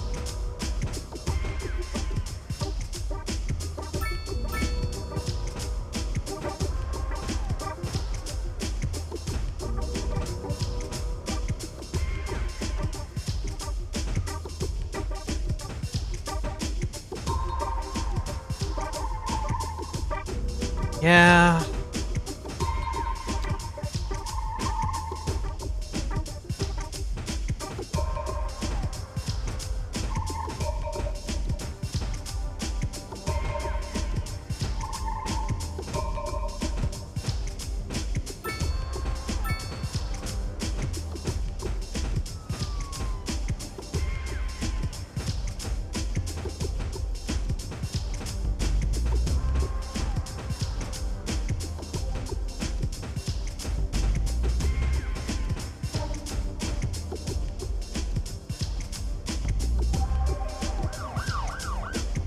Doing a little bit of beautification here.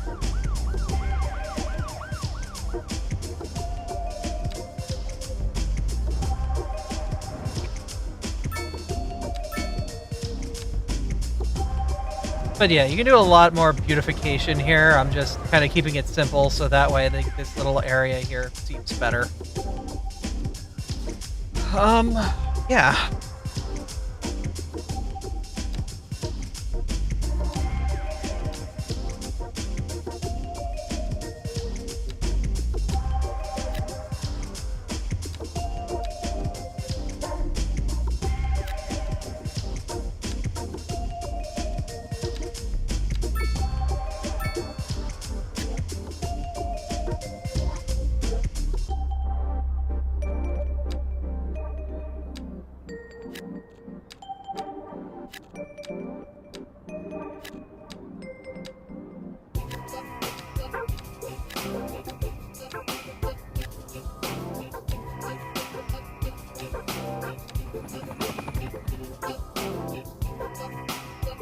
Not what I wanted.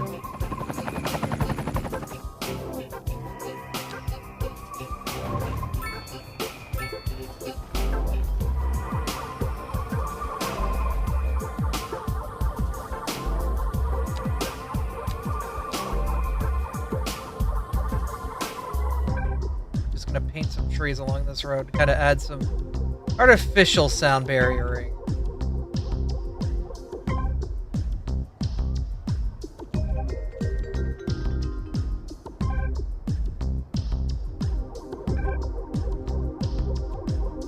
Be found in the city server room, order thigh highs again? Damn right. What do you think I spent all my budget on? I've got $17 million in this save.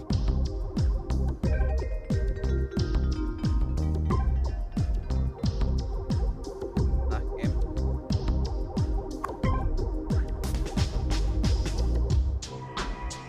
Hello, game.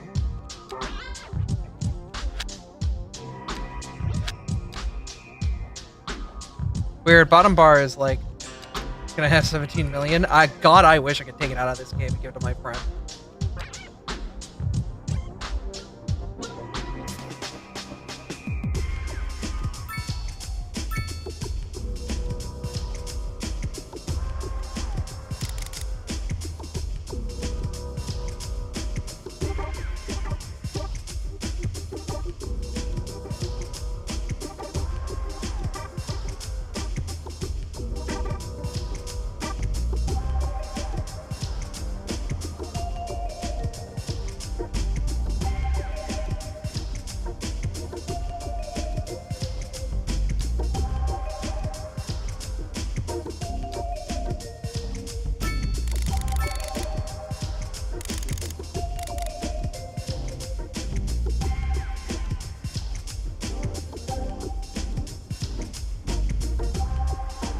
I'm creating a natural green path here.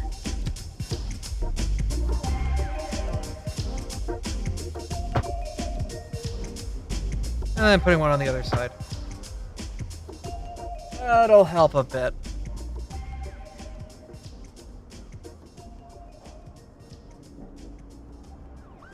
Oh, we're close enough that everything's laggy. What the hell happened here?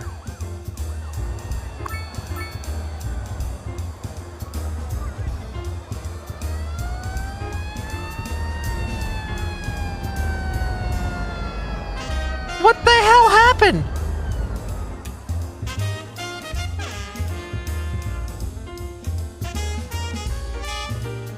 Same thing at my local McDonald's. Damn, alright.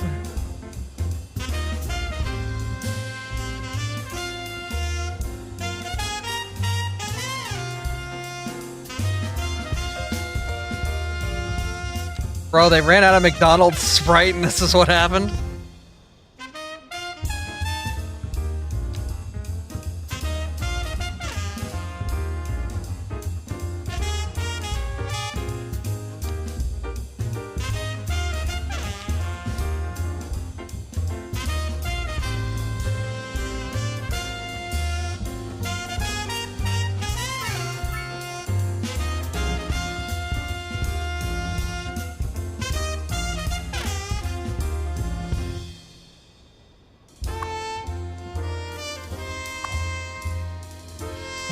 College is still too big.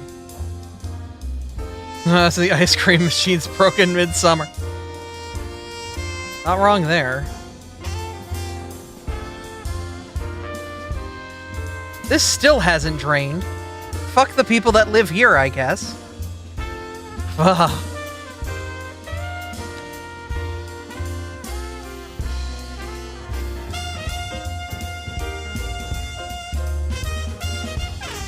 FA Twitter got hard hacked, spamming crypto boat. Oh. Sad.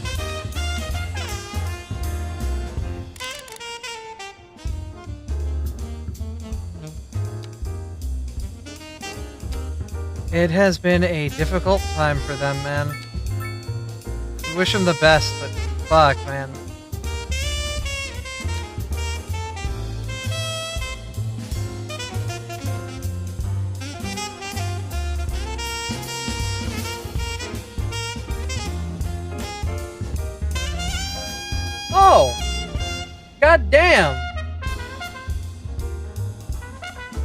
God damn.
To FA your most important accounts. I tried to as much as I could. Then again, I don't give a shit about the Twitter shit anymore, man. Fuck that shit. Let it all die. Husky ruined it. He can go suck a planet. Why is this game not... There we go, now I see the bottom. We only need a little oil. We're actually pretty good on resources.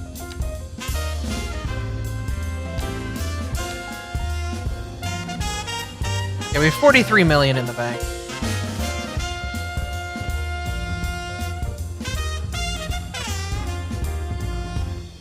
Anyone who uses that as part of their persona to touch grass. The whole reason I said it is because I knew it would get that vile reaction. That's an insult to Huskies. True.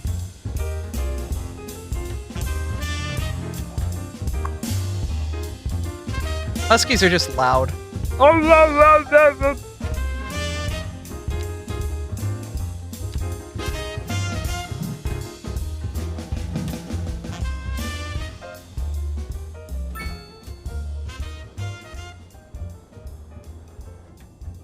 Huskies are drama queens.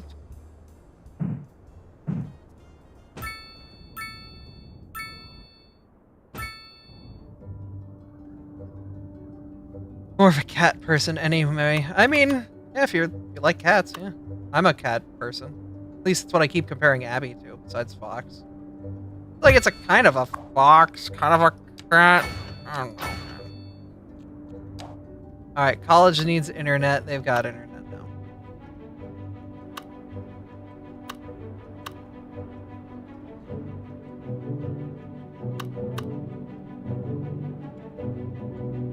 Fox is cat software on dog hardware. Damn, when did I get the dog hardware? Who installed the dog? You're the dog now, man. I'm sure somebody just got whiplashed by me saying that.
Ugh, hands are cracking.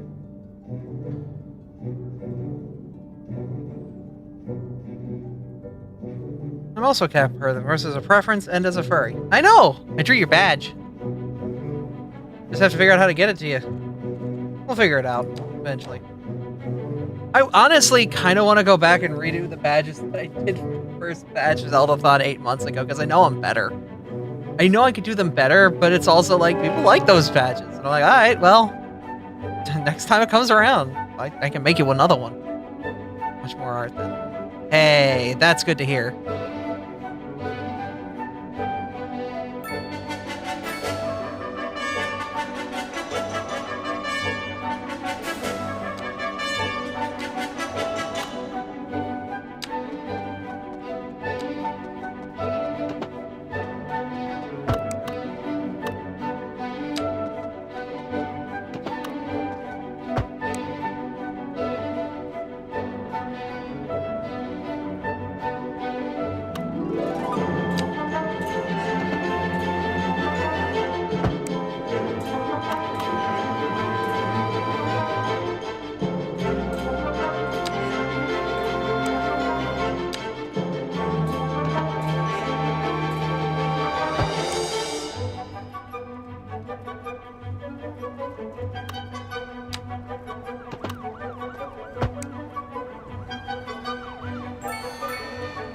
Huge city.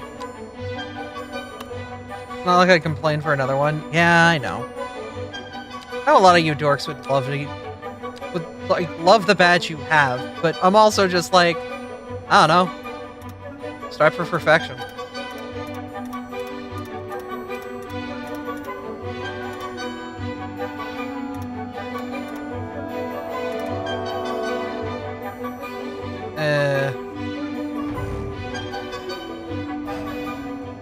Oh no, more art of myself. Okay, yeah, that one's another. Yeah. I get you, girl. I get you. How are we doing? Hospital.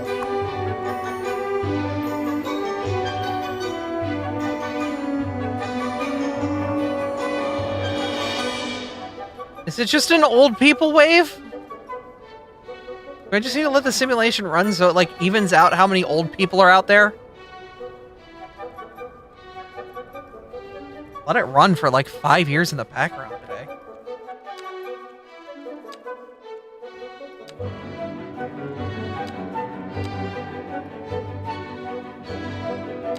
Hey, I also want to grab mods. You know, this will break the game more, but I want the extended road upgrades because I want proper key walls.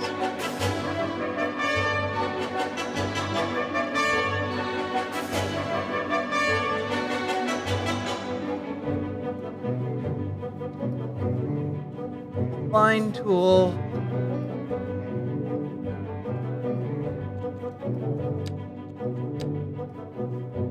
Line tool's powerful. Line tool's always a good resource. Yeah, watch my model suddenly snap back to reality as all the VRAM comes back.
The line tool should also make placing trees better.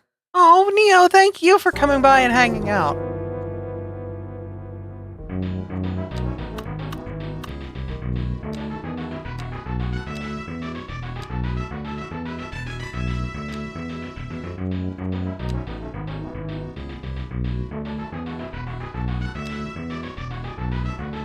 yeah, I can like take like the...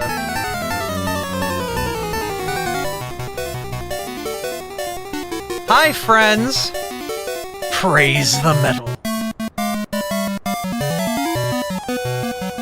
How you guys doing today? As we're listening to like smooth jazz from previous SimCities, how are you guys doing today? Welcome, welcome. I am Abby. I am currently streaming some cities because we just did some art. Was just gushing about Zeldathon.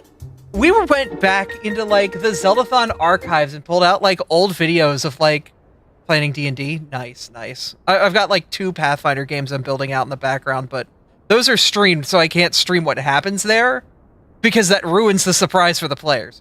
But we went back and like found like a bunch of old like Zeldathon stuff. Just throw in YouTube real quick because this is whatever. And like we went back to like my first Zeldathon and saw like me as a baby. And like just jammed out to the old like those of you who like OC remix era ass old music. But we were talking about old Zeldathon and all that fun stuff. Zeldathon is just a fantastic event. We're very, very, very into it here. Yeah. Falling Back is just peak old ass like 10 years ago on the internet. But banger, like, it hits such a weird and specific niche of like, so good. But yeah. The song has lyrics. I should probably not talk while they're... Looking back on all that we've been through, what is left and what else could we do? We've been down this road so many times before. Will I ever learn the way? Come back to you.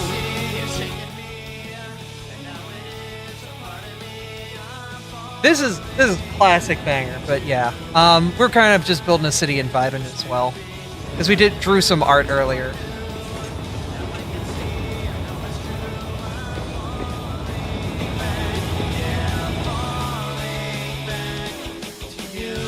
I can see you from a million miles away. Things weren't always the way they are today. If only I could learn to change the past. If only things could last another day. It was wonderful meeting and hanging with you too. Sorry I couldn't catch the stream, but thank you for the raid. Get some food. Have a good night.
Anyway, for those of you who are new here, I'm Abby. I'm participant of Zeldathon. Play a lot of Pokemon. I don't play a lot of Pokemon, let's be fair. I don't play a lot of Pokemon or play a lot of Zelda, but I do enjoy a good video game. I'm playing right now a lot of 14 with my boyfriend. We're currently doing Savage Raiding. He's also streams live on his channel. He's going through the Final Fantasy series and showing me all the games that are in there that are wonderful and fantastic. I believe after 2 that we're currently on, we're going to watch the movie for that, and then I believe move on to 9, for those of you interested there.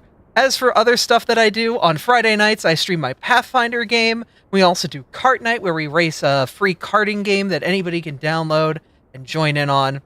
And Sundays, I am currently playing through my first ever playthrough of PMD's Sky, and having a very deep and emotional experience with that game. I also do art and a whole bunch of other stuff. If you're interested, great. If you're not, I hope you have a wonderful day. Go have a fantastic time.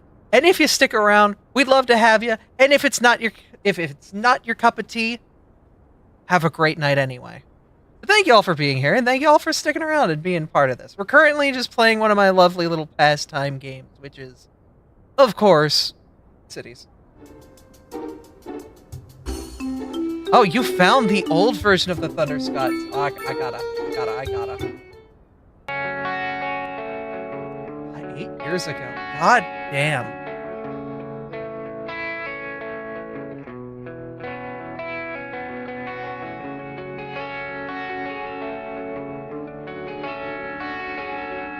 But yeah, we build a safe and comforting community for wonderful people. We are a bit furry, if you're okay with that. If not, that's fine too. We have a lot of friends in the community who aren't furries.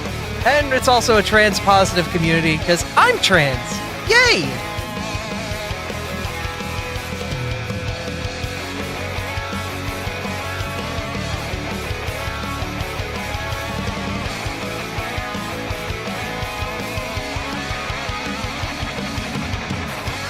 Looking back on the trials that we faced, on a thread weaving through time and space, I relied on your strength to get us through.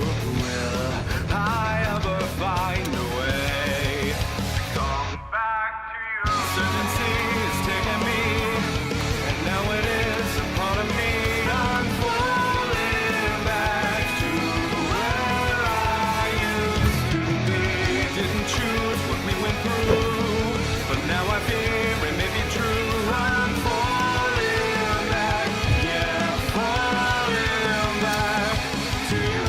I can see you, so blind as I may be, across the desert, far beyond my reach. I wish that I could learn to change the past. I lead you there at last. One more day. Certainty is getting me, and now it is a part of me. I'm falling back to where I used to be.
God, that was a banger and a half.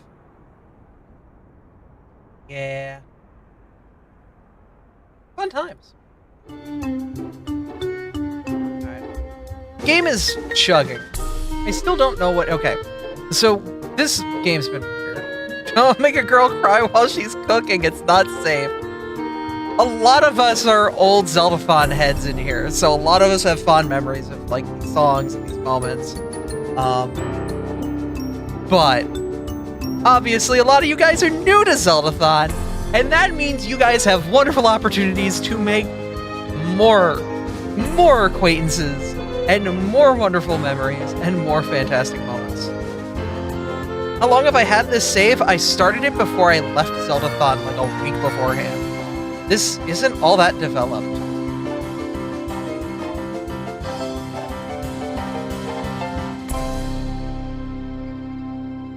All things considered, this could be better. Now hold up, I'm gonna save Dorselessness. Let's load up a big save.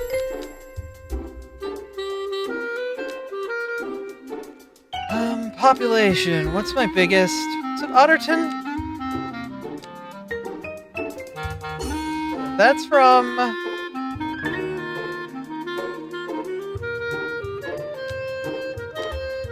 We're gonna see how this one works. I have no idea how this save will hold up. It might collapse. I don't know. There's probably some missing mods or something.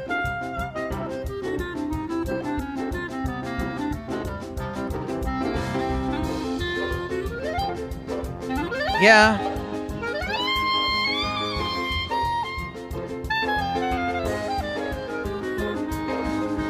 Otterton was a mega save we had from... I think this is our second city in this game.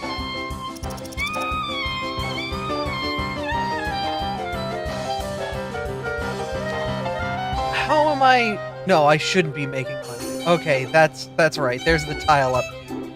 Breaking actually everything.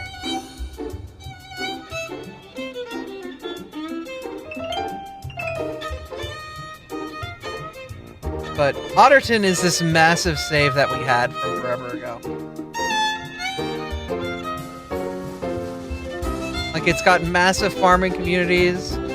There's a couple different suburban districts. The problem is, like, the game's economy has been completely changed since the last time we were here. So this whole damn save is gonna collapse. Because the economy calculations here are just completely different night and day.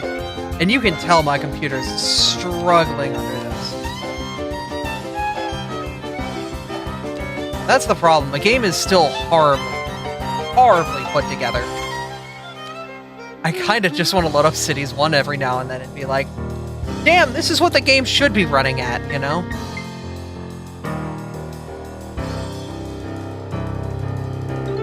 Alright. You know what we're gonna do? I want to do a little bit more streaming, but I don't want to play any more cities. So you guys are gonna get a Pokemon wrestling match for free. Godspeed. But yeah, I'm pulling back from cities for the moment. You can watch Pokemon wrestle.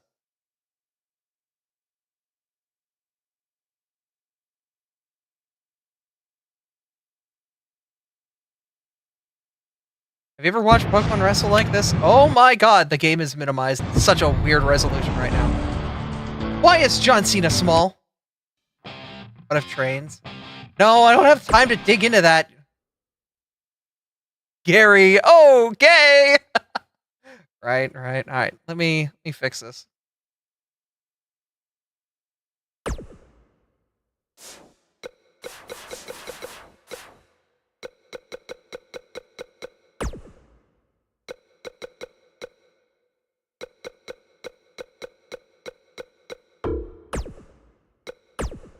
There we go.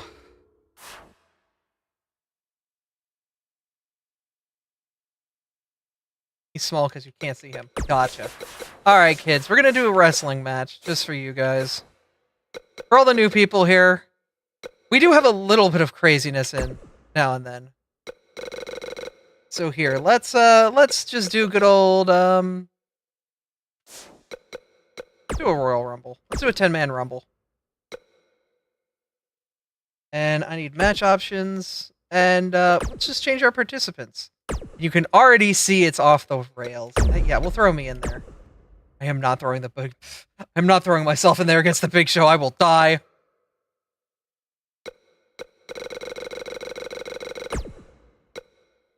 Oh, Blaziken. I don't think that's what your head's supposed to look like, homie.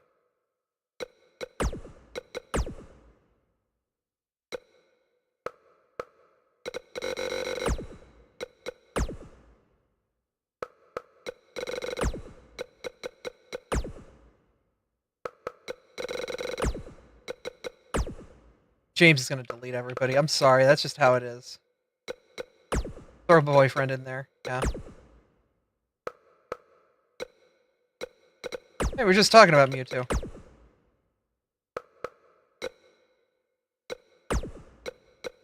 Mimikyu and Dragonite? Yeah. Sure, why not?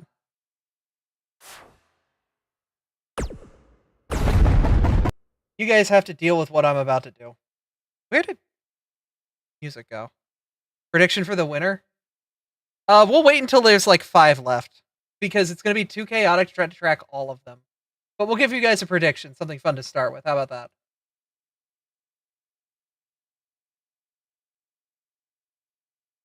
Who will win?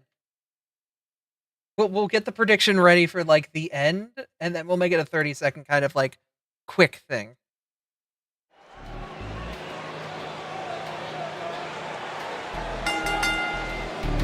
The following contest is the Royal Rumble match. Now, the 2 superstars that drew number 1 and number 2 will start in the ring at the same time. Other superstars will join in the order that they drew. This will continue until all 10 superstars have entered the ring. Eliminations occur when you are thrown over the top rope with both feet landing on the floor. The last in the ring will be declared the Royal Rumble winner and will advance to the main event of WrestleMania. Let's give you guys one of these, and then Artie and I will go get food. Yo, it's James! And from Kyoto, Japan, weighing in at 220 pounds, James. Wait a minute, do I have a better version of Rocket's motto? No.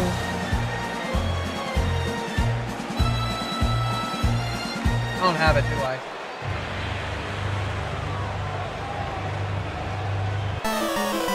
Whatever, we'll just go with this. Here comes Gardevoir for the steel chair. Sadly, Gardevoir is in the women's league. Up here, guys, as this now time but I do have Gallade. Royal Rumble. A golden But I had to make women's and men's winner of leagues. this Royal Rumble match, Cole. Because body Truthfully, shit. I could see any one of these 10 competitors winning this thing.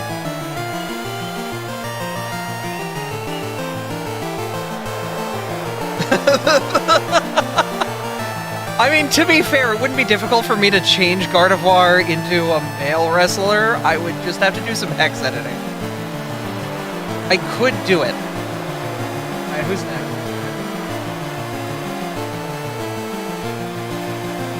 God, James, you look like Germa. I'm gonna tell you a secret. Gallade is just male Gardevoir with one change. Oh, Cynthia, alright.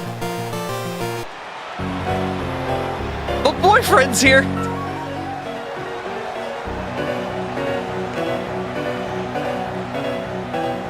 No, like literally the model. Egypt, weighing in at 260 pounds, the dog. The dog! Like literally the hack I did was I just duplicated Gardevoir, made it male, and changed one of the colors. And that was as close as I could get it.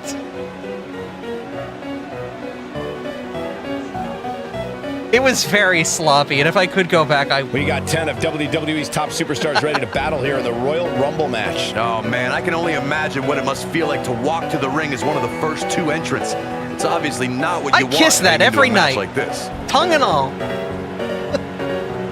There's the elimination submission, Byron. That was amazing.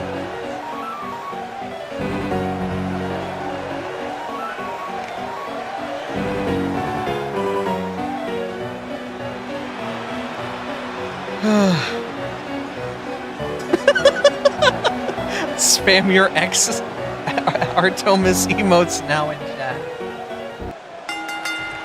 And ladies and gentlemen, we're underway here with the Royal Rumble match. The good news for the two superstars who drew numbers 1 and 2 here tonight. Did it is that just unlike crash traditional 3 Royal seconds Rumble in? matches, this one only features 10 competitors. That has to help their cause a bit. Oh my god, did the game just crash?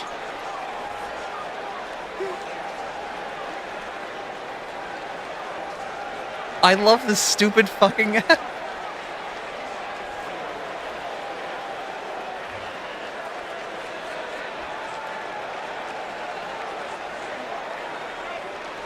That's me right now.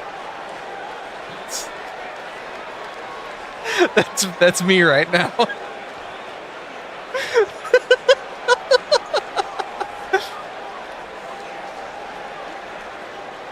God, what a good game. What a good game.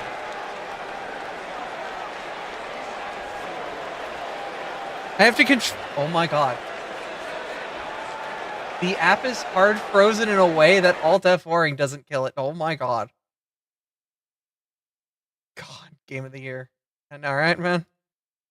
Alright, screw it. We're just gonna do a simple one. Who do you guys want to see fight?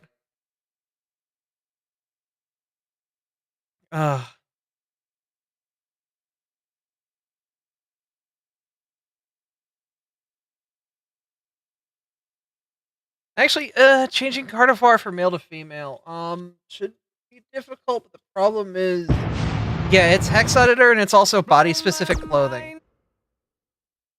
The problem is male and female wrestlers have specific clothing that they use, and that screws some stuff up too.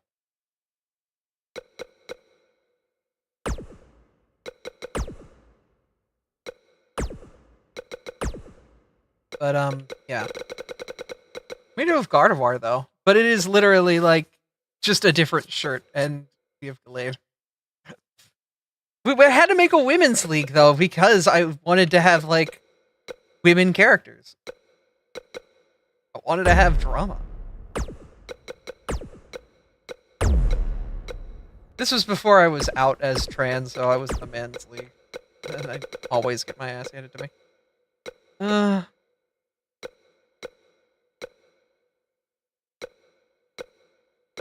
Who else did we want? N versus Sycamore? I mean Sexy More? Okay.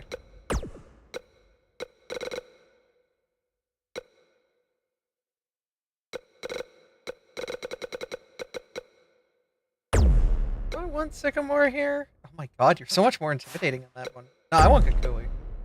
Yeah, I want Kukui. Alright, let's get a prediction out there for this. Why not? Prediction. Who will win? And Gary O.K. Abby. The Masked Royale. Do a 5-minute prediction on this. Get started.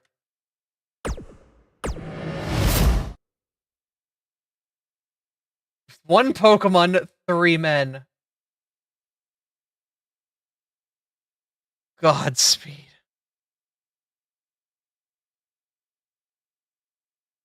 They all have exactly equal stats.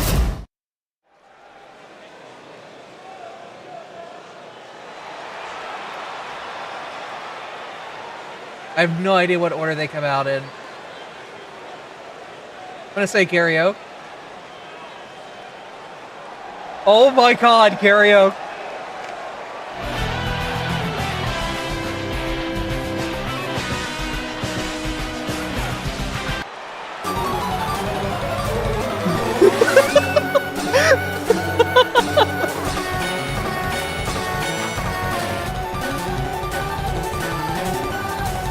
I forgot he came out in that.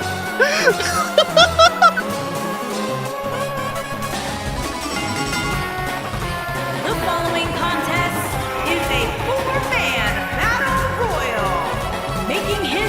to the ring from Tokyo, Japan, weighing in at 260 pounds, Gary O.K.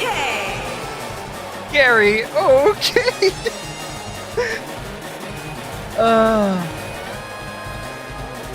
Oh my god.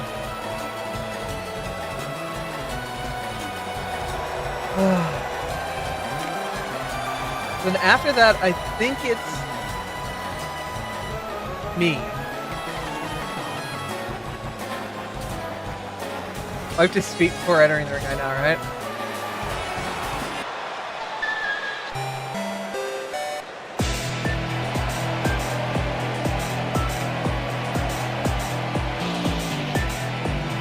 And his opponents, first, from Philadelphia, Pennsylvania.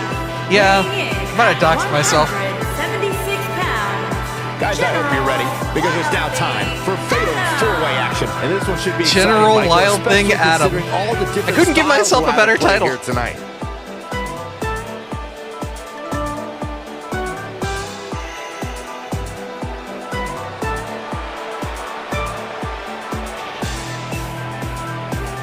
I couldn't really make more of an Abby in this, sadly. So I just stuck it to normal Abby. Also, I couldn't bring glasses into the ring.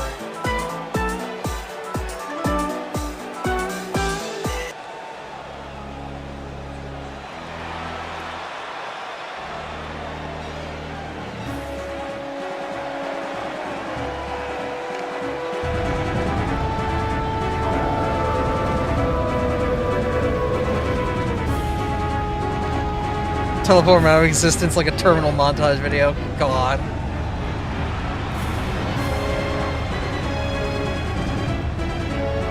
And from Staten Island, New York, weighing in at 160 pounds. Guys, we have four of WWE's biggest names set to do battle here tonight. And Michael, I can realistically see any one of these four superstars winning this match, which is what makes this match so unpredictable.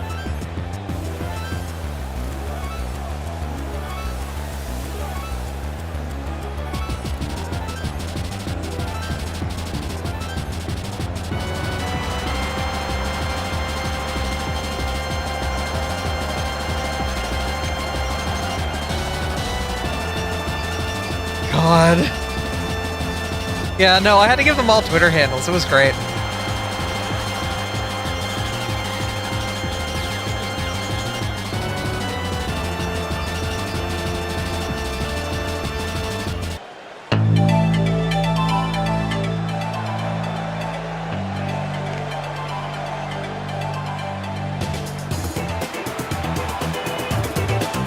And from Kona, Hawaii, weighing in at 310 pounds, the Professor Kaikendo.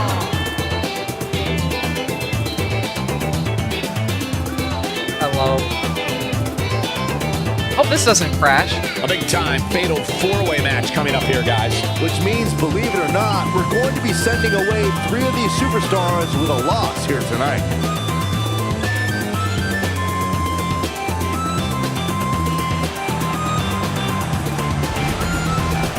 Don't make me lose funny number. We'll try.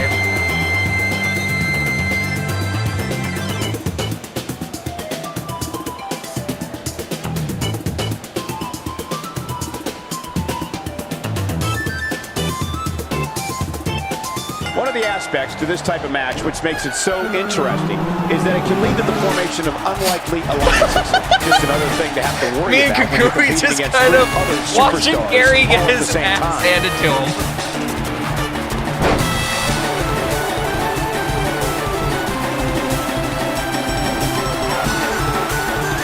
And look at what incredible power! Wow, what a vertical suplex!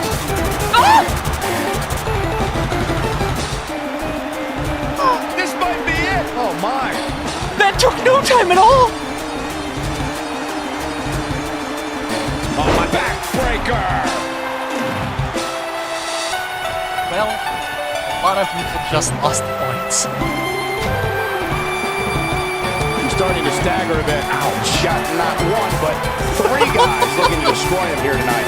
a crucial point in the match here, guys. He's got a target on his back now, and I wouldn't be surprised to see a 3-on-1 attack here. By the looks of things, I don't think he expected his opponent to be as motivated as he clearly is here tonight.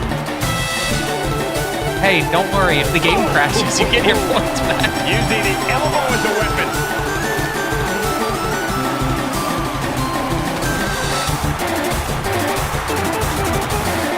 Roped up and driver. Vicious strike. What a strike.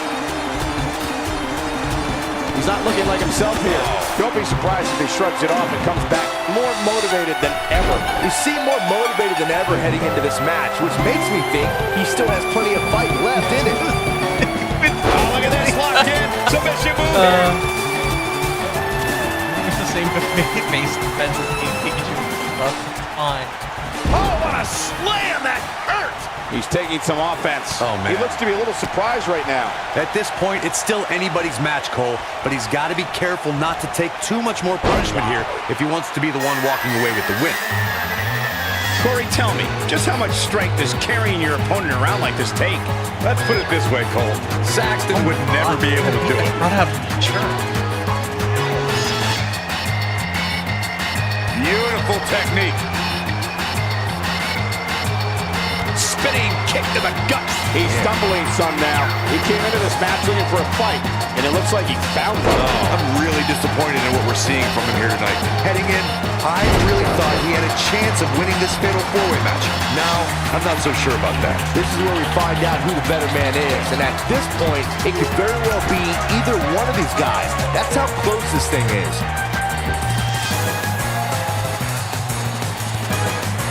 When I talk about fatal four-way matches, I always think back to the classic battle at Backlash 2007 Gary just between vibed Shawn in back. Michaels, John Cena, Randy Orton, and the rated R superstar Edge. The action was so fast and furious from the get-go, it served as a prime example of why a superstar needs eyes in the back of their head in a fatal four-way match. Looks like he's starting to tire. He's definitely starting to feel the pressure of this fatal four-way match, guys. Looks to me like he's on Dream Street right now, fellas. That's not a place you want to be when you're in the ring with these three guys. Byron, earlier you mentioned one of the classic fatal four-way confrontations in sports entertainment history. The match between John Cena and Shawn Michaels and Randy Orton for the WWE Championship was a highly anticipated main event. The match saw a temporary reunion of the rated RKO tag team. It even saw Randy Orton and Shawn Michaels join forces to punish John Cena. This match defined the chaos of a fatal four-way. In the end, Edge thought his spear on Randy Orton was enough to bring him the WWE Will it be title. Ed? Will it be Gary? AA from John Cena changed It's that. getting close. An unexpected sweet chin music from Shawn Michaels dropped Cena right into Randy Orton. Cena picked up the pinfall victory and retained the WWE Championship. History. You almost fell out! But he's got to capitalize now. Oh, from the top! Wow, I'm just as surprised as you guys are. Oh my God. Dangerous, but effective. Ed and Gary. It's so close, but I think Ed's got an advantage now for sure. But can he capitalize on it?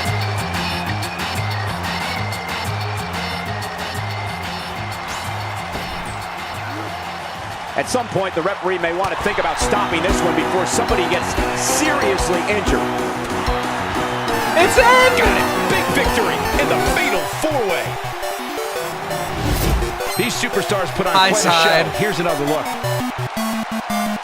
And with the big win. Last but not least, Here is your winner, and Big win here in this elimination-style match. to be the last one standing after such a grueling encounter is beyond amazing, Michael. And I'll tell you, the roof nearly blew off this place in Rosemont when the bell finally Wait a minute, rang this to isn't end an art one. program. It's art in a way. It's art in a way. Welcome, Raiders. Welcome, Raiders. We were wrapping up the night, having a little fun. Thank you all for coming in and being here. We just watched Ed beat the crap out of Gary and also destroy me. But I think that'll be it for us tonight. We're going to go give a raid to somebody who's live right now. Let's see who's at.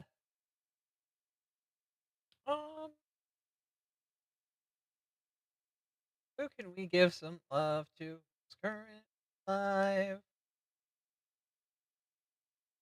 Oh. Dino is currently streaming the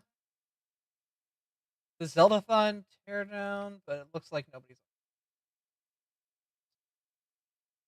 Who else can give some love to?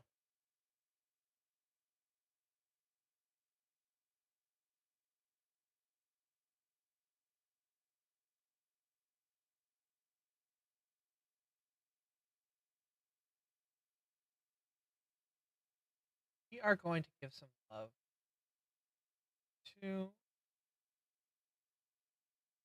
Josh Jepson. Yeah, let's go give some love to Josh Jepson. They're currently playing Metroid Zero Mission. Sadly, I could not hang out with them much during the time we had at Zeldathon. They're currently playing some Metroid Zero Mission. Go give them some love. They were wonderful. They were at Zeldathon.